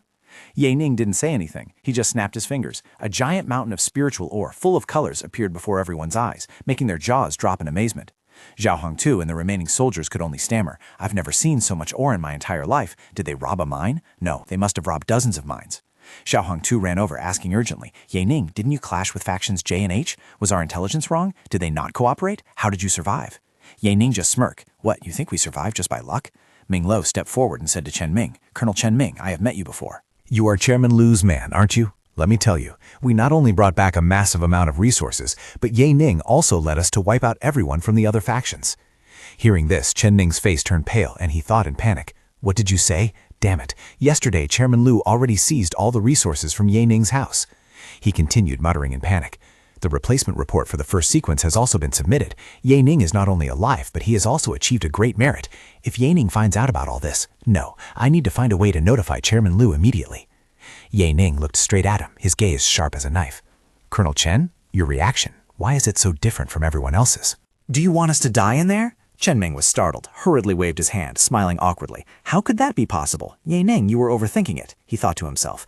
No, I have to come up with a reason to stall him and buy time for Liu Tianming to deal with the aftermath. He said, I acted like this because the EC evacuation plan from your previous proposal has been cancelled. I was very worried. Ye Ning grabbed him by the collar, roaring. What did you say? Cancelled? Why? Chen Ming explained with difficulty. A high-level representative was sent to investigate the EC incident thoroughly, but they found no evidence of an impending attack. I don't know the details. Why don't you go to the EC and see for yourself? Ye Ning turned and ordered the team. Ming Lo, all of you come with me to the EC. Huang Yan reminded. Ye Ning, according to procedure, we should report to the capital first. Besides, I suspect that Chen Ming and his group are plotting something. Ye Ning brushed it off. There is no time. The lives of 7 million survivors in the EC are paramount. We will report on the way. We have made a huge contribution. The superiors won't blame us for anything suspicious. As for that, we will deal with it after we return. On an aircraft flying over the EC, Ye Ning sat in his seat, pensively looking out the window. At most, there were only 4 to 6 days left until the sea monster outbreak. The proposal had clearly been approved, but things didn't go as I expected. The internal obstacles in this peaceful era are even greater than before I was reborn. He continued to think, before my rebirth, the reason I could gather so many people was probably thanks to the apocalypse itself. Now, it seems that if I want to save the apocalypse, first I must climb to the peak of power. To seize the highest command, I must break through to Tier 4 as soon as possible. With my current authority and resources, at most I can reach the peak of Tier 3 within 3 months, but breaking through to Tier 4? He recalled an important figure from the past. I need to activate the Transcendence Plan ahead of schedule. After the apocalypse fully exploded in my past life, humanity managed to resist for 2 years, solely thanks to the Transcendence Plan. If I remember correctly, the lead researcher from my past life, surnamed Sun, came from the EC safe zone. Once this EC evacuation is complete, I must find him as soon as possible. He opened a video call, ordering decisively, Uncle Xiao, Uncle Chen, Uncle Wang, I need you to mobilize all available forces and come to the EC to support me. The people on the other end were stunned. Huh? What happened? Yaning spoke urgently. There's no time to explain. If you trust me, set off immediately. Then he hung up. In the living room of the Lu mansion in the capital, a man panic-strickenly said to Lu Tianming, Lu Tianming, what should we do now? Not only was Yaning alive, but he also made a huge contribution. The Supreme Commander and the others were overjoyed. Wang Lushuang, director of the Military Intelligence Bureau, paced back and forth in the room with extreme anxiety. He is a persistent enemy. If he finds out what we did while he was away... He continued muttering, Damn it, this is really like seeing a ghost. I have no idea how we did it. Lu Tianming reassured him. But Director Wang, don't panic too much. Didn't Chen Ming say that Yan Ning has gone to the EC? We still have time to deal with the aftermath. Just return the assets we seized from Yan Ning's house. Wang Lushuang said with an awkward expression. Lu Tianming, I'm afraid I can't return them. Those high-grade spiritual fruits, my son ate them last night. Not only that, his younger sister is really difficult to deal with. I had no choice but to tell her that Yan Ning was dead. She couldn't withstand that shock. She is probably in the hospital right now. Lu Tianming grabbed his collar, roaring in anger. You idiot, you have completely broken the rules. Wang Luchang slyly asked back, Lu Tianming, should I send someone to the hospital with flowers and a fruit basket to comfort his younger sister?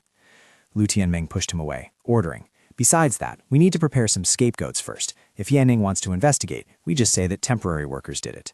Wang Luchang hurriedly agreed. All right, I will arrange it immediately. Lu Tianming said with a sinister look. Apart from this obvious method, we also need a backup plan through the black market, just as a precaution. Wang Luchang asked back, What do you mean? Lu Tianming explained. He didn't report back and instead went straight to the EC safe zone. Having too much merit but not knowing how to restrain oneself is always a fatal flaw for military leaders. If he crosses the line, taking him down will be as easy as flipping a hand once he has fallen. At the conference room of the EC safe zone, a man handed a card to another person, saying, Thank you, Chansam Liang, for clearing the name of the EC and sparing us from relocation. These credits are just a small token of gratitude. Tonight, we have prepared a seafood feast to reward you deservedly. The man called Commander Li responded modestly. Commander Li, you are too kind. A man with a clear conscience has nothing to fear. Ye Ning is just making a big deal out of nothing. An A-rank monster tide? Ha, as if it happens that easily. Suddenly, the meeting room door was kicked open, and a guard roared, Who is it? How dare you barge into the EC Safe Zone meeting room? Ye Ning and his team walked in, leaving the other two stunned. Ye Ning. Ye Ning declared with a cold face, flanked by two female team members. I am reopening the investigation into the EC security issue. I expect full cooperation from all of you. Otherwise, don't blame me for being ruthless. Commander Li objected. Ye Ning, the EC Safe Zone has been thoroughly investigated. We have compared all the anomalies you mentioned in the meeting. There are no problems at all. The results were reported yesterday. You can check them yourself in the capital. The other person also spoke up. That's right, Yining. I advise you to leave immediately. Otherwise, according to Article 27, Section 33 of Military Regulations, if you illegally trespass into a military base to investigate classified information, I have the right to execute you on the spot.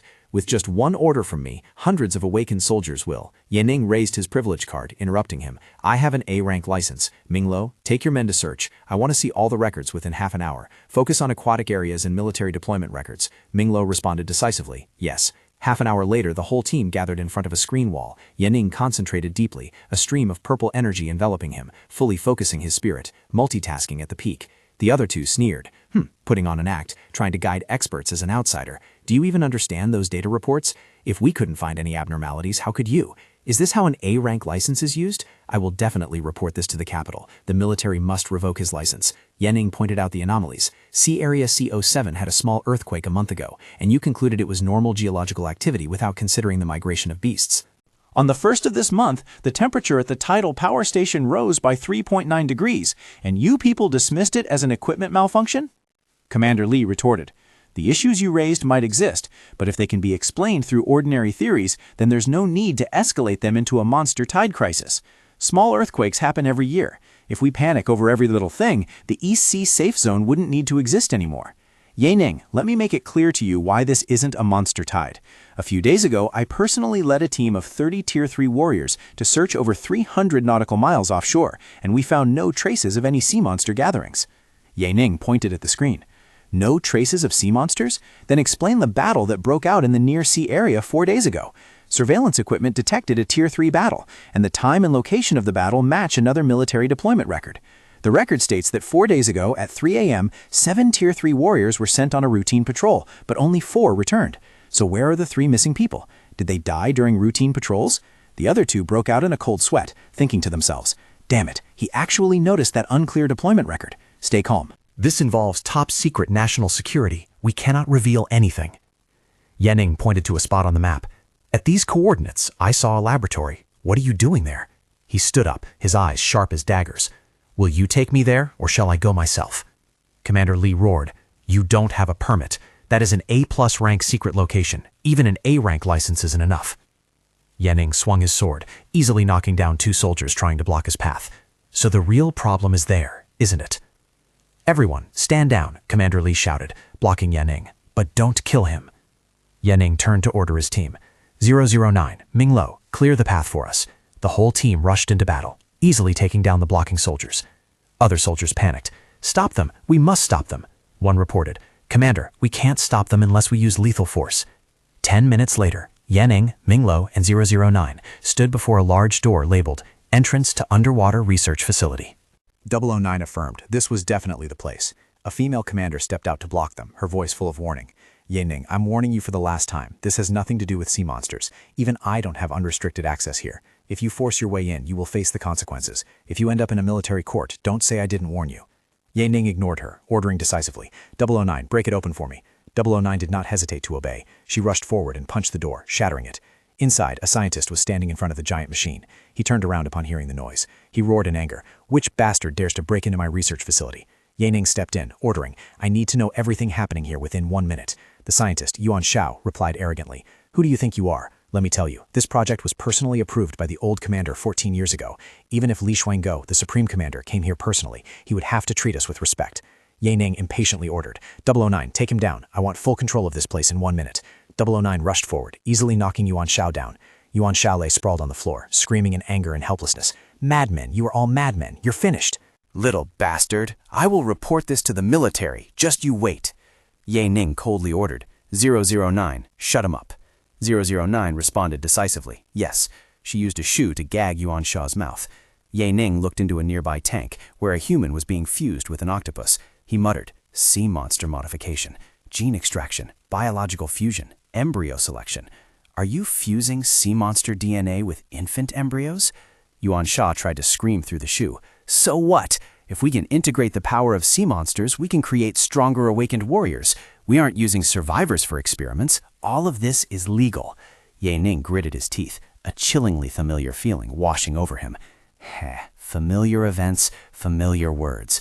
This is no different from the Zombie Nation disaster all over again. Indeed, human ignorance and arrogance. There is nothing new under the sun. He pressed his sword against Yuan Sha's neck, growling, Now tell me what really happened 4 days ago. Did you let a modified specimen escape? Speak or die? Yuan Sha trembled, finally submitting. You shouldn't know about this. All right. I will speak. 4 days ago, yes, a mutated specimen escaped, but it wasn't a big deal. That thing was still in its infancy. It had no attack capability. Ye Ning roared. No attack capability? Then what happened to the 3 missing Tier 3 warriors? Don't tell me they fell into the sea and drowned. Yuan Shao looked at him with pity. Ye Ning, if I tell you the truth, you might as well be dead. Are you sure you want to know? Stop talking nonsense, Ye Ning shouted. Those 3 aren't dead. They were imprisoned. Because they saw something they shouldn't have seen. The mother of that mutated specimen was created using the old commander's genes. Ye Ning was stunned. He gritted his teeth and articulated every word. What did you just say? A special mission notification panel appeared. Beep, special mission activated. And attacked by an A-rank sea monster, the mother. Mission summary. A mutated infant escaped, infected others, and is currently leading a monster tide by instinct. It is looking for its mother. The first wave of sea monsters will arrive in 24 hours. Mission objective. Evacuate the survivors of the East Sea. The completion rate will depend on the number of people saved. Mission reward, 1,000 reputation points, Tier 1 spiritual solution. Hint, killing the mother will significantly slow down the monster tide. Ye Ning thought to himself, only 4 hours left? I wanted to gather enough evidence to force the military to cooperate, but now it seems there is no time left for that, he pondered. Slowing it down by killing the mother, with my current strength, that is impossible. Even the current Supreme Commander cannot do it. Now the only option is a forceful evacuation and holding out for as long as possible. He turned to Order 009. 009. Contact Xiaohai, Chen Kailai, and Wang Tian immediately. We will forcibly initiate the AC evacuation plan. Minglo worriedly tried to stop him. Yanning, deploying the military without permission is no different from treason. Even if your judgment is proven right later, it won't absolve you of the crime. Are you sure you want to proceed? Yanning replied firmly. Minglo, I understand everything you're saying. The best move for me now would be to leave and act like nothing happened. That way I would still be the top genius of Great Saw, with infinite potential in the future. Not only that, once the disaster erupts, my previous warnings would bring me immense fame and praise. Everyone in the military would regret not believing me. Even if millions of survivors died tragically, no one would blame me. Instead, they would— Ming Lo interrupted. If you already knew this, then why? Yanning turned around, his eyes full of torment and determination. Because I know that I didn't do my best to save those millions of survivors. If I live a second life and still can't stop this tragedy, then what is the use of being reborn? He looked straight at Ming Lo, his voice full of sincerity. Ming Lo, you can decide for yourself whether to join me in this risky effort. Even if you choose to withdraw now, I won't— The whole team saluted in unison. Ming Lo spoke for everyone. Lord Yanning, please don't misunderstand. You saved our lives. We will follow you through fire and water. Just give the order. Yanning smiled gratefully. Thank you, everyone. 009 just looked at him silently, without saying a word. Suddenly, a dense electric net covered the entire area. Commander Li and the other person appeared, their bodies wrapped in electric currents. Yanning, you know things you shouldn't know. Today, no one leaves here alive. I may not dare to kill you, but if you try to use force to break out and die in this area of electric current, that is not my fault. Yanning, do you understand now why I dare not continue the investigation? There is plenty of food and drink here. I suggest you stay here and wait for orders from superiors. Yanning rushed forward, unflinching. Time is running out. I don't have time to waste with you people. The other two screamed in horror. What? You can withstand high-voltage current? Yanning, what kind of skill is this? They hurriedly set up defensive layers, extreme cold, spiritual barrier, shields, elemental armor. But Yanning appeared right in front of them. He swung his sword, easily slashing through every layer of defense. The two were stunned. What? What just happened? I couldn't even see how he did it. Yanning held his sword to their necks, his eyes glowing terrifyingly. Don't move. If you don't want to die, turn off the electric field immediately. Don't stall. Commander Li broke out in a cold sweat, speechless. Commander Li roared, holding the walkie-talkie. Don't harm Representative Chan. I will turn it off. As soon as the electric field vanished, the whole team rushed out of the corridor. Ming Lo asked urgently as they climbed into a flying car. Yanning, what should we do now? Yanning ordered decisively. 009, hold Li down. Ming Lo, get the remote control. The rest of you cut off all external communications from the EC safe zone. Ming Lo quickly grabbed the remote control, while 009 easily subdued Li. Yanning threw Representative Chen to Ming Lo, saying, As for Representative Chen, there is plenty of food and drink here. Just stay put for now. He took back the remote control, reactivated the electric field, and trapped the remaining soldiers inside. Commander Li roared in helplessness. Activate the electric field. No one inside is allowed to leave. Yanning, you bastard! He faced him and ordered, Commander Li, hand over all your command authority in the EC safe zone to me. Li screamed, What? Yanning, are you actually rebelling? You have guts. Do you know who is backing me? Even the current Supreme Commander has to show respect to the old general behind me. He continued to threaten, I hold an irreplaceable position in secret research. If you dare to touch me, you are dead meat. Yanning just sneered. Irreplaceable position in secret research? What position is that? Li arrogantly replied, You are not qualified to know. Yanning narrowed his eyes, realizing the truth. Something is wrong. Yuan Shao certainly lied about the mother body. The old general was indeed a mother body, but the offspring that escaped this time might not be his. Yuan Shao probably said that to scare me away. He recalled events from the past. In my past life, the main target of this sea monster tide was the EC safe zone. The capital was only attacked after the apocalypse flared up again. If this tide was triggered by the offspring seeking its mother body, then the target is likely Li. He activated his skill, Demon Eye. Scan. An information panel appeared. Demon Eye scan complete. Name, Li. Identity, commander of the EC safe zone. Status, hidden. One of the mother bodies of the fusion plan, 2 in total. Yanning smiled coldly, just as predicted. I initially didn't plan to kill you, but now it seems you must die.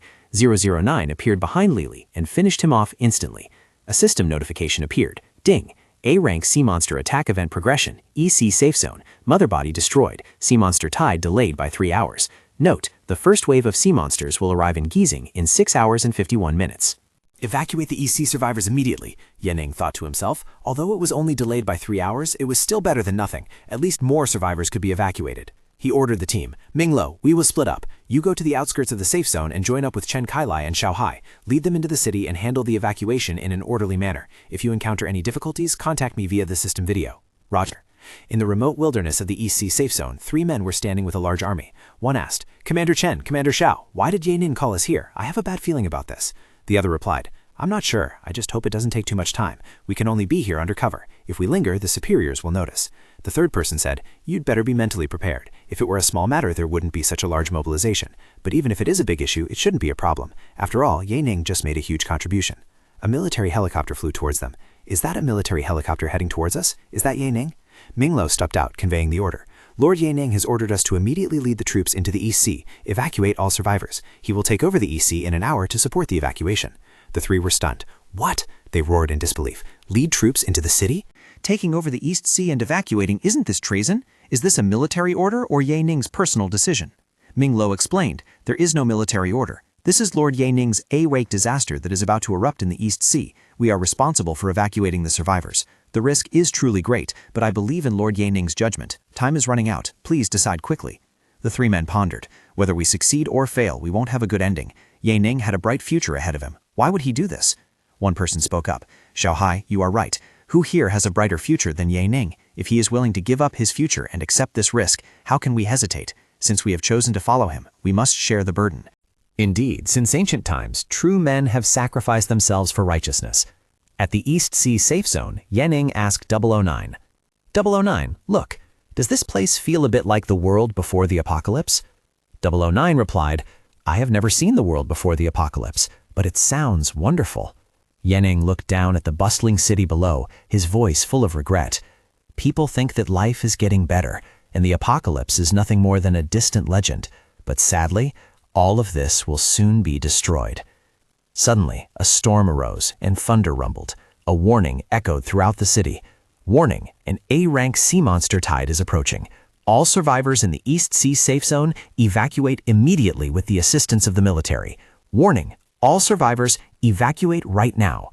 Ye Ning watched the chaos below, telling himself, to truly end this, the road is still long and difficult. 009 put a hand on his shoulder, encouraging him. You can do it. Ye Ning nodded determinedly. Yes, I can do it. Now is not the time to be sentimental. 009, I have an important mission for you.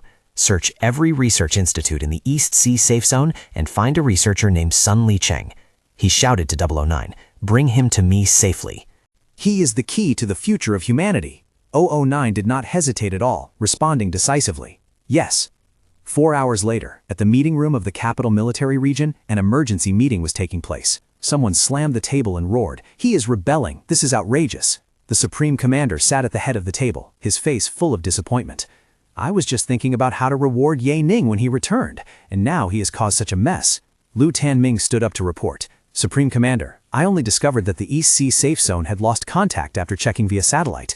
That was when I realized Ye Ning had rebelled. He thinks that just because he has made contributions, he can act recklessly, and he spoke through gritted teeth, listing Ye Ning's crimes. Killing the East Sea commander, seizing control of the area, and evacuating survivors without permission. Such a traitor cannot be forgiven, no matter how strong he is. Commander Cheng stood up to refute. Supreme Commander, I admit Ye Ning's actions are extreme, but what if Ye Ning's prediction is correct? What if the sea monster tide is really about to erupt?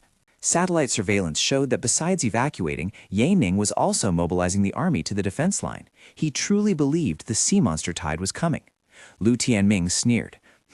So you mean a commander who has guarded the East Sea for 14 years, a special envoy from the capital, 34 senior researchers, and over 600 disaster warnings, plus Ye Ning's childhood psychological trauma are more reliable than all of them combined?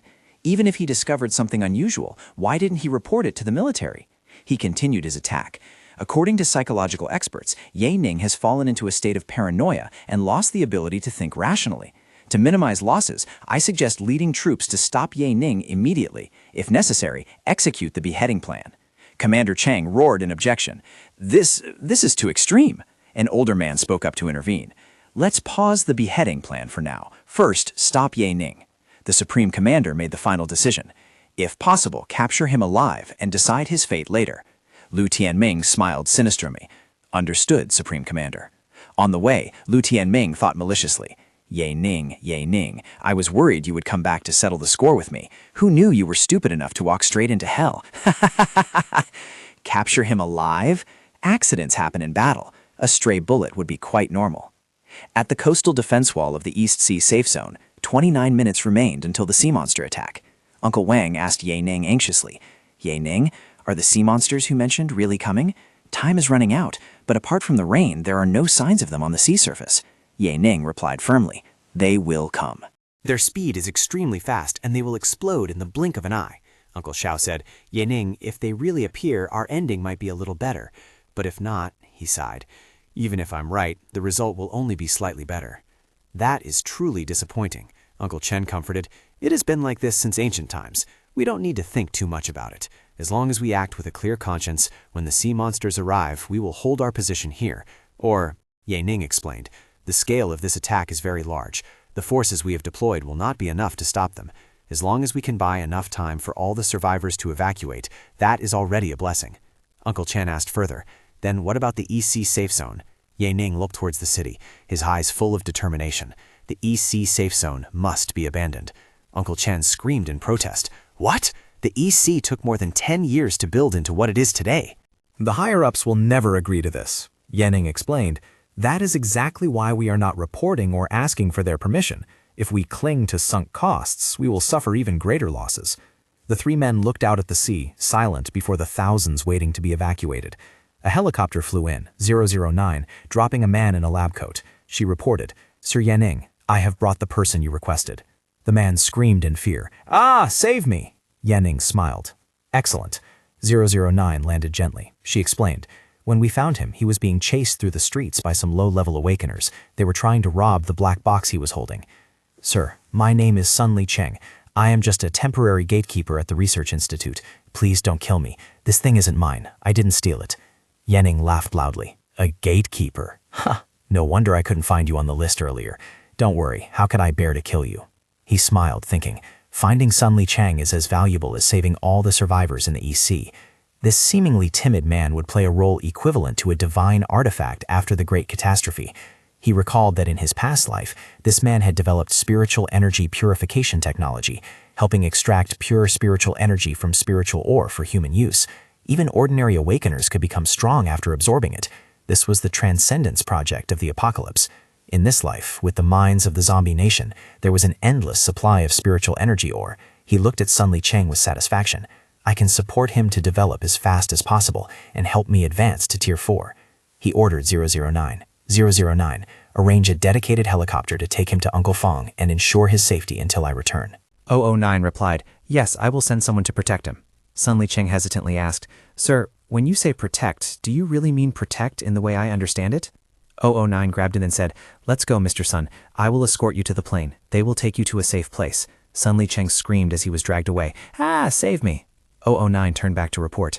Sir Ye Ning, everything has been arranged. Ye Ning nodded. Thank you. Suddenly, a group of people in military uniforms appeared, and the leader declared, we are the border peacekeeping force directly under the headquarters. By order of Commander Lu Tianming, all rebel forces must immediately cease resistance. Survivors must stop evacuating. You have been deceived. The military never issued an evacuation order. There is no sea monster attack whatsoever. Uncle Chen and Uncle Xiao were horrified. Did the higher-ups send people here? Ye Ning gritted his teeth in annoyance. Damn it, these useless idiots finally showed up to cause trouble. Uncle Chen, keep an eye on the sea. Leave these guys to me in 009. The leader of the newly arrived troop, a large man with a giant battle axe, roared, Ye Ning, I am Lo Chen, Vice Commander of the Border Peacekeeping Army. By order of Commander-in-Chief Lu, I am here to arrest you. He pointed his axe at Ye Ning, declaring, your evacuation leader, Xiao Hai, has already been captured. Your evacuation plan has completely failed. If you know what's good for you, surrender immediately. Any resistance will be met with death. Ye Ning ground his teeth, a cold aura enveloping his body. Death. You not only captured Uncle Xiao, but also blocked the survivors' evacuation route. Idiots, the ones who deserve to die are you. Lo Chen roared. Ye Ning, the military has used satellites to scan the EC. Everything is completely normal. There are no signs of a sea monster attack at all. Give up your ridiculous delusions. Do you know how much damage you've caused to the EC? The higher-ups are furious. A Tier 3 elite force from the capital military region is on its way here. You won't escape punishment today. 009 turned to ask Ye Ning, Sir, should I kill them? Ye Ning calmly replied. Not yet. Stall for time and conserve your energy for the upcoming monster tide. Besides, their lives might be useful later. 00 nodded. Understood. Lao Cheng was impatient. He rushed forward, wielding a giant axe. You stubborn fools, sky-splitting axe. He slashed down powerfully, but Ye Ning dodged. He roared, maximizing his agility attribute conversion. Both sides rushed into a fierce battle. Void-breaking fists, 1,000-pound hammers, earth-splitting axes, sun-chasing arrows. 009 easily kicked away a giant hammer with his foot. Ye Ning activated his combat suit. Modified Type 3 Magical Combat Suit, Comprehensive Defense Mode. Ye Ning was surrounded by countless attacks. The shield shattered. He gritted his teeth, thinking to himself, damn it, these guys really want to kill me. Just wait until I retaliate. A warrior sneered. Ye Ning, you are just a low Tier 3. You think you can go against us, high-level elites? You are like an ant trying to shake a tree. Truly pathetic. Ye Ning blocked the attack and growled, I'm warning you, don't push me. Another one rushed from behind. He jumped into the air, dodging a thunderous punch from another warrior, but he still took a few hits, causing him to groan in pain. He muttered to himself, I'll save my ultimate skill for later. Besides, I still have a hidden trump card, the strongest willpower-based attack. It seems I'll have to reveal it today. It might be effective against sea monsters, but against awakeners, it is extremely effective. He spread his arms wide. A massive purple energy exploded from his body. Spiritual storm! A storm of spiritual energy swept across the battlefield, causing all enemies to scream in agony. One person tried to resist. That is a willpower-based attack. Activate Spiritual Barrier, another person shouted. It has been activated, but his spiritual impact is too strong. We can't block it. How is this possible? This is supposed to be a weak ability. I can't even move my body. 009 seized the opportunity, unleashing a powerful spinning kick. The kick sent all the stunned enemies flying. Ye Ning and 009 stood there, looking at the enemies lying scattered on the ground. 009 said, with those 2 strikes, they will be stunned for about 2 minutes. Suddenly, Uncle Chen pointed out to sea, screaming in horror. Look, the sea! Is that the monster tide? Is it really coming? A warning sounded from the monitoring system. Beep, beep, beep. High-speed moving objects detected. 1034. Beep, beep, beep. High-speed moving objects detected. 771. Thousands of giant sea monsters were rushing towards them. Lu Tianming's soldiers were stunned. One stammered. What? Has the sea monster tide really erupted? Ye Ning was right. What do we do now? Hurry, notify Commander Lu. Ye Ning ordered over the walkie-talkie. Minglo immediately dropped the 2 reserve nuclear bombs right beneath you. Stop the first wave of the monster tide. Minglo replied, Roger. 2 nuclear bombs were dropped into the sea. A terrifying explosion occurred, creating a giant column of water. Uncle Chen screamed, Ye Ning, did you detonate nuclear bombs? The East Sea won't be inhabitable from now on. Ye Ning shouted, when you see the number of sea monsters coming, you will understand why I have to sacrifice the East Sea. This is just the beginning. Even nuclear bombs can only delay them. The whole team stood on the defense wall, ready to fight. Ye Ning gave an order. Yes, sir. He turned to Lo Cheng. Lo Cheng, right? Can we continue the evacuation plan now? Release Xiaohai and order the city to assist with the evacuation. Then, risk your life fighting the sea monster tide. If you survive, I won't pursue this matter any further. Luo Shang gritted his teeth and replied, Fine. At the EC command hall, Lu Tenming was leisurely drinking tea. He asked through the screen, How is it? Have you caught Yanning yet? Or have you killed him? Ha ha ha. The liquid in his cup suddenly vibrated violently. He was surprised. Huh? A subordinate reported with a panicked look. What did you say? The sea monster tide has actually erupted? Yanning detonated a nuclear bomb in the EC? Lu Tenming laughed sinisterly. What an unexpected turn of events. Even if Yanning was right and repelled the monster tide, the radioactive contamination in the EC is a crime sufficient to make him suffer the consequences. In the Capitol meeting room, a tense atmosphere prevailed as high-ranking generals and commissioners sat around a long table, their faces grave. Supreme Commander Li Xuango slammed his fist on the table, roaring with urgency. Ladies and gentlemen, the beast tide in the EC has truly erupted. Time is running out. We must quickly discuss the response plan. Furthermore, we need to reach a final verdict on Yi Ning's case. Council Commissioner Hu solemnly reported, regarding the response plan, the 6 great military regions have mobilized and are mobilizing high-level awakeners to support. 27 safe zones near the coast are also ready to receive survivors. Commissioner Hu raised a finger, his eyes determined, adding, as long as the front line can hold out for 2 hours, casualties can be kept below 7%. Commander Fang Hao laughed heartily. Then what is there to discuss? Yi Ning has saved millions of people. This is a great merit. As for covering up the military's negligence, that's too easy. We just need to announce that all of Yi Ning's actions were part of a military operation. Those Tier 3 officers sent to arrest him just say they were sent to support him. After the disaster ends, we will heavily reward Yi Ning as a national hero and commend him solemnly. Lu Tianming stood up abruptly, his face full of anger, pointing his finger and saying, Vice Commander Fang, are you joking? He issued fake military orders and mobilized the army without authorization. Detaining the delegates, all because of a wild guess. He challenged the military. Every single one of these charges amounts to treason. Not to mention, he detonated a nuclear bomb in the EC without permission. Just because he succeeded, are we supposed to ignore all of this? Lu Tianming continued to scream, his face full of skepticism. If we leave him alone now, what if next time he does something even crazier, like killing us? Are we supposed to turn a blind eye? What about the law? Where is the authority of the nation? And who can guarantee that his prediction wasn't just blind luck? He didn't offer any actual proof.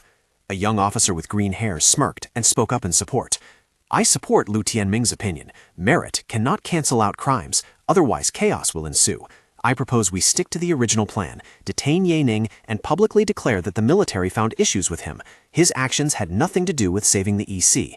Regarding the fact that he saved people, we can mitigate his punishment, but his subordinates must be punished severely. Commander Feng Hao could not take it anymore. He slammed his hands on the table and roared in anger.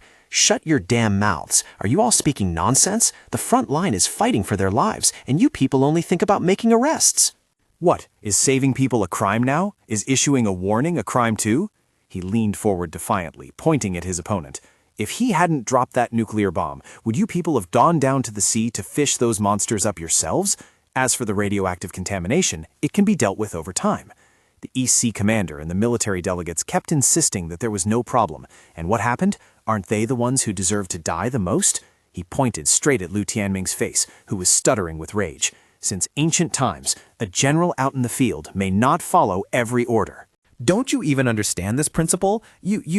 Commissioner Hu spoke up to intervene, his face serious. Enough, stop arguing. I say let's compromise. It is true that Ye Ning acted without orders, but he also truly saved people. Without his reckless gamble, what kind of outcome would we be facing? Even if we detain him and take credit for saving people, do you think we can fool the public and the soldiers? We didn't believe him. That was our mistake. And when we are wrong, we must admit it. We cannot continue to lose the trust of the people. Li Xuanguo made the final decision, his voice full of authority. Since it has come to this, notify all military regions that Ye Ning's actions are fully in line with military directives. From now on, the command of the A-rank beast tide in the East Sea is temporarily transferred to Ye Ning. He added one last sentence before declaring the end. After he returns, if he provides solid evidence, those responsible will be severely punished. The meeting ended. Commander Fan Hao walked away satisfied. Stepping out of the meeting room, the purple-haired assistant whispered, "Commander, actually you never intended to punish Ye Ning from the start, did you? This meeting was just to silence the voices of the old faction." Li Xuanguo glanced at her with a slight smile. "You've become sharper. That's right. After all, I also have to bear some responsibility for the situation in the East Sea. When a mistake is made, it must be admitted. When beaten, one must stand tall." The assistant mused. "Ye Ning is truly outstanding. I still don't know how he managed with that warning, but Commander, don't you think he bears a strange resemblance to that person from 10 years ago?" Li Xuanguo immediately raised a finger to signal silence, his expression becoming unusually serious. "Shh, that is a taboo. Don't spread fear." At the East Sea Command Center, Lu Tingming angrily smashed his desk. "Damn it! Is this their so-called compromise? That old fox Li Xuanguo and his new faction are clearly targeting me. It seems they have completely forgotten how the old commander died all those years ago." His eyes narrowed, filled with coldness and calculation. "Anyway, this time I will not risk my life on the front line. Whether Ye Ning lives or dies depends on his own abilities." Meanwhile, at the East Sea defense line, the fierce battle against the monster tide has begun. Under the pouring rain, Ye Ning stood on the coastal defense line, his steely voice echoing everywhere. The incoming sea monsters all have spiritual energy protection layers. Ordinary artillery is no longer effective. I now have full command of the East Sea campaign. All Awakeners, immediately form battle lines at the coastal defense line. If a sea monster approaches, do not confront it head-on. Their vitality is too high. Spread out the formation and take them down one by one. Remember, our main mission is not to win, but to buy time as long as possible. Ye Ning's eyes flashed. He roared a decisive order. "Ye Ning, go out to sea with me. We will take down the Tier 3 sea monsters to slow their advance." Ye Ning, with an agile figure in a tight combat suit, responded with a sharp assent and rushed after him. Ye Ning shot like an arrow into the midst of the screaming monsters. He shouted loudly, "Clean up the scum at the front line first." He swung his sword, blue energy exploding violently, creating a terrifying storm of sword chi. The sword storm current swept away countless monsters, blocking the way. Another Awakener exclaimed in astonishment and admiration. This firepower, a single attack that is equivalent to 2 nuclear bombs. With such talent, we definitely chose the right leader. Immediately after, he discovered a new danger and shouted, "There are some sea monsters sneaking in from the right flank. It's time for us to get serious and stop them." Ye Ning unleashed his powerful move, a golden light tearing through the sky, heaven-splitting light. 009 was not to be outdone. She unleashed a powerful attack into the midst of the monster herd, direct dragon strike. Just then, 009's system sounded an alert, detecting a high Tier 3 giant whale. She didn't flinch, her eyes full of determination, shouting, "Let me handle it." She rushed forward, spinning in the air, unleashing a powerful kick, nameless tornado kick. Boom! The giant whale was unharmed. On the contrary, it opened its giant mouth and emitted an ear-piercing sonic wave. The sonic wave spread, causing nearby soldiers to clutch their heads and scream in pain. "Ah, that sound is unbearable. It's shaking my internal organs." 009 was also heavily affected. She groaned, "Ah," lost her balance, and was flung away. Just as she was dazed, another danger arrived, detected a Tier 3 giant crab attacking from behind. She gritted her teeth, trying to regain her agility to perform an evasive maneuver. But bad luck hadn't let go yet. Another giant black shadow swooped down from above. Detecting a high-level attack from above, 009 looked up, her face revealing clear despair. Was it impossible to dodge? At that critical moment, Ye Ning suddenly appeared, embracing her and roaring, "009, spatial slash!" A burst of purple spatial energy exploded, slashing apart the monster diving down, saving 009 from a fatal blow. 009's blue eyes looked at Ye Ning, her voice full of self-blame. "As a bodyguard, I have failed my mission." Ye Ning turned back, his gaze firm. "I never considered you just a bodyguard. You are my teammate." The word teammate echoed in 009's mind, making her heart tremble, a warm feeling spreading throughout her body. Ye Ning smiled slightly, his voice pulling her back to reality. "Focus. These sea beasts are much tougher than mutants of the same level." "Yes, teammate," 009 replied, her voice filled with a fresh strength. "But somehow, I suddenly feel full of energy." She and Ye Ning simultaneously rushed to attack the two giant monsters. Suddenly, a soldier cried out, "Huh? The giant whale is retreating." Everyone was astonished. "What? Impossible." It was a high Tier 3 sea beast with immense vitality. Immediately after, all three high-level beasts retreated in unison, forming a tactical encirclement around Ye Ning and 009. Ye Ning gritted his teeth, his eyes flashing with horror as he realized the truth. Damn it, they aren't just smart, do they know tactics too? In my past life, I only heard that this battle was extremely cruel, that the EC had fallen and all efforts to reclaim it failed, but I never knew this was the reason. The three giant monsters, as if on command, simultaneously launched a coordinated attack from three different directions. Ye Ning had no other choice. He stood in front of 009 and activated his strongest defensive skill, Heaven Collapse Defense. A blazing red energy shield appeared, blocking the three destructive attacks. "Their attack power is too high. We can't hold out," Ye Ning shouted. "I need to counterattack to have a chance of victory." 009 stood behind him, responding resolutely, "Yes." Ye Ning burst with blazing red energy as he flew straight into the sky. Both of them poured all their strength, the red energy enveloping them, turning them into an arrow shooting straight forward. Heaven Collapse, Locking Fist. Ye Ning and 009 unleashed a combined attack together, a massive energy punch carrying destructive power. Heaven Collapse, Execution. Ye Ning shouted loudly, giving a decisive order. "Right now, finish off that giant shark."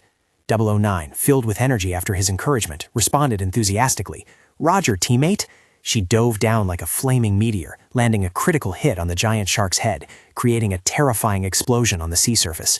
Right after defeating the shark, both of them suddenly found themselves surrounded by a school of giant glowing jellyfish, their purple tentacles floating menacingly in the air. Ye Ning gritted his teeth, his expression becoming serious. "Damn it, it's a school of Tier 3 Portuguese Manhwa. Fighting them at sea puts us at a huge disadvantage." He turned to 009, his voice full of determination. 009, break through the encirclement and retreat immediately. "I will dive down to hunt the giant whale. It is likely the ringleader of this attack. If we kill it, the monster tide will collapse." She nodded decisively. "Understood, teammate."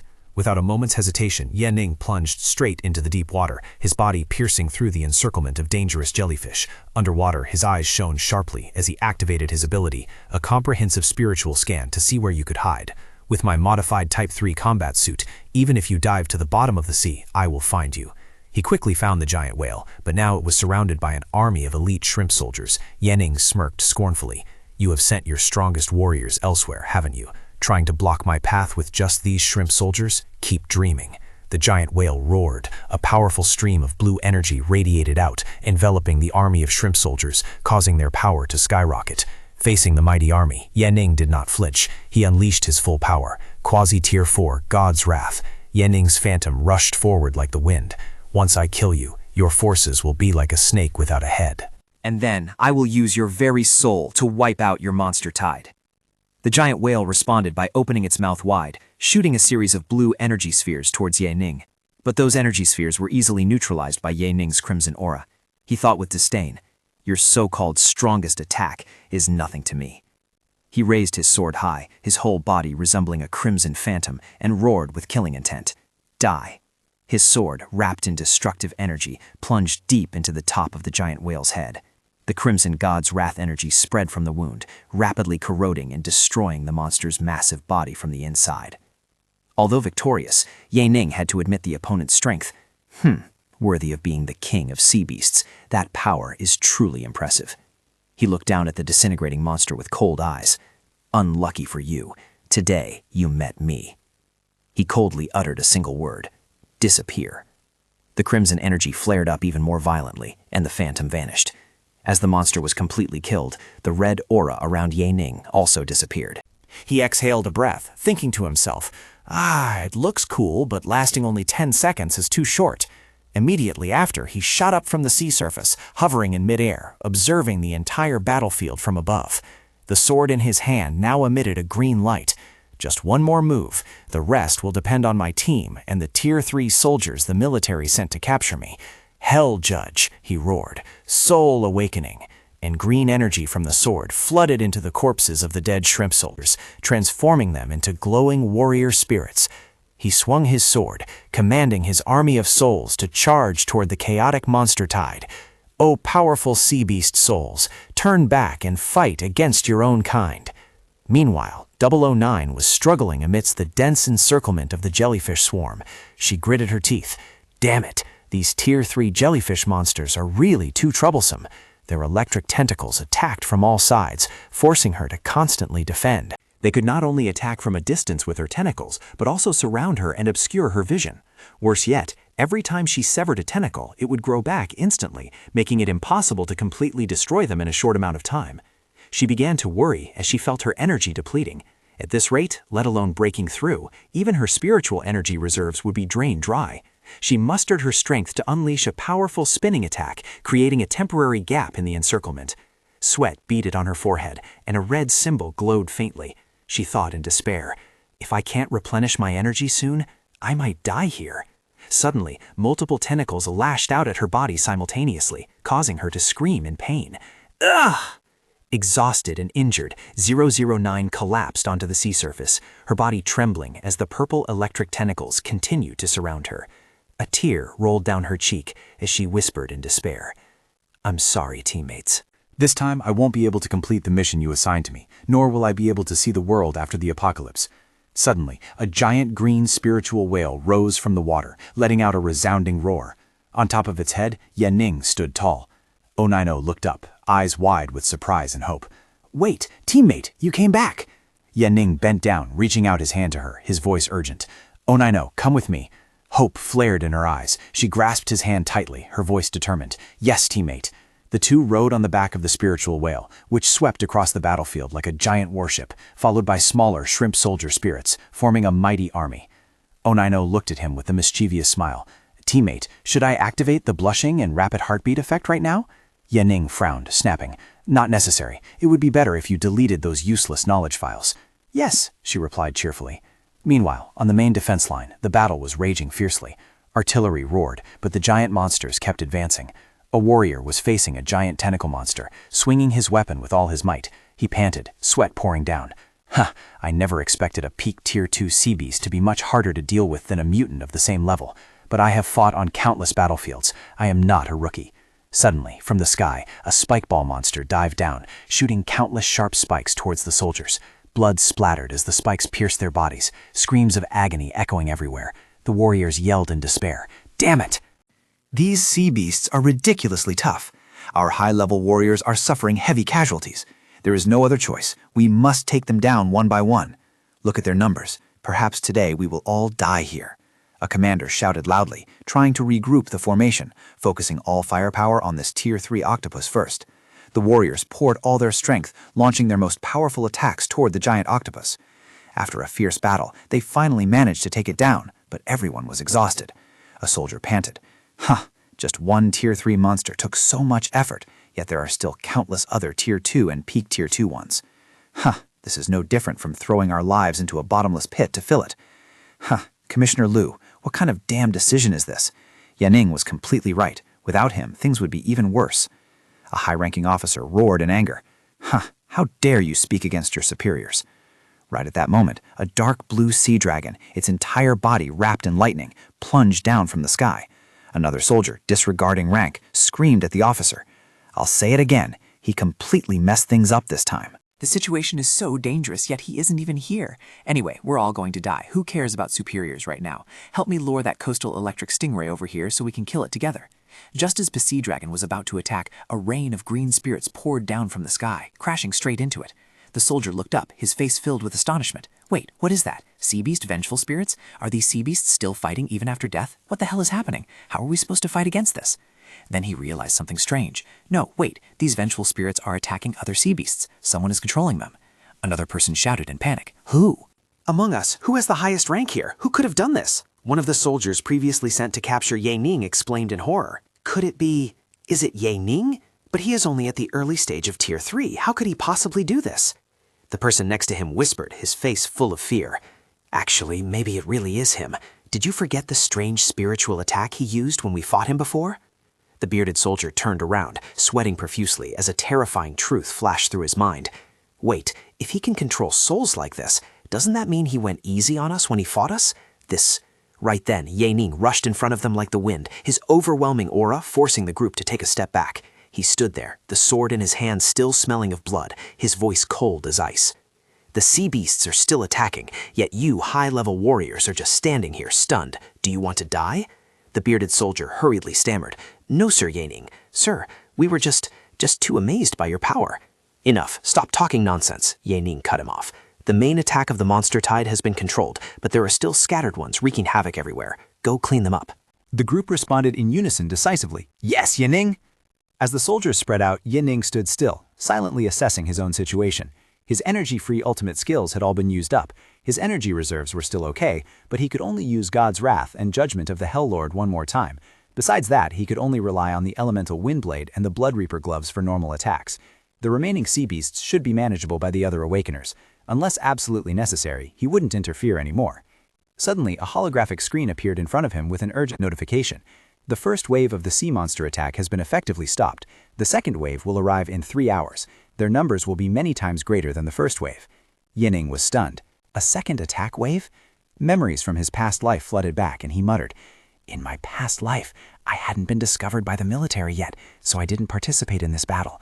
I only heard it was a complete massacre. The East Sea safe zone was attacked unexpectedly and completely wiped out. The military later tried to retake it, but failed repeatedly before finally having to give up. So this was the reason. He exhaled a puff of white mist in the cold air, his face full of worry. 3 hours. Even if the rest of the military forces try to get here, they won't make it in time. For the soldiers here, surviving this first wave was already a miracle. Fighting another wave in an exhausted state is impossible. The only option was to create a diversion to buy time for the survivors and soldiers to retreat. He immediately opened a video call. Uncle Shao, how is the evacuation situation on your side? Is it going smoothly? How much longer do you need? Uncle Shao's weary voice came from the screen. Things are not going well at all. The army sent people to persuade many of the evacuated survivors to return. They stuffed them all into shelters and are guarding the entrances. Yaning roared in anger, unable to believe his ears. What did you just say? Uncle Shao continued reporting helplessly. As you can see, the survivors inside have been completely deceived and refuse to trust us. They won't even open the doors. We had to break down the doors to drag them out, but that only makes them even more suspicious of us. Evacuation is now many times harder and will take much longer. At this speed, we will need at least another 3 hours to evacuate everyone. Yaning gritted his teeth, trying to suppress his anger. Yeah, I understand. Uncle, try your best. Yaning clenched his fists and said decisively, Don't worry, even if it costs your life. Yaning turned off the screen, his eyes burning with a flame of hatred. In this resource-rich, seemingly peaceful era, accomplishing something is actually 100 times harder than after the apocalypse. This kind of problem will happen again and again. The results I want to achieve will face countless obstacles. He made up his mind, his eyes flashing with a deadly light. Once this East Sea crisis is over, I must rise to the pinnacle of power, to a position where my word will be absolute. From now on, to cope with the impending apocalyptic disasters, I will need supreme power and extreme measures. Anyone who stands in my way must die. He turned to 009, who was waiting for orders. Teammate, where are we going now? Ye Ning ordered decisively. 009, collect fuel reserve data from the nearby East Sea safe zones. As he walked, he continued to order. Then inform them to immediately transport all their fuel reserves to the East Sea safe zone within 2 hours. Also, find a way to replenish your energy and stay safe. 009 replied without hesitation. Yes, teammate. Ye Ning stopped, looking towards the horizon where a massive structure loomed. He muttered, the East Sea safe zone is beyond saving. Instead of enduring a slow death, it is better for me to end it quickly. He reached out his hand, a cruel but necessary decision forming. I will burn down the entire East Sea safe zone to create a buffer zone. At least, this will ensure the survivors are not pursued. Soon, he was standing at the inland border of the eastern security area, looking down at the infrastructure below. A holographic screen appeared, and 009 reported, Teammate, the fuel reserves in the surrounding security areas might not be enough. Ye Ning frowned. How can that be? I checked the fuel reserves in every area before. 009's voice rang out. She was standing on top of a commander who had been knocked down. Most of them faked the books, and even those who didn't are refusing to cooperate. Killing them won't solve this urgent crisis, the commander below yelled. Yan Ning, hasn't the beast tide already been controlled, yet you still want to burn down the entire East Security Zone? Do you know how many years it took to build this security zone? I have contacted the forces of the 6 surrounding security zones to report this to the capital. The capital will never approve of this. For such a disaster, you have no right to demand fuel from us. Ye Ning listened silently, then spoke coldly. I understand. 009, come back. He closed his eyes, trying to suppress the rage rising within him. Hopeless. They are truly hopeless.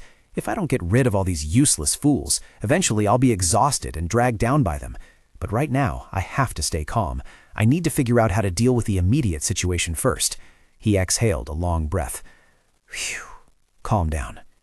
At the evacuation points, military trucks were carrying lucky survivors away from the ruined city. On the trucks, cries and screams rang out.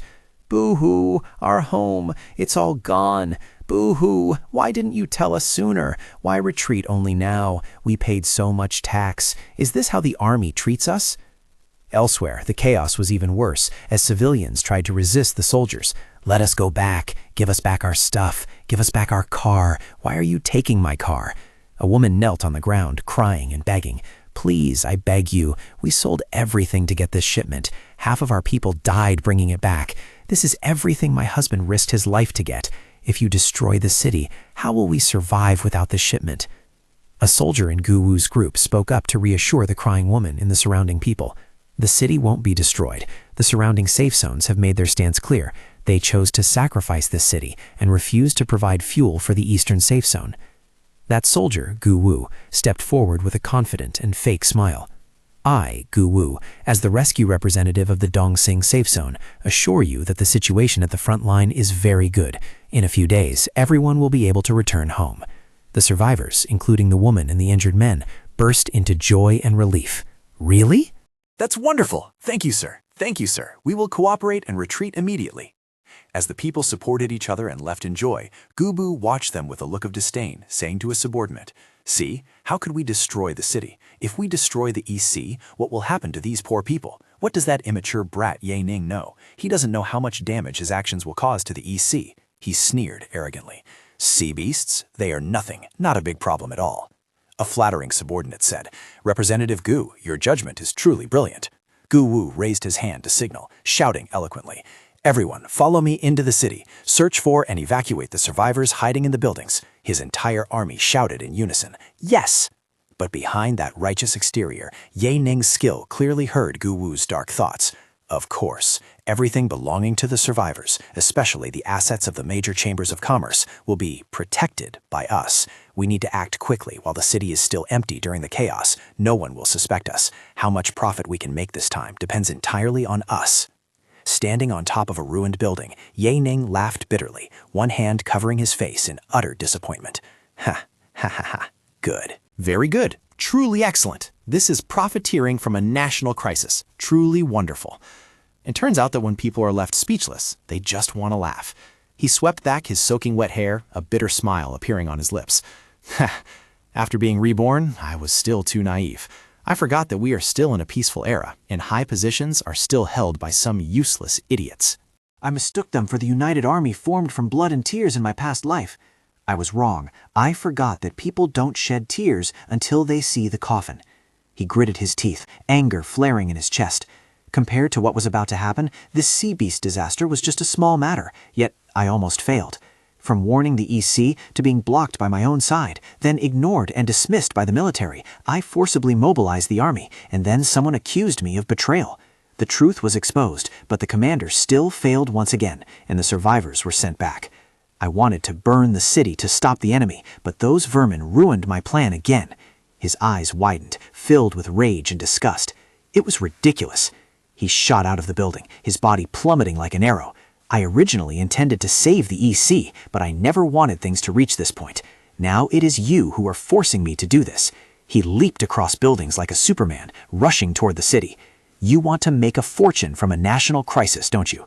Go ahead, enter the city. Today I will send all of you to the underworld. Ye Ning knew what he had to do. He headed to the underground spiritual energy center of the EC security zone. This was one of the spiritual energy nodes that appeared worldwide after the apocalypse era, leading to the birth of Awakeners. After the zombie tide, survivors established new security zones around these energy nodes. Each node is the core for restoring the spiritual energy of an Awakener. Without it, there would be no security zone. He stood before the EC Spiritual Energy Tower, a Tier 3 spiritual energy node. He knew that once it was detonated, the EC security zone would disappear forever. But if we don't do this, how will humanity awaken? In the future, we will lose not only the East Sea Security Zone. This explosion will release a violent stream of spiritual energy, at the very least completely erasing the traces of humanity. It will interfere with the perception of the sea beasts and stop their attacks. It will form the strongest isolation barrier. A call from Uncle Xiao popped up. Ye Ning, the survivor evacuation mission is nearly complete, half an hour earlier than the original plan. However, someone reported seeing soldiers from nearby combat zones returning to the city. Do we need to? Ye Ning interrupted. Ignore them. Just focus on getting the evacuees out and moving them as far away from the EC security zone as possible. I'm hanging up. He immediately called 009. 009, quickly contact Minglo, Chen Kai, and the other soldiers on the front line. Within 10 minutes, lead them to evacuate from the coast. Yes, everything is ready. He rushed towards the energy core, his sword glowing with crimson flames. Farewell, East Sea Security Zone. Elemental Windblade, blazing flame. His flaming sword slashed heavily into the Azure energy core, creating an earth-shattering collision. The energy core repelled with a massive force, forcing Ye Ning to brace himself. He gritted his teeth and roared, his combat suit withstanding the pressure. He focused all his strength, preparing for the final strike. One more strike. Crack, crack. The energy core began to fracture under his relentless attacks. Boom! The energy core finally shattered, releasing a stream of destructive energy. The explosion created a massive shockwave, leveling everything in its path. A giant fireball erupted, swallowing the entire city. Ye Ning managed to escape in the nick of time, his agility attribute maximized. Meanwhile, in another corner of the city, Ga Wu's soldiers were gleefully looting. Representative Ga said, "There are so many high-end materials and equipment here. We hit the jackpot." Ga Wu laughed heartily. "Of course, this time we don't even need to falsify the books." He sat on a truck full of loot, still acting out his play. "Everyone?" We must save every citizen of the East Sea. That is our responsibility. A flattering soldier, representative of the wise ancient arts. The slogans were very clear and precise. Suddenly he saw a blinding light behind him. Huh? What is that? Before he could realize it, the fireball struck, swallowing him and his subordinates in terrified screams. Ah! Ah! Ah! The terrifying explosion spread, leveling a large part of the city in a blazing fireball. At the Capitol conference room, high-ranking generals stood frozen, watching the image of the terrifying explosion being broadcast live on the large screen. Everyone's face was stunned. What is this? Has the spiritual node been destroyed? Li Shuangwu roared in anger. How dare you, Ye Ning? Another general spoke with a dazed expression. The spiritual node cannot be regenerated. The East Sea safe zone will never be able to be rebuilt. At the East Sea Command Center, Lu Tianming stood up abruptly, pointing at the screen indignantly. Ye Ning, he is simply lawless. The monster tide in the East Sea was clearly under control. The situation was progressing favorably, yet Ye Ning proposed a plan to burn the city. He acted painfully, clenching his fists. I tried to stop him, but it was useless, so I had no choice but to rush back to report. I never expected that he would actually do it, Commander. This kind of brutal madman cannot be trusted or tolerated. Supreme Commander Li Shuangwu, with one eye obscured, looked incredibly terrifying, his voice dropping with deep disappointment. Ye Ning, Did I make a mistake in trusting and using you? Guards, go and... Commander Fang Hao hurriedly stepped forward, placed his hand on his chest, and said with determination, Commander, I will handle this matter personally. I will ensure Ye Ning is brought back. Whether dealing with Ye Ning or his bodyguard 009, I have no problem with it at all. But deep down, he knew he had to protect this young man. If the commander sent more people, it could create more misunderstandings, and Ye Ning might not be safe. The Supreme Commander nodded decisively. All right, take my Thunder Eagle and go. Bring Ye Ning back as soon as possible. I will personally interrogate him. 10 minutes later, near the East Sea Safe Zone, a supersonic fighter jet soared through the stormy sky. Vice Commander Fang, according to Yen Ning's S-Rank authorization card, we have locked onto his position. He is on that mountain, right outside the East Sea Safe Zone. Let's land. I think I saw him. Standing on top of a rock outcrop, Yen Ning looked up at the descending aircraft and sneered coldly. The highest-level supersonic spiritual fighter jet of the Great Sha Empire has been deployed. It seems another big shot is coming to demand punishment.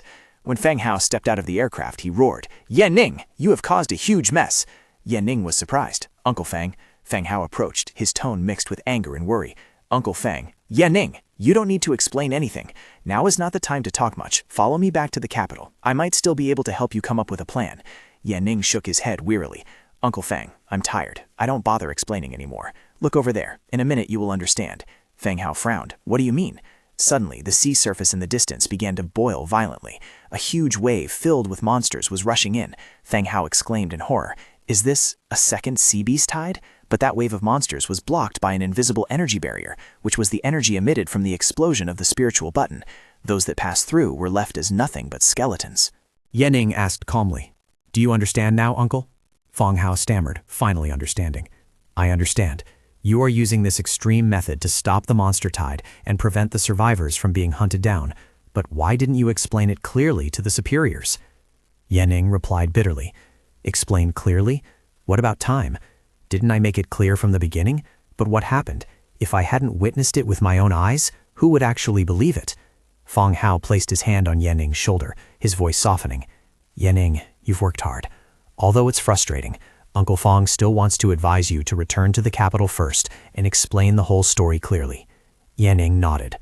All right, Fang Hao continued. The results are there, and the commander is not an unreasonable person. As for the remaining issues here, let me arrange and handle them. Before leaving, Fang Hao suddenly turned back, his face serious. By the way, be careful when you return. Watch out for Lu Tianming and his followers. They went to your house while you were in the dungeon. Your mother and sister are still in the hospital. Yen Ning's eyes immediately flashed with killing intent. What did you just say? Without a word of farewell, Yen Ning rushed off like a bolt of lightning, heading towards his home. Inside a luxurious room, Xiaoan was sitting by the bed, looking anxiously at her unconscious mother. Big brother, where are you? If you are still alive, please come back soon. Mom has been unconscious for 2 or 3 days now. I'm so scared. Boo-hoo. The door burst open, and Yen Ning rushed in, calling his sister's name. Xiaoan. The little girl looked up, her eyes filled with tears, unable to believe what she was seeing. Big brother. She rushed into his arms, sobbing. Big brother. Boo-hoo. I thought you were dead. Silly girl. Yen Ning hugged his sister tightly, gently comforting her. Xiaoan, don't cry. Big brother isn't dead. See? I've returned safe and sound. He gently separated the little girl from him. Xiaoan, be good. Let me go see Mom first, okay? The little girl sniffled. Yes, when Mom heard the news that you died, she fainted. He walked to the bedside, holding his mother's cold hand. The doctor said she wasn't in any serious danger, but she still hadn't woken up. He whispered, his voice full of regret. Mom, I'm sorry for making you worry. I'm back. I'm fine, Mom. Please, wake up, Mom. Suddenly, he felt one of his mother's fingers twitch slightly. He cried out in joy. Mom! Xiaoan asked anxiously. Big brother, will Mom never wake up again? Yen Ning turned back, smiling to reassure her. No, Xiaoan, Mom will wake up. When she knows I'm back, she will definitely wake up. He knelt down beside his sister, his voice becoming serious. Xiaoan, who came to our house? Who said I was dead, do you remember? The little girl hesitated. I think it was a man named Director Wang. He came to take your things, but I didn't let him. Then he said you were dead. She continued, but there was something very strange. Yesterday he came again, bringing flowers in a fruit basket, saying that some intern had made a mistake, saying that after all you weren't dead yet. Then he received a phone call, and his attitude changed completely. He suddenly said that you were about to die. I didn't believe a word of his lies. I even threw all his things out. Ye Ning's eyes darkened. A cold, killing intent radiated out. He knew now. Director Wang. That was Wang Kai's father, one of Lu Tianming's henchmen. You people should never have touched my family. Just you wait, I will root you all out. Shaoan was frightened by his terrifying expression. Big brother, your face looks so scary right now. But it wasn't just bad people. There are good people too, like Uncle Fang here. He helped us get into the hospital, and he even sent 2 people to keep us safe. Yanning softened, rubbing his sister's head with a warm smile. I understand, Shaoan. Don't worry, Big Brother knows. Can Big Brother wait until Mom wakes up before leaving? I'll be scared all by myself. Yanning looked at his sister through the window, his voice full of love. Shaoan doesn't need to be scared. Before Mom wakes up, I won't go anywhere. In the reception room of Lu Tianming's mansion, Director Mom reported anxiously, Commissioner Lu, the people we sent to catch Yanning have returned. They said it looks like there's a second outbreak of the monster tide, and Yanning has also returned. Lu Tianming eagerly took a sip of tea. I already told you, Director Wang, can you please stay calm? Jumping at every little thing? With guts like yours, how can you accomplish anything big? His eyes narrowed calculatingly. There is still some time before the commander convenes the committee meeting, so we have plenty of time to act. Don't forget, the commander's final order was to send Fang Hao to catch the person. Whether the monster tide happens or not is unimportant. If we hold our ground, we can win. He looked at Director Wang with a mysterious smile. Director Wang, do you remember that person from over 10 years ago? At the meeting, we will deal with Yanning. Besides that, Director Wang clapped his hands in admiration. Wonderful, truly wonderful. What a brilliant move to cut the problem off at the root. That is a taboo of Great Xia. Anyone who touches it will die. At the military landing pad, a large spaceship was landing. The spaceship door opened, and a group of people in suits and military uniforms stepped down with tired and depressed expressions. Immediately, they were held at gunpoint by a squad of soldiers. A voice rang out. Vice Commander of the North China Military Region, Chen Kailai, Commander of the Shanfeng Safe Zone, Xiao Hai, Vice Chairman of the Tiancheng Chamber of Commerce, Wang Tian, Captain of the Special Operations Team, Ming Lo. You have seriously violated military orders and discipline. Come with us. Ming Lo roared in fury, his face scarred from battle. We shed blood fighting on the front lines. We just saved millions of survivors. Why are we being arrested? We demand to see the commander. Xiao Hai placed a hand on his shoulder, trying to reassure him. Ming Lo, save your strength. There is no reasoning with them. Chen Kailai pushed everyone aside, stepping forward proudly. Move aside. I will go with them myself. I, Chen Kailai, have no regrets in this life. From afar, 009 witnessed everything. She turned away with a determined look. I must hurry and inform Yanning and the others about this. At the Capital Military Meeting Room, the atmosphere was extremely solemn. A general stood before the council reporting. Everyone has viewed the data regarding the second outbreak of the sea monster tide in the East Sea, right? Vice Commander Fang has taken over, and with the East Sea safe zone acting as a barrier, there will be no major problems for the time being. Supreme Commander Li Shuanggo stood on the podium, his voice echoing throughout the auditorium. I have summoned everyone here today primarily to discuss how to handle a series of Yanning's actions. Commissioner Hu stood up to speak, his tone full of reason. From the results, it is clear that Yanning has saved millions of survivors and stopped the sea beasts. Although the process exceeded limits, I believe the merit outweighs the faults. Especially considering his foresight, I think he should be exempt from punishment. Furthermore, I think we should send a formal apology to Yanning. Lu Tianming sat in the opposite row, sneering. Commissioner Hu, don't you think your conclusion is a bit hasty? The commander, whom 009 had knocked out earlier, now stood beside Lu Tianming, pointing his finger and loudly making accusations. I do not agree with this approach. All of you have been deceived by Yanning. Do you know that before blowing up the East Sea, Yanning forcibly broke into the East Sea's secret research facility? Yanning not only killed Commander Li, but also took all the research results from there to claim as his own. He destroyed the entire East Sea to erase the evidence of his crimes. He pulled down his collar, revealing a faint scar. He almost killed me, too. If Commissioner Lu hadn't sent someone to save me in time, I would have probably vanished along with the East Sea. At this point, the truth will never be fully revealed. Another representative, Lu Shang, stood up, stroked his beard, and added, in addition to the crimes mentioned above, as the coastal representative stationed in the capital, let me add a few points. He raised a finger, his tone full of accusation. First, the monster tide in the East Sea was not that serious, but Yanning completely destroyed the East Sea safe zone. Second, nearby safe zones sent dozens of officers to support, but as soon as they entered the city for search and rescue, Yanning detonated the energy button, causing all of them to lose their lives. That was because their safe zone commanders refused to provide fuel to burn down the East Sea. This is nothing but an act of personal revenge. The commander continued, his voice full of suspicion.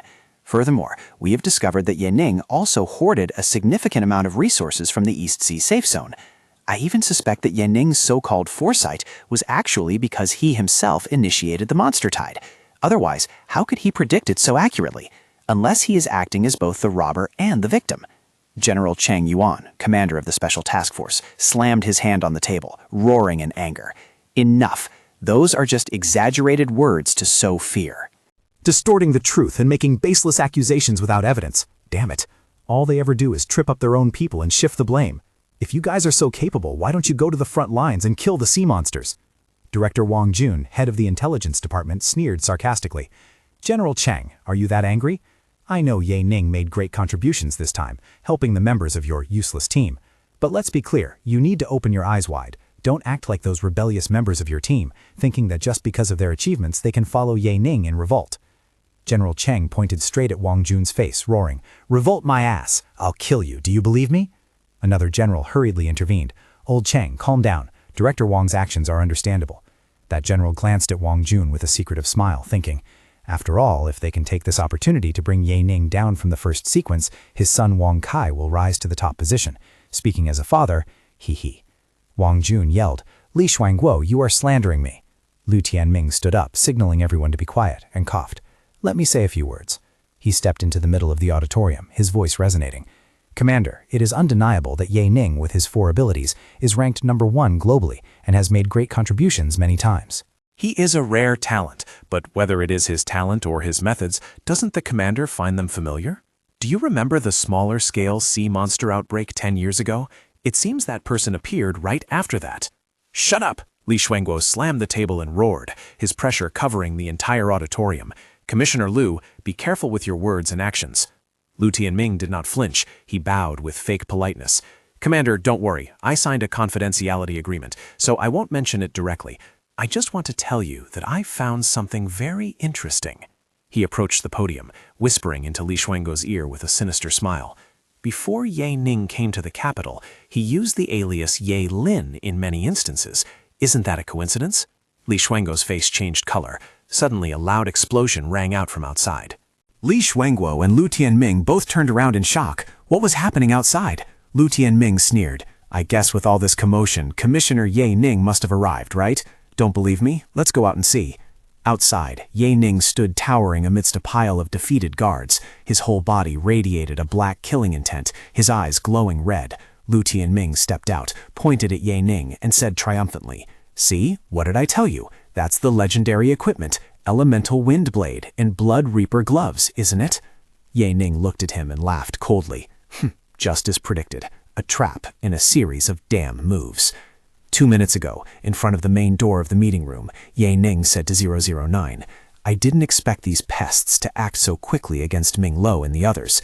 Since my mother has woken up, it's time to deal with them. 009, you hide first. I'll go inside to check the situation. Act according to the situation." 009 replied, "Yes." As Ye Ning stepped in, he suddenly sensed a hidden killing intent from the guards ambushing on the roof. Hidden killing intent?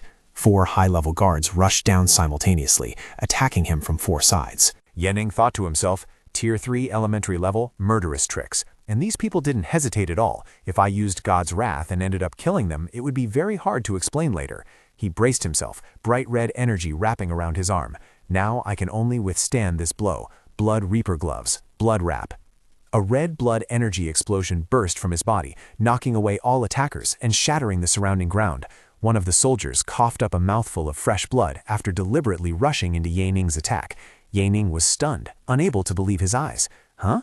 They quickly retracted their moves, yet didn't open any defenses. This was an intentional injury, a self-inflicted injury scheme.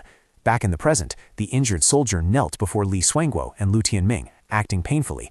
"Commander, we only asked Council Commissioner Ye Ning to wait a moment, yet he suddenly attacked us." Cough, cough. Lu Tianming pointed at Ye Ning, roaring, "Commander, do you see now? I told you he has gone mad. He will kill anyone with the slightest provocation." "Ye Ning, do you have anything left to say for yourself?" Ye Ning curled his lips in a scornful smile, crossing his arms over his chest. Interesting. To be honest, I'm too lazy to explain anything about this, or about anything related to the EC. He turned around and called out loudly, 009, come out here."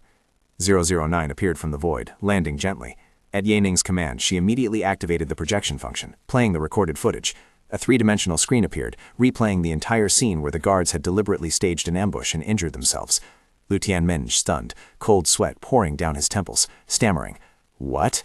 Ye Ning stepped closer with a sarcastic smile. "Commissioner Lu, the light here is too bright. The projection effect isn't very good. How about we go inside and watch it slowly?"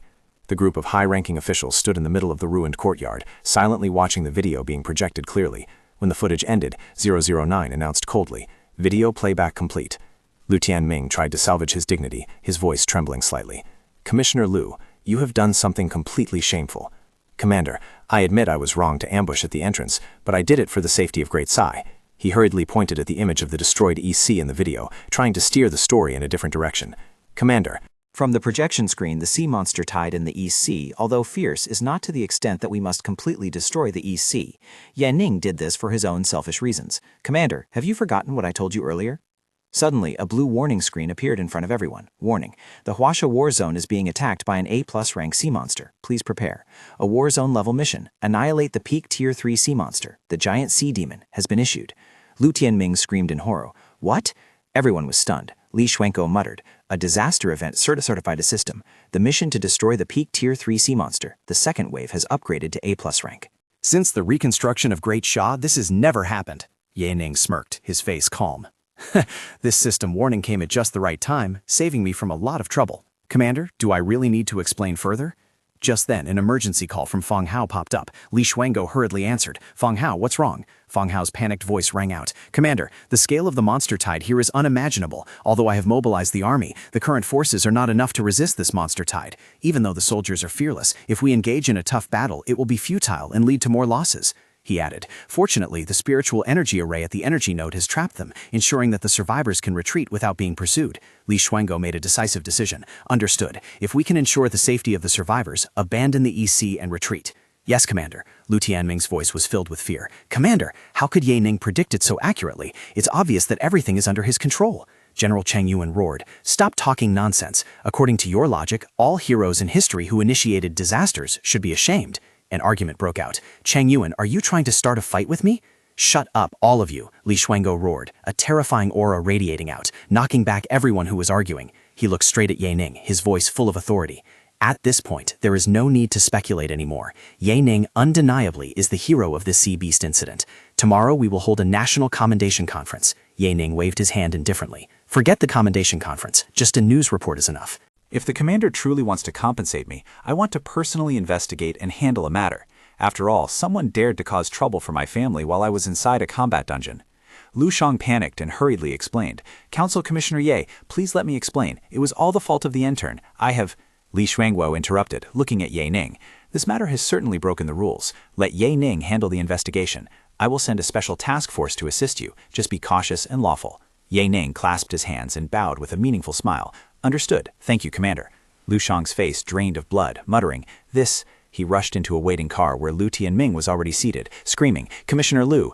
"We are all in the same boat. You must save me this time." Lu Tianming asked coldly. "Director Wang, are you threatening me?" Wang hurriedly waved his hands. "Huh? No, I wouldn't dare." Lu Tianming patted Wang on the shoulder, smiling sinisterly. "All right, why panic? Didn't the commander remind him about the boundaries? We will handle this our way. National law comes first. Would Ye Ning dare to act recklessly? Don't worry, if he doesn't know when to stop, the commander won't let him off easily." After all, the seeds of discord had been sown. As the two walked away, 009 asked with concern, "Teammate, aren't we going to save Ming Lo and the others first?" Ye Ning replied with a cold smile. "No rush. Let's kill the chicken to scare the monkey first. Once we scare them, many people will naturally speak up for us." "So who should we kill first?" 009 asked. Ye Ning replied without hesitation. "Of course, it's Director Wang." Immediately after, they arrived at Director Wang's house. Inside, treasures were piled up like a mountain. In 4 years, he has earned 10 million credits by embezzling pensions. Do you know that 500,000 credits is equivalent to 3 years of living expenses? Do you know how many times one has to risk their life to earn these things? Ye Ning stood before the pile of illicit wealth, his eyes full of disdain. "I really underestimated you, Director Wang." Wang, being restrained by 2 soldiers, screamed, "Ye Ning, these things are not yours. You have no right to plunder my family." 009 delivered a thunderous kick to Wang's face, her voice icy. "The commander told you to know your limits, but you—" She continued to attack ruthlessly. Ning looked at Wang kneeling on the ground, saying scornfully, "You, a parasite, still have the gall to talk about limits with me?" Ning held a dagger to Wang's neck, his voice full of murderous intent. "If I kill you today, it is for the benefit of the people." Wang's soldiers hurriedly intervened. "Ning, you cannot decide everything by yourself." Ning's eyes blazed with hatred. "You dared to harm my family. Did you think I wouldn't retaliate?" Wang was so terrified he burst into tears, stammering and begging, "No, no, don't kill me. As long as you don't kill me, I'll do anything." Ning smiled faintly, his eyes flashing with a bright red light. "That's more like it. As long as you tell me who instructed you, I will spare you. Don't think about hiding it, because I already know. Even if you don't speak, well, as long as you speak, you will survive. Don't talk about loyalty. Right now, you are clearly just a sacrificial pawn." Wang panicked in his thoughts. Lu Tianming never intended to save him. He might even want to use his death to take down Ning. The people from the commander's faction hadn't said a word from the beginning. Clearly, they were trying to vent their anger on Ning through him. He screamed, "I'll confess everything. I'll talk. It was Lu Tianming who gave the order. The most valuable items found in your house are all with him. He said he would support my son. That's why I cooperated with him. Besides me in the EC suburbs, the real mastermind behind the fuel issue is also him. And there's more." Ning turned to 009, smirking. "Good. 009, prepare a recording for him. Have him sign and seal it. Then just release him." 009 understood. Ning waved his hand, collecting all the treasures into a space. "I will take these things now. After a thorough investigation, they will be redistributed." On the way, he received a call from his younger sister. "Second brother, what's wrong?" Ning looked at the screen, his voice gentle but full of hidden meaning. "Shalan, second brother wants to teach you one thing. When facing bad guys, those who have bullied us, we must kill them. Deceiving the dead, that isn't considered a scheme." At the Lu mansion, Lu Tianming was intimate with a woman on the bed. He whispered in her ear, "Lin Lan, my temper is quite big today. You better help me vent my anger." She moaned in response. Suddenly a soldier burst into the room, breaking the atmosphere. "Commissioner Lu, something bad has happened." The soldier blushed and stammered. This..." Lu Tianming angrily threw the teacup onto the ground. "Damn it," he snapped. "What happened now?" The soldier reported in panic. Director Wang is dead." Ning has just arrested a lot of people. Now he is heading towards us." Lu Tianming roared, pointing his finger to give an order. "Is he crazy? If this goes on, what face will the military have left? Hurry up and notify the commander. Tell him that Ning has gone mad." The soldier replied, "Yes." But after the soldier left, Lu Tianming muttered to himself, "No, the commander has sent people to monitor him. He can't be unaware of this." "No, I must meet the old leader immediately." Outside the mansion, Ning led a crowd of shackled prisoners, including 009. He ordered, "Lead these people in a parade down the street, stopping right in front of Lu Tianming's house. Broadcast their crimes through loudspeakers. Ensure everyone knows." Action Squad Captain Wang Hai tried to stop him. "Enough! Council Commissioner Ning, please stop. The superiors know you are dissatisfied and have been tolerant enough, but you are going too far. What do you think national laws and military regulations are for?" Ning sneered, his eyes flashing with a dangerous light. "Huh? This is going too far? When they framed and tried to kill me, didn't they think they were going too far? When they disregarded the lives of survivors, didn't they think they were going too far?" He rushed forward, his voice echoing everywhere. "Going too far? This is nothing. There are worse things to come. Activate full spiritual power. Broadcast to the whole city." He leaped into the air, his flaming sword slashing towards the mansion. "Lu Tianming, you dog thief, get out here!" He roared, his voice full of fury. "Lu Tianming, get out here, you scum! You have the guts to do it, but not the guts to face the consequences." Standing amidst the flames, he thought to himself, "Anyway, the decision to expose the authority of the Zombie Nation dungeon to save Ming Lo and the others had already been made." Now I must maximize the benefits. The more shocked the world is, the better it is for me. If I fight the sea monsters, I will have a chance to bring him down. Political considerations? No. The apocalypse and humanity will not give me time to delay. Lu Tianming finally appeared, running out of the burning mansion. "Old dog Tianming, don't be a coward hiding in there," he shouted angrily. "Are you using spiritual power to curse me across the entire city? This has gone too far. This has truly gone too far." He pointed at Ning, roaring, "I will kill that little bastard." A soldier intervened. "Council Commissioner Lu, that little bastard is deliberately provoking you." Another added, "If we attack now, it will be very difficult to explain later, not to mention he still has someone like 009 protecting him." Lu Tianming gritted his teeth and turned away. Let's go. After I meet the old leader, I will ensure he dies without a grave." At the Capital Military Meeting Room, a closed-door meeting was taking place. "Ning, there are no outsiders in today's meeting. There are things we must discuss first." Li Xuango looked at Ning sternly. "Things have reached this point, you should stop right now. Otherwise, we might not be able to protect you." Ning placed a piece of paper on the table. "Commander, this is Director Wang's final testimony before he died. All of this was orchestrated by Lu Tianming. Did you not know about this, or are you turning a blind eye?" Council Commissioner Hu spoke gently. "Ning, the commander didn't bring his secretary today. He intends to speak sincerely with you. Don't you realize that? He continued with a slight smile. Why speak in such a sarcastic manner? General Cheng Yang looked at Ye Ning with a complicated expression, his voice sincere. Ye Ning, ever since you completed the challenge dungeon, my support for you has been clear to everyone, hasn't it? Although I also want to kill Lu Tianming, this is not the right time.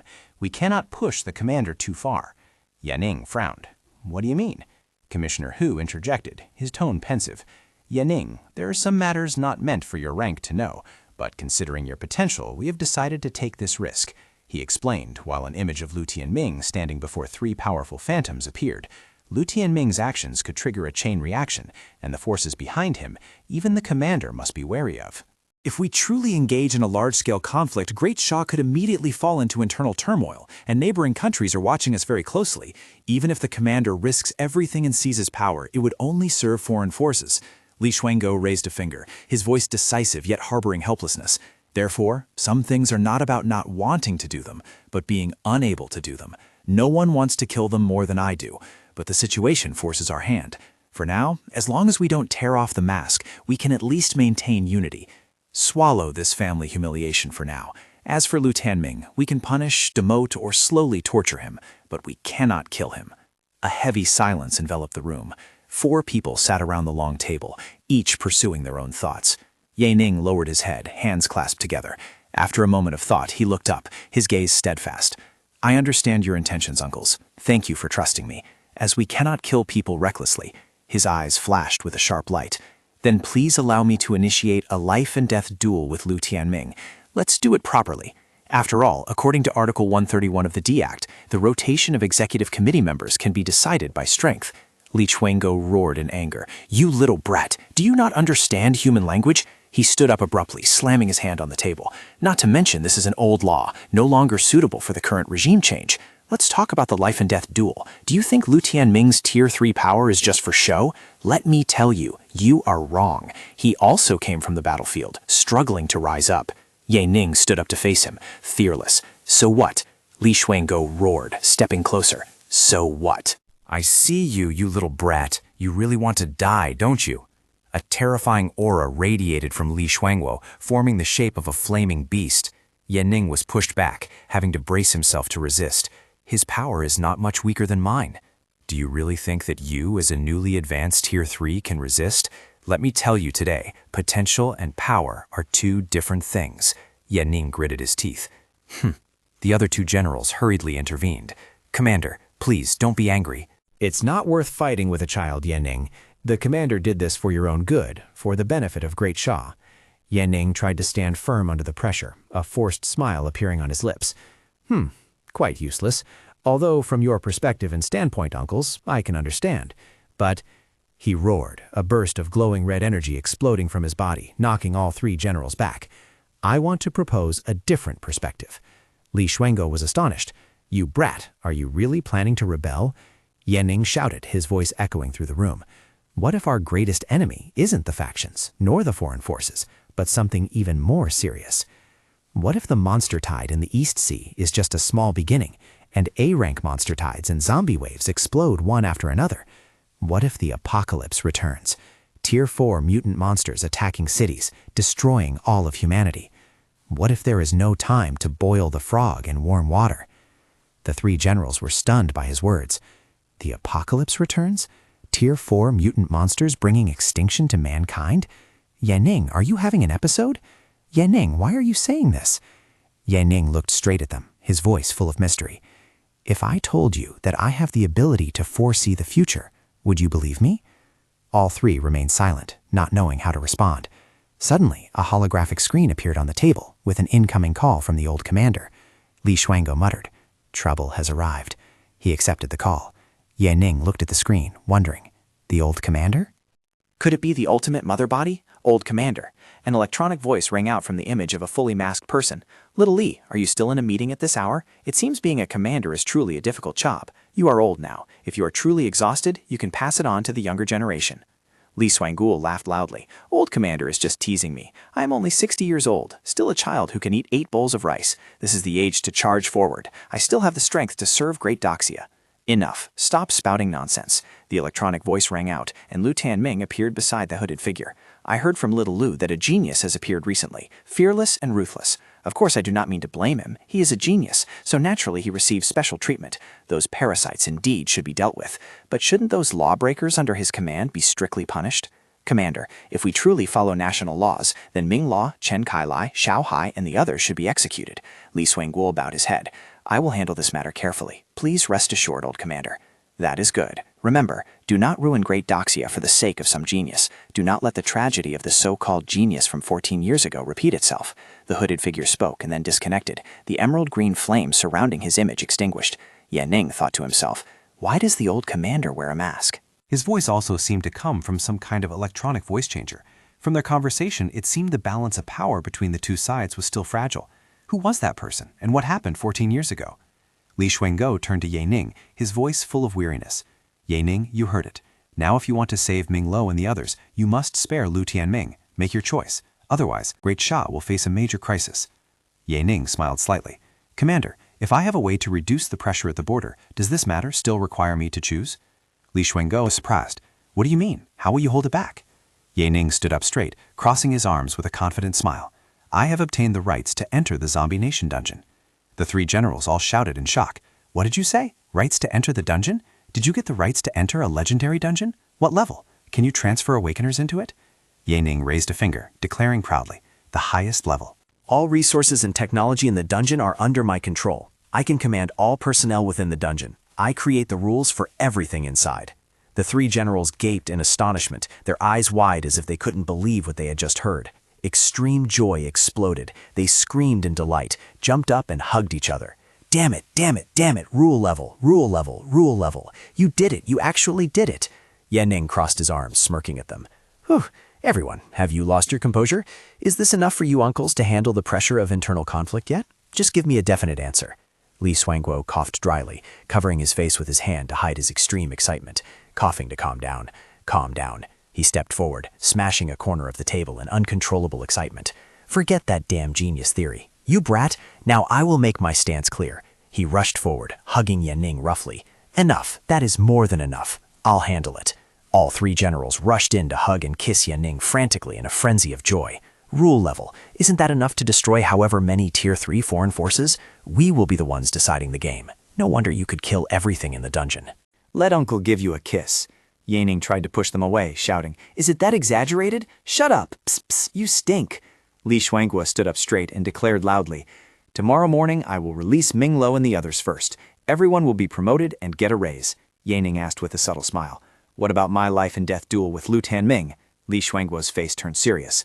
Ning, for your safety, I still don't advise you to do this. Ning replied confidently. The life and death duel is scheduled for 3 months from now. 3 months is enough for me to be sure I can win. You uncles can also use this time to prepare for the internal conflict that might occur. 2 months later, I will start the challenge dungeon and destroy a large number of foreign forces to reduce external pressure. Li Xuanguo exhaled a puff of smoke, looking at Ning with deep eyes. So, Ning, the reason you recklessly killed people like that was because you had this trump card, right? It seems like you are reckless, but every step is carefully calculated. He asked probingly. Ning, I want to know, do you really have the ability to foresee the future? Ning smiled faintly. Believe it or not, and if it doesn't exist, well, of course I also want to ask, Commander, if I really have it, what will you do? Li Xuanguo laughed heartily. If that's the case, these old bones of mine are ready to be a knife for the young ones. Do you really think I can eat 8 bowls of rice at once? All 3 of them stood up, their spirits high. You predicted the monster tide in the East Sea, and now you have gained access to the dungeon. It is hard not to believe you. If the future is really as bad as you say, we really don't have time to boil the frog. General Cheng Yuan agreed. That's right. Yending looked at them, a warm feeling creeping into his heart. Perhaps, even in this era, he was not as lonely as he thought. He turned to ask them, by the way, who exactly is the old commander? What happened 14 years ago? All 3 of them fell silent for a long time. Li Xuanguo began to recount. That is a taboo of Great Xia. 14 years ago, there was a genius like you, a talent from a common background. She quickly became famous, considered the star of tomorrow of Great Xia. Then she led people to the East Sea without authorization, and after returning, she rebelled. She secretly assassinated the former commander, who is now the old commander, but failed and was killed. The old commander was seriously injured and retreated. That gave me the opportunity to take over the current position. Even more coincidental, her name was Ye Lin. Ning muttered, What a coincidence. So before this, all of you uncles were cautious and wary of me? Li Shuangguo nodded. Yes, although it seems absurd, we were truly afraid that you might be her. Yan Ning thought to himself, similar actions. Could she also be a reincarnator, or is it all just a coincidence? The experiment in the East Sea started 14 years ago. Did she assassinate the former commander because she discovered the secret? Then the old commander must be the mother body. He turned and asked, Commander, do you know why Ye Lin suddenly assassinated the old leader? And did the old leader always wear a mask and a cloak? Li Shuangguo replied, the old leader said the reason for the assassination was personal. No one dared to investigate further. His outfit seems to have only started 14 years ago. People say it was due to a heavy injury from an assassination attempt, Ye Ning asked pressingly. Did anyone see what he looked like after being injured? Li Shuangguo was surprised. Why do you ask that? Do you suspect the old leader's identity? Answer uncle first, and then I'll explain. Commissioner Hu pondered. Ye Ning's question reminds me of something. A few years ago, a servant in the old leader's house suddenly went mad, screaming and running out of the old leader's mansion. He said the old leader wasn't human, something about fish scales, but he was quickly killed, and no one paid attention to his crazy words. Ye Ning's eyes flashed with a terrified light. That's right.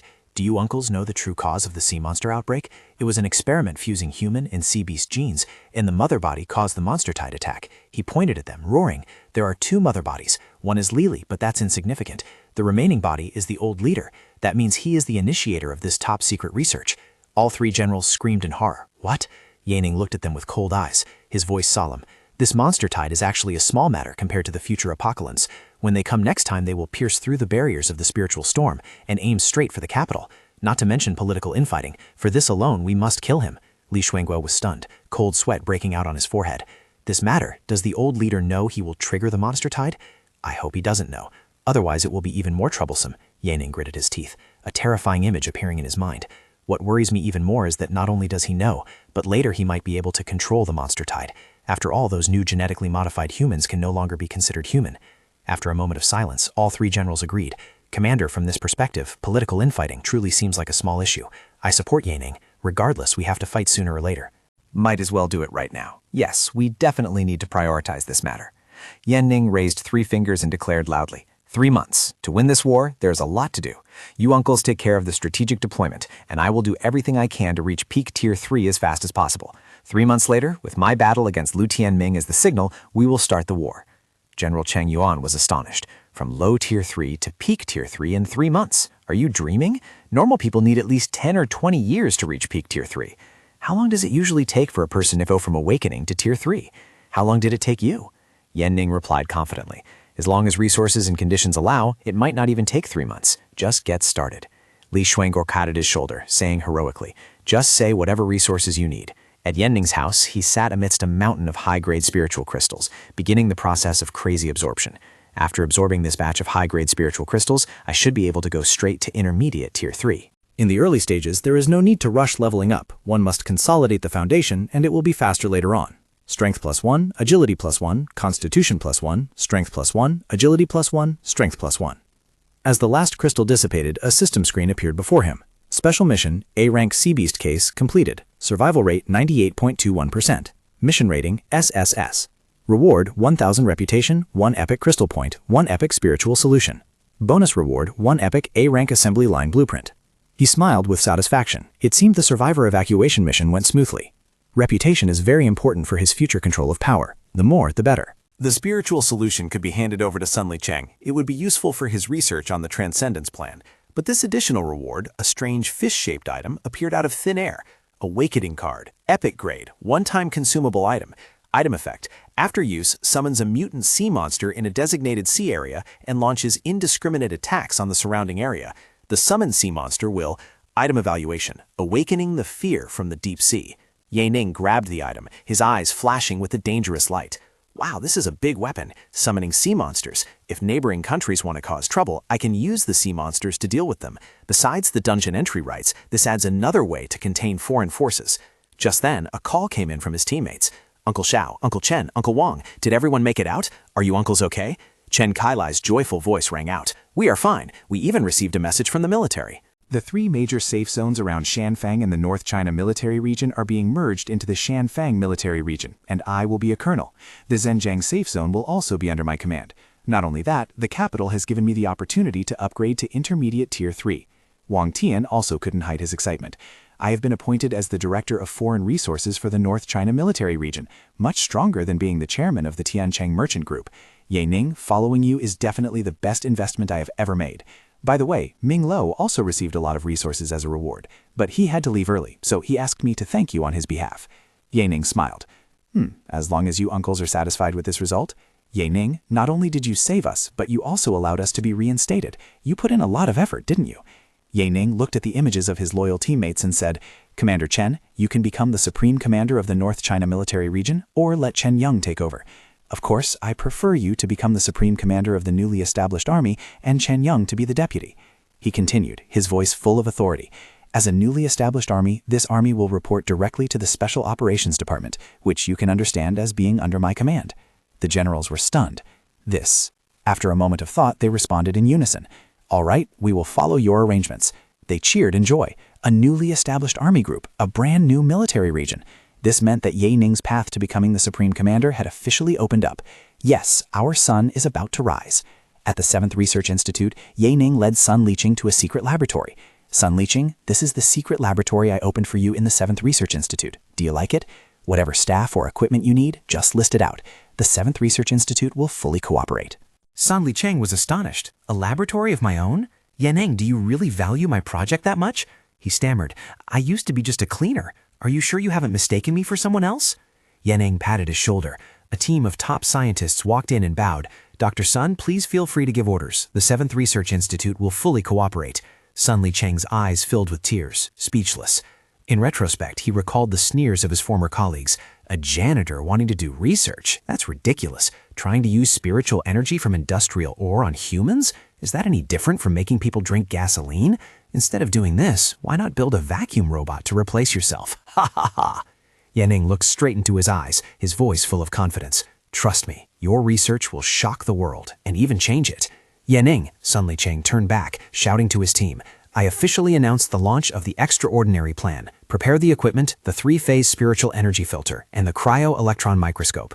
The whole team answered in unison, Yes, Dr. Sun. Ye Ning smiled with satisfaction. That's the way. Just then, the director of the 7th Research Institute rushed over. Ye Ning, there is some news about the resentment core and the human-faced eagle you asked us to investigate. Ye Ning turned around. Oh, where? The human-faced eagle must be in the hands of Ying Long, the leader of the Blood Shadow Corps in the far border. The resentment core currently has no owner, but there are legends about it in the far border. Can the military bring the human-faced eagle back first? Ye Ning asked. Director Chan shook his head. It is very difficult. You may not know, but due to historical reasons, there are many private factions in the remote border regions, especially the Blood Shadow Corps, which is the dominant force there and is not under military control. If we forcibly send the army to seize it, it could lead to a bloody battle and cause innocent survivors to die. Ye Ning nodded. All right, I understand. Thank you, Director Chen. He thought to himself, time is running out. I must quickly collect the materials and upgrade the Sword God system. The military will focus on internal power struggles. They probably won't be able to handle the far border for a while. Why don't I go there myself and search for the Vengeful Spirit Core? A trip to the far border would also help consolidate my Tier 3 foundation. If I can also bring the forces in the far border under my control, that would be even better. In the military's underground training room, Lu Tianming was standing in front of a row of training robots. He gritted his teeth, his face full of hatred.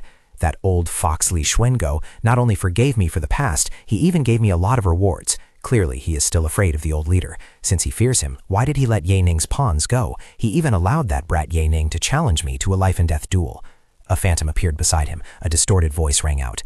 Tianming, isn't that a good thing? Someone tried to assassinate you before but failed. Now you can openly kill people. Perhaps due to what happened 10 years ago, Li Xuango cannot be at ease, but doesn't want to do it himself. Exactly. Ye Ning is stupid enough that Li Xuango pushed him to do that work for him.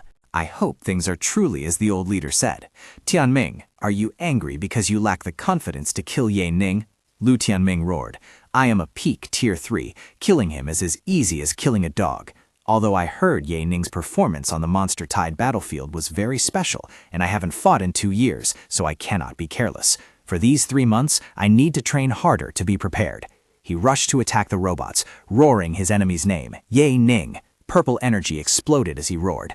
Prepare to die. He frantically vented his anger on the robots, imagining they were Ye Ning, tearing them into pieces. After finishing his training, Lu Tianming stretched refreshingly. It's been a long time since I moved my muscles, but this warm-up feels quite good. Tomorrow I will go to the Hellgate dungeon to regain my combat form. A soldier hurriedly ran over to report. Commissioner Liu, new message. Ye Ning has departed for the far border. Lu Tianming was surprised. The far border? A sinister smile appeared on his lips. Isn't that Lin Lan's hometown? Huh, this has just become interesting. He ordered decisively. Hurry up, call Lin Lan to see me. The soldier obeyed. Yes. A while later, a woman with a seductive figure and black hair in a high bun walked in. Commissioner Liu, did you call for me? Lu Tianming grabbed her hand, his voice full of command. Lin Lan, Ye Ning has gone to the far border. You go and help me kill him. She hesitated, looking worried. Council Commissioner Liu, it's not that I don't want to, but with my current strength, I'm afraid I won't be able to. He squeezed her hand tightly, whispering seductively, if it relies on strength, it won't be effective, but you can use other means. Exploit his weakness to kill him. He leaned close to her ear, his voice malicious. I forgot to tell you one more thing. Do you remember Ye Lin, the one who humiliated you? You've always wanted to kill her for revenge, haven't you? I discovered that Ye Ning is actually Ye Lin. Lin Lan screamed in horror. What? How is that possible? Ye Lin is only tier 2, while Ye Ning in such a short time. Lu Tianming sneered. When you meet him, you will know. If this is true, it will be even harder. Ye Lin has met me already, she worried. Lu Tianming suggested. It's simple, just find a disguise prop. But what if he lost all patience, grabbed her by the neck, and roared. There are no what-ifs. I am telling you, I do not have the patience to reason with women. He threw her to the ground, his eyes burning madly. Even if you have to die with him, I want him dead too. If you cannot kill him, at least injure him seriously. He bent down, his voice full of threat. Otherwise, I cannot guarantee that your girlfriend will not die tonight. Lin Lan's eyes flashed with a glint of cold determination. Yes, Director Liu, I know what to do now. Lu Tianming stood up, a purple energy snake coiling around him. He laughed sinisterly. Even if this mission fails, it will not affect me much, but there is a good show to watch, so why not watch it? At the far border, Ye Ning's aircraft was flying over a majestic mountain range. Council Commissioner Ye Ning, we have arrived at the far border. If we continue southwest, we will enter the sphere of influence of the Blood Shadow Corps. The main military force is still very far away at the Terran border. It is best that we land near the outskirts of the Kanglang safe zone. Ye Ning thought. The Border Army and the Central China Army are separated by a vast area controlled by private forces. In my past life, I never came here, but I vaguely remember that a rebellion would occur around next year. He asked, the Kanglang safe zone was established 22 years after the apocalypse, right? I heard their safe zone leader is very strong. Special Air Force Commissioner Huang Yuanhao, in Intermediate Tier 3, replied, Yes, Council Commissioner Ye Ning. Tonglong Safe Zone is a large safe zone. Although the population isn't massive, it still exceeds 8.6 million people. Among them, the 3 Great Awakened Corps have over 200,000 Tier 2 individuals and 31 Tier 3 individuals, according to military statistics. He continued to explain while images of 2 powerful leaders appeared. Its leader, Conglong, became a high Tier 3 17 years ago. His exact strength now remains unclear. His father, Muladili, even reached high Tier 3 over 40 years ago. The safe zone specializes in red copper ore, born after the apocalypse. It is extremely hard and ideal for crafting spiritual energy vehicles. Moreover, because it holds a central position, it is one of the main trade routes between the far border and the interior. Huang Yuanhao suggested, Therefore, I suggest that when we enter the city later, we should disguise ourselves as merchants. It will be more convenient. I was stationed here over 20 years ago, so I know a bit about the situation here. Ye Ning nodded. We will follow your arrangement, uncle. Thank you for your hard work. He looked out the window, thinking to himself, the actual strength here is probably much stronger than what the surface data shows. I cannot act rashly. If we want to reclaim this place, first we must quickly improve our strength. They soon arrived at Songlong Safe Zone. A bustling city appeared before their eyes, with soldiers patrolling the city walls. A voice rang out. Line up! Anyone who dares to cut in line, I'll break their legs. Ye Ning, dressed as a merchant, observed his surroundings. In most inland safe zones, street stalls of the city gates sold fried rats and similar things, but here they all sold equipment. As they were entering, a guard stopped them. Stop. You haven't paid the entrance fee yet. You still want to enter? 09, who was also in disguise, spoke up. Entrance fee? We are merchants and Tier 2 awakeners. Do we still need to pay an entrance fee? The guard sneered. So what if you are merchants? So what if you are Tier 2 awakeners? They are everywhere here. Don't you know the rules here? Where did you country bumpkins come from? Huang Yuanhua hurriedly stepped forward, handing some money to the guard. Apologies. Our young master is here for the first time. Here's the entrance fee for our caravan. Please accept it, sir. The guard was grumpy. What kind of young master is this? Everyone is the same here. Tuck your tail between your legs and walk. But when he saw the black card in Huang Yuanhua's hand, his expression suddenly changed. Damn it, are you dogs of the military? Or from the capital? He immediately drew his weapon, shouting loudly, Guards, capture them! These people are from the capital. Capture them. There is a bounty for them from the district. Ye Ning looked around and asked calmly, Uncle Huang, what is happening? I haven't been back here for many years. I didn't expect things to become this bad. Should we fight? Huang Yuan replied. If we fight even before entering the city, it will be even more difficult later. Just as the situation was tense, a message from Feng Hao appeared in Ye Ning's mind. Ye Ning, I heard you were going to the far border. I have arranged for someone to receive you. If you run into trouble, just mention his name, Tong Hai. And you are a rich second-generation kid, young Master Ye. Ye Ning smirked. Uncle Feng had truly helped a lot. Ye Ning stepped forward, his voice loud and clear. Sir, we are here to deliver something to Tong Hai. The guard roared. Tong Hai? Which Tong Hai? Isn't it our logistics director Tong Hai? You capital dogs dare to call him by his name? He brandished his weapon, rushing to attack Ye Ning. Surrender immediately, or you will die. Just then, a voice rang out from inside the city. Stop! Stop! A man dressed in luxurious clothes ran over, pointing at the guard and roaring, You blind fools! How dare you touch my guests? The guard trembled. Director Tong. Tong Hai looked at Ye Ning's group, then turned to the guard, his tone changing 180 degrees. They are holding capital cards, so what if they are from the capital? My guests come from major chambers of commerce. Business is business. The guard hurriedly obeyed. Yes, Director Tong. He turned back, bowing politely to Ye Ning. Is this young Master Ye? I apologize for the offense. Tonight, I will treat you thoughtfully to make amends. Ye Ning replied politely. Director Tong, you are too polite. Huang Yuan stepped forward and asked in a whisper, Buddy, are you also in the military? What is wrong with the soldiers here? I didn't expect them to attack the capital's army directly. Before, even if they weren't welcoming, they weren't this bad. Tang Hai sneered. I think you are mistaken. I am not part of your army. I was once saved by Lord Feng Hao, and I am repaying the favor by receiving you. As for the army, these days they are treated like rats crossing the street. Recently, conflicts have broken out between the army and major forces, causing heavy casualties. Ye Ning thought to himself, no wonder Uncle Fang called me young Master Ye. Besides the tense situation, it seems Tang Hai is not entirely loyal either. I must be cautious. They soon arrived at Tianlong Hall. Enough. Too much talk. Let me take you to rest first. Young Master Ye, do you know what people here crave the most after the apocalypse? Do you know what the real specialty of this region is? They entered a luxurious hall, decorated with magnificent chandeliers and shiny marble floors. Ye Ning looked up at the giant chandelier, secretly amazed. Tianlong Hall is truly extravagant. It must have cost over 10 million. That sky eye is probably a blue-grade item on the battlefield, yet they use it here as a central air conditioner. A beautiful woman walked over and bowed. Director Tang, is this your distinguished guest, young Master Ye? Tang Hai replied, That's right. Entertain these 3 guests with the highest standards today. If you are negligent, you know the consequences. The woman, Manager Hannah, turned to Ye Ning, her voice sweet. Young Master Ye, you have arrived at the perfect time. We just got a new batch. Please check them out tonight. Ye Ning was surprised. She was a Tier 2 Awakener? Tong Hai laughed loudly. That's right. If young Master Ye is interested in Hannah, just say the word and she will crawl into your bed tonight. She might be a bit older, but her skills are amazing. Of course, I suggest you watch the other performances first, then decide who you want. Ye Ning placed his hand on Tong Hai's shoulder, smiling. No rush to see the performances. First, let's find a place where we can talk comfortably. They sat down at a long table in a private room. Young Master Ye, Tianlong Hall is one of my assets. Almost everyone here is my person. There is a soundproof barrier here, so feel free to talk about whatever you want to know or need help with. First, I'm curious, what is the conflict with the military that you mentioned earlier? Actually, until 2 years ago, the major forces here still cooperated with the military because the military was very strong.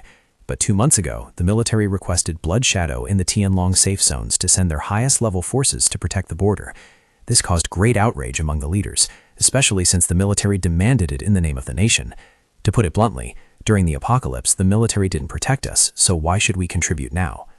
Huang Yuanhao stood up abruptly, roaring, Director Tong, how can you say that? During the special event in the Tonkain Desert, if the military hadn't sent high-level reinforcements, this place would have been destroyed. He pointed his finger at Tong Hai's face, his voice trembling with anger. Do you know how many people the military saved? Do you know how many soldiers died here at that time? Do you know how desperate the army was 20 years ago? Not to mention the zombie tide 60 years ago. We would rather let the monsters move north than let them advance west. If we don't talk about these sacrifices, will they be forgotten? Tong Hai was tongue-tied.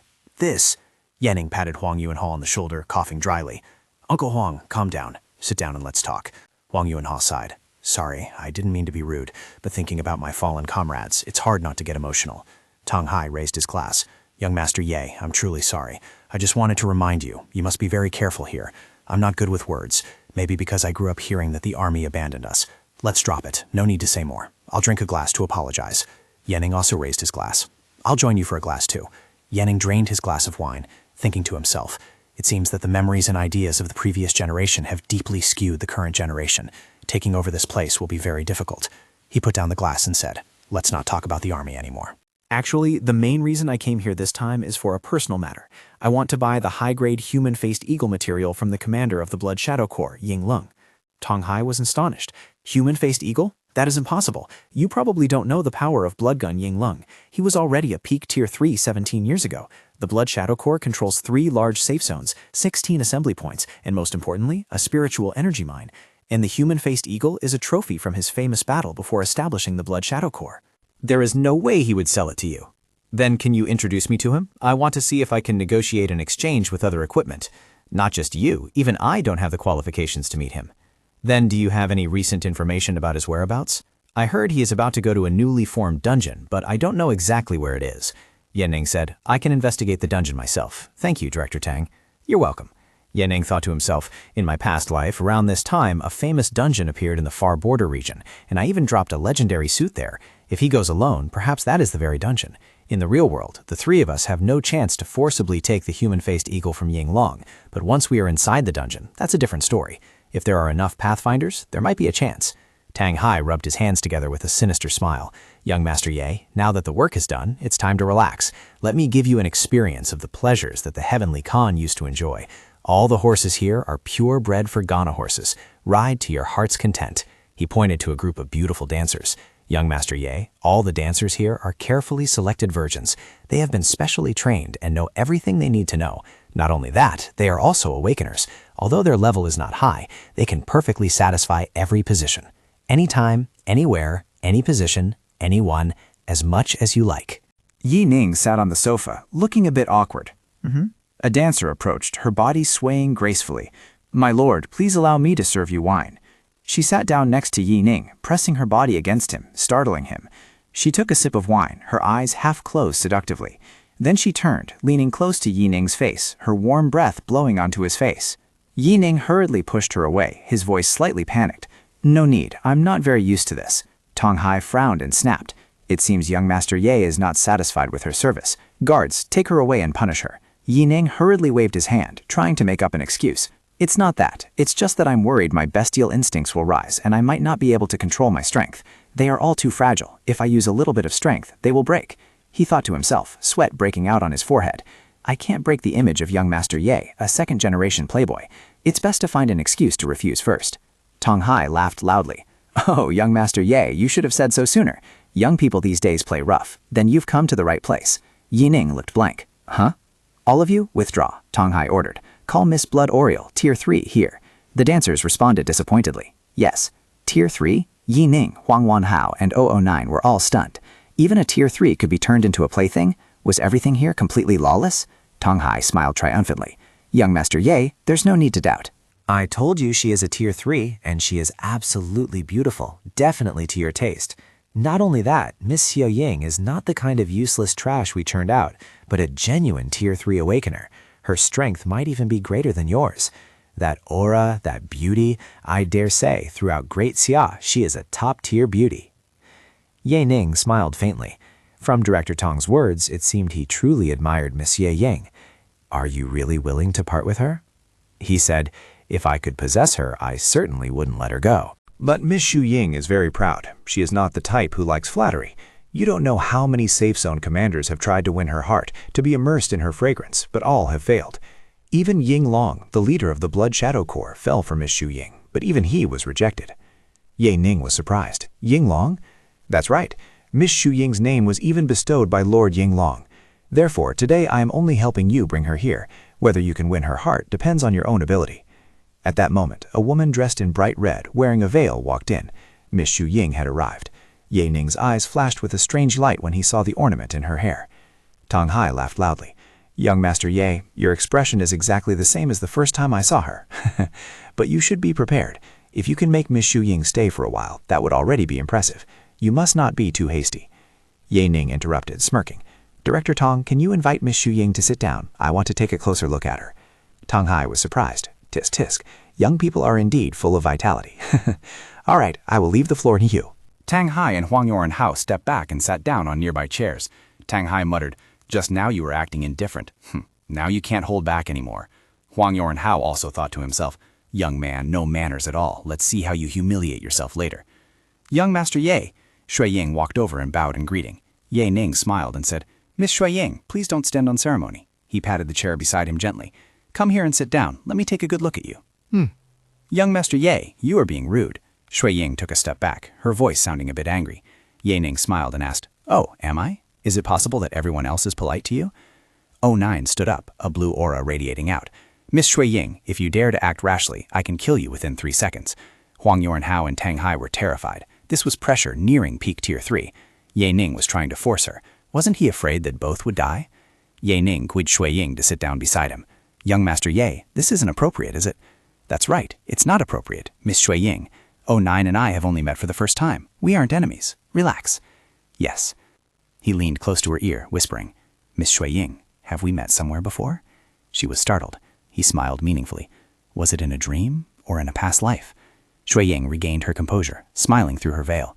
"Young Master Ye, seeing that you are not only handsome but also charming, I will forgive your rudeness just now.